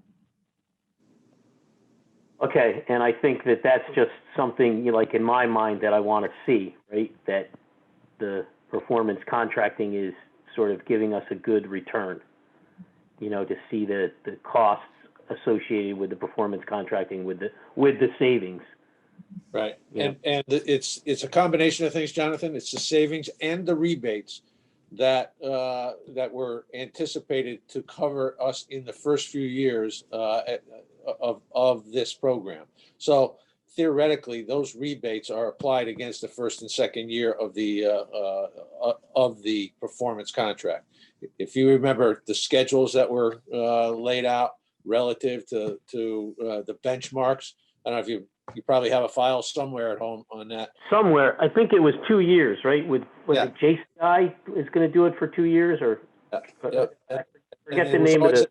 It's always anticipated that the rebates were going to cover us in the early years as we were ramping up to get all of the efficiencies out of the measures that were implemented.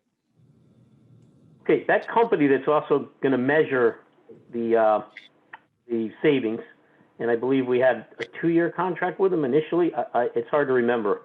Is it possible we'll contract with them for longer for them to track this? Once the tracking system's in place and all the measures are complete, this will be a software package that will allow us to manage it ourselves.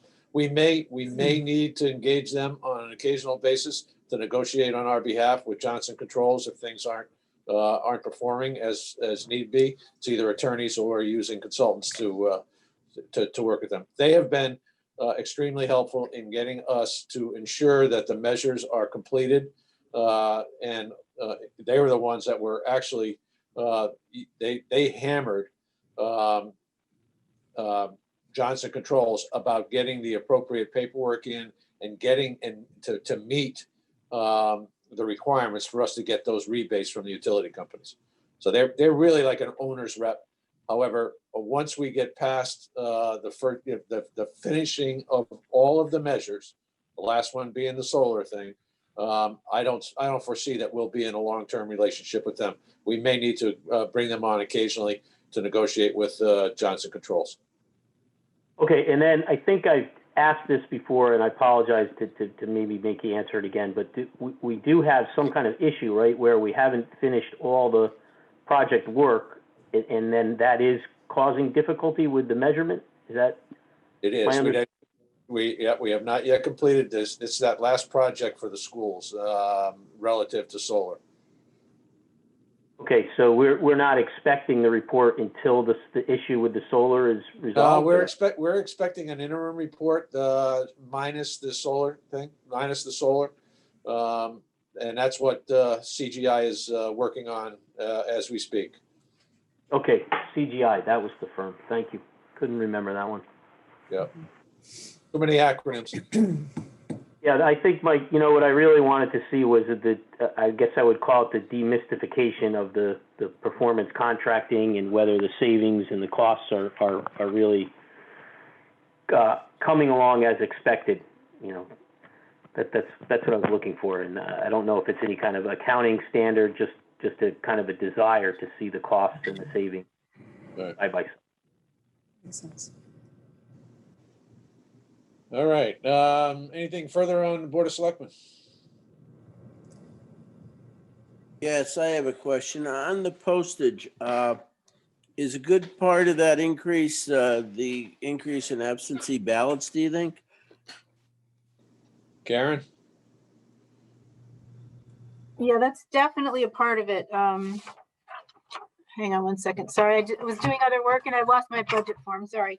That's a good enough answer Yeah. for that one. The other question I had, though, is I know that they said in the tax office that the postage for the mailing the tax bills is in the Selectmen's postage. It always has been, yes. Yeah. What kind of a number is that? I'd have to go, I don't know it off the top of my head, Charles, but I can definitely get it for you. Yeah. That'd be great. Appreciate it. Sure. Okay. That's All it. right. That's all I got. Anyone else with anything? On Board of Selectmen or moving on? Board of Selectmen, we're done. Nope, nothing. All right. Thank you.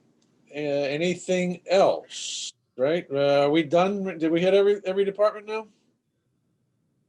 Yep, because contingency would be 0, reval would be 0, transfers, from fund balance, I'm assuming at the moment is 0, so. You bring up a good question. Reval is 0. We put some money into that account. Are we fully funded for the next reval in 2022, I guess? We are based on the estimates that we received. Okay. Uh-oh, I don't like that qualification. Well, if I say, Charles, if I say, yes, we have enough money and I need another $1, you're going to remember I said we had enough money. Would there be any value just, for our own edification to ask them, what they anticipate the next reval to be? I mean, is there somebody, I don't know if it's such a thing as a quote, but. Well, I think this board made a conscious decision not to budget in the regular budget, but to use other funding moving forward. So, that's why I'm not proposing any money in that budget. I would just, if there was any way to be able to, as accurately as possible, forecast what that number would be. I don't like surprises. Yeah. Yeah, we can certainly reach out to them to get a refresh on the estimate for the cost of performing the next reval. Charles, we'll do that. Yep. So I'll ask the assessor. So you had your hand up. Yeah, a quick question about contingency of all things, which I know it's not our practice to budget. What I was hearing consistently today and yesterday, and I don't know if it's new this year or if I just never noticed, But I feel like I'm hearing the departments kind of putting in their own little contingencies for the what ifs. And I'm wondering if, and it makes sense for that to happen in a year where we're seeing such low, apart from the new positions, such low increases. There's really nothing that's increasing. So people are squeezed. So I guess what and when you have one contingency line, you're kind of pooling all that, like insurance, maybe it would be less in total kind of a thing. So I guess what I'm wondering for Mary Jane, is there any kind of a rule of thumb or what you feel is sort of normal for a community our size with our kind of budget to have for a contingency if we have one? I have no idea. No, I'm not sure. The last two communities I worked for did indeed have contingencies at the time I worked for them, whether they do or not. They weren't big dollars. Of course, they were smaller towns, but they were like in the $100,000 range. We weren't talking, big dollars, but I can't say that they went to the departments and said, well, you put this in as a maybe, so we're going to take that out and put that in contingency. That type of, accounting wasn't done. Right. And if there was contingency all along, it might not be happening. People might not be asking for that. I don't know. Just a thought. I don't know if anybody else had that same impression. Right. What I can tell you, they mostly used it for. So say Mitch, we're going to use Mitch's department. So say he comes forward and he says, okay, we think we're going to put in a policy for cybersecurity. We may or may not do it, but if we do it, it's going to be 15,000. So you might say, well, let's not put it in your budget yet. If you need it, we'll use that contingency that we have. So that's the kind of things that's been used in the past for true things that the department says, I'm bringing this forward, but it's a maybe. Yeah. Well, we don't know how many trees we're going to have to take down, or that's just an example that comes to mind. Yeah. So it's my recollection that much along the lines of what Jonathan talks about, for years we never touched that contingency. It sat there, was a $200,000 line item in the budget. And if Ken Garriman's still on, he'll probably remember it as far back as I do. We rarely, if ever, touched it because what we would do we'd move money amongst other accounts at the end of the year when it was, based on transfers. So at one point there were comments, well, why are we putting that in a tax base? That's overestimating what we need. So somewhat sensitive to that. However, it's good accounting practice, though. I think you're right. And it also might have the ability to dissuade individual departments from doing the what if scenarios. And we're doing it as an aggregate, which, means theoretically we're putting less in contingency because not everybody's putting their in because we know there's a shared pool. So it's certainly something we can talk about at our meeting. Okay. And thanks for bringing it up. It's good point. Before I ask about capital, I just want to go back to reval for a second. One question is, what is the estimated amount that we were looking at? 425,000. Okay, and the one point I was going to make is there's a reason why it's zero, and this is the exact reason about pulling from any kind of an unassigned balance or reserve. Is that now you're not seeing it in the ballot in this number, as opposed to seeing 75,000, which I believe was a number we used to carry, 60 to 75,000 every year, to build up to that. So that was one example of being able to reallocate money to something that would go towards the budget anyway, but it reduces that line item. On the capital, originally, I just was looking at the number that was originally requested at 2.4, and right now the number at 1.426. Is that a number that is now determined that that's going to be the number, or does it still have work to do? I'm assuming there's still work to do on that number.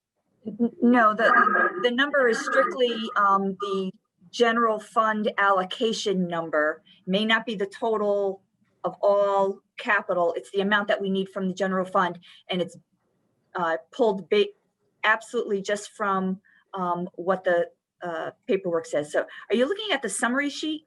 Yes, I am. Yeah, when the departments came forward, I believe it was 2.4 for capital for this budget year, upcoming budget year was requested. Right now, it's $1 million less, about. Some of that would be bonded versus general fund. Some of it would be, so that's not all general fund. Right. So if you look at your capital spreadsheets that were provided, you'll see the payment or the anticipated funding mechanism as either GF or bond. I think what you've done here, Mary Jane, is you've just taken that to the capital is out of general fund. That's the number I meant to use. I will check on that, however. So I guess my point is 981 was last year for the revised budget, just under $1 million. And I know that the argument we have about capital all the time about not reducing it or trying to grow it a little bit every year. 145% seemed a lot, but that's not going to be all in the general fund. There's going to be further reductions to that. Oh, yeah. So it's showing right, because the board is, no one's looked at those numbers or reduced any of those capital requests yet. So that's the full amount. There's still work to be done. Yes. Yeah. That's basically my question. Yes, that's the bottom line. Yep. Okay. All right. Thank you.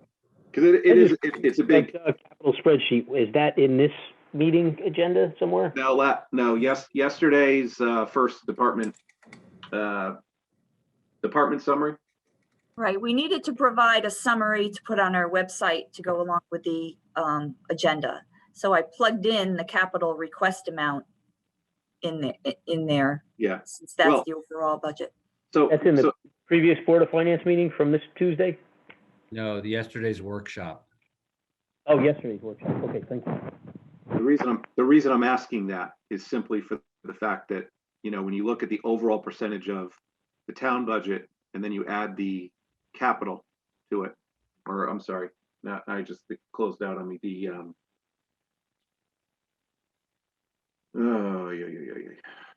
sorry about that. Mike, I think the capital adds a lot to it, but there's still work to do on it. And so when you look at an overall percentage right now of 5.97 is not even close to where it's going to end up. Right. What you're looking at is the department level request. The Board of Selectmen hasn't touched this at all. Right. I'm confirming, clarifying, and justifying that particular percentage right now that it's not even near final. You got it. Correct. As purely has work to do. As Charlie has said numerous times, we have a lot of work to do. But I have to say I was very happy with that number. That's much lower than it has been. So it's a very good number. It is. Yes, it is.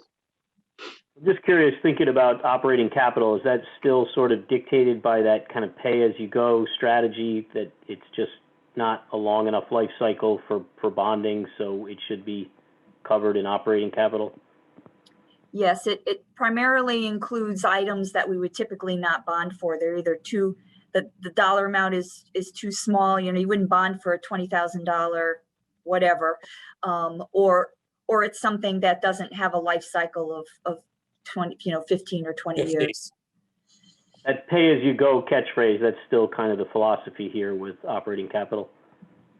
Yeah, actually anything that we can pay through our operating budget and not bond saves the taxpayers money in the long run. Okay, but sometimes they are pretty significant projects, right? And they do belong in the bonded capital, right? I think we see that sometimes as well, right? Okay. That's why the number you're seeing in that summary is just what we expect to be general fund items. It excludes anything that we anticipate going to bonding for. Okay. Yeah, I think the real key here is in terms of what we go out to bonding with, is it an appropriate vehicle for it? Are we going to pay for something over 20 years and the interest on it? However, Bob Hartman makes a good point that money is pretty cheap right now. So, the thinking around that may change a little bit, particularly for items that are on the cusp of being long-term. Of course, that's also timing the market. By the time we actually bond for some of these things, we're often 18 months out, correct, Mary Jane? Correct. Yeah, it could be even longer. We, as I mentioned yesterday, we don't bond for the money until after we have spent the money. So it could take us 3 years to pay for a fire truck because it takes us that long to acquire one. So you could bond it in 1 year and pay for it 4 years later. Right.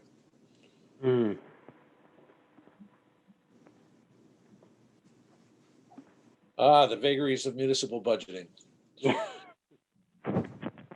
They don't teach it in college. No, you're right. At least they As didn't I when I remember went. my class, they never got into this kind of detail. All right.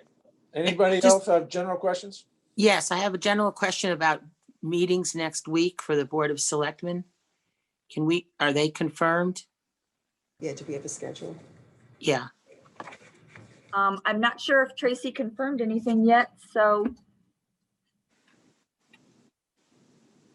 we have on the schedule, on the plan, I should say, we have meetings scheduled for the 26th, the 28th, and the 29th. Do we have times for those? No. No, it's just whatever works for you, your availability, and even if you want different dates, we don't really set them until now. So Well, this is Mary next Jane week, offers right? suggestions, but you can Yeah. figure out your calendars. But this is like next week, so we probably should figure them out, right? Good plan. As And you all do, I put 3 in the plan just in case we need 3. You know what I mean? Sometimes we don't need 3, but we need to be done, for the 4th. Yeah, if we could work backwards, that might be Right. a way to do Correct. this. as you all do that, I have to jump off for a 2 o'clock, which I thought I'd have plenty of time to prepare for. I guess not. But listen, as I said at the Board of Finance meeting the other night, it's always enlightening to attend these workshops. So thank you for the invite. And I will talk to you all later. Thank you. Well, thank you. Take care, Mike.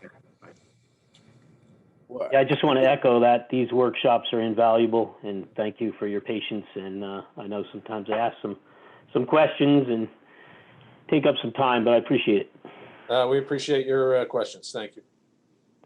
I would suggest for our times next week, just each one of those days at 8:30.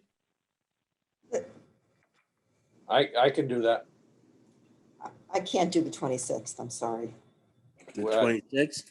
Yeah, I've got a conflict. I have to take my sister for surgery on the 26th, and it's one of those deals that I'm not going to know until sometime on Monday, the 25th, and it's driving to Meriden. So I can do it otherwise, but if she has to be there for 8:30, then I won't, but I won't know until Monday afternoon. Then do we just want to do Thursday, Friday? I think that would be good for me. Yeah. That would be good only in that, as I said, I'm Wow. free, but if the drive coincides with exactly the meeting, then it would be a problem. So, All right. So why don't we say Thursday and Friday at 8:30? We'll block out a couple hours each. Does that work? yes. Yes, so what would help move those meetings along is if any members of the Board of Selectmen have any specific questions that might require some backup work or some digging into, you know what I mean, that I can be prepared at that meeting instead of, through Zoom, I have I have everything at my fingertips, but it still takes time. So if there's any particular line items you want any detail on or have a question, please send it to me as early as possible, and at least I can be prepared. Good. Or try to be at least. Do you mind if we jump? So the following week, the first is our regular Board of Selectmen meeting, and then we have to have the meeting on the 4th because that's the final chance for us to come up with what we're doing. Is that the case? Well, if you're done Thursday and Friday, you could certainly do it at your regular meeting on Monday. We throw that out there because I think last year we ended up doing it at a regular meeting.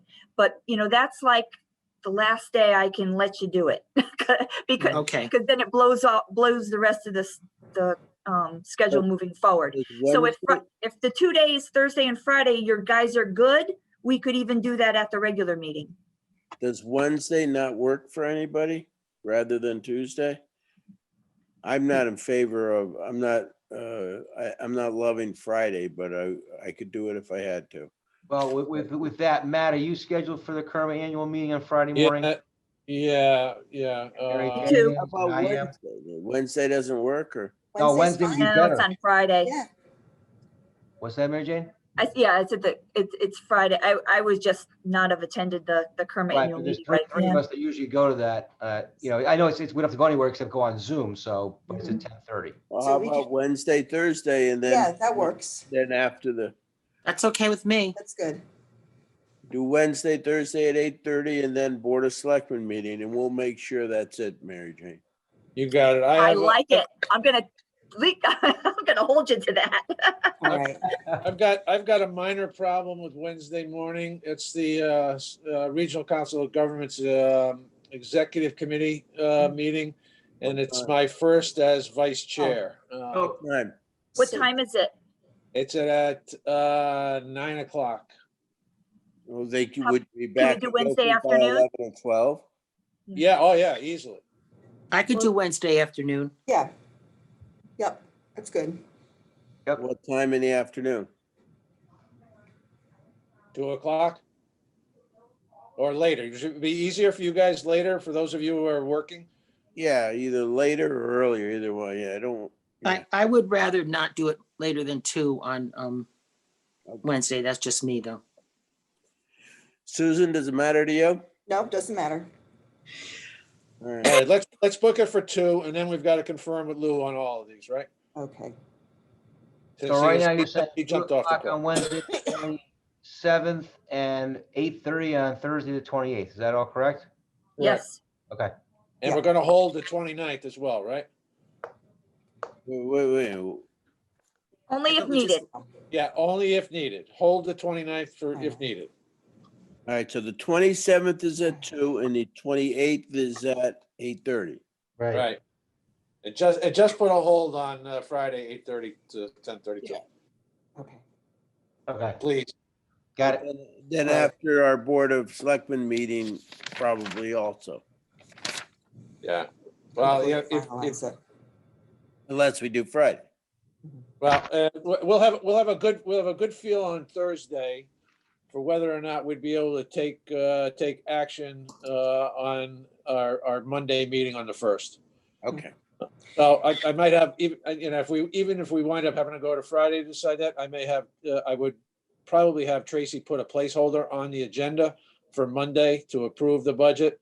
And then we could always move it off. Okay. All right, good. Sounds like a plan. Very good.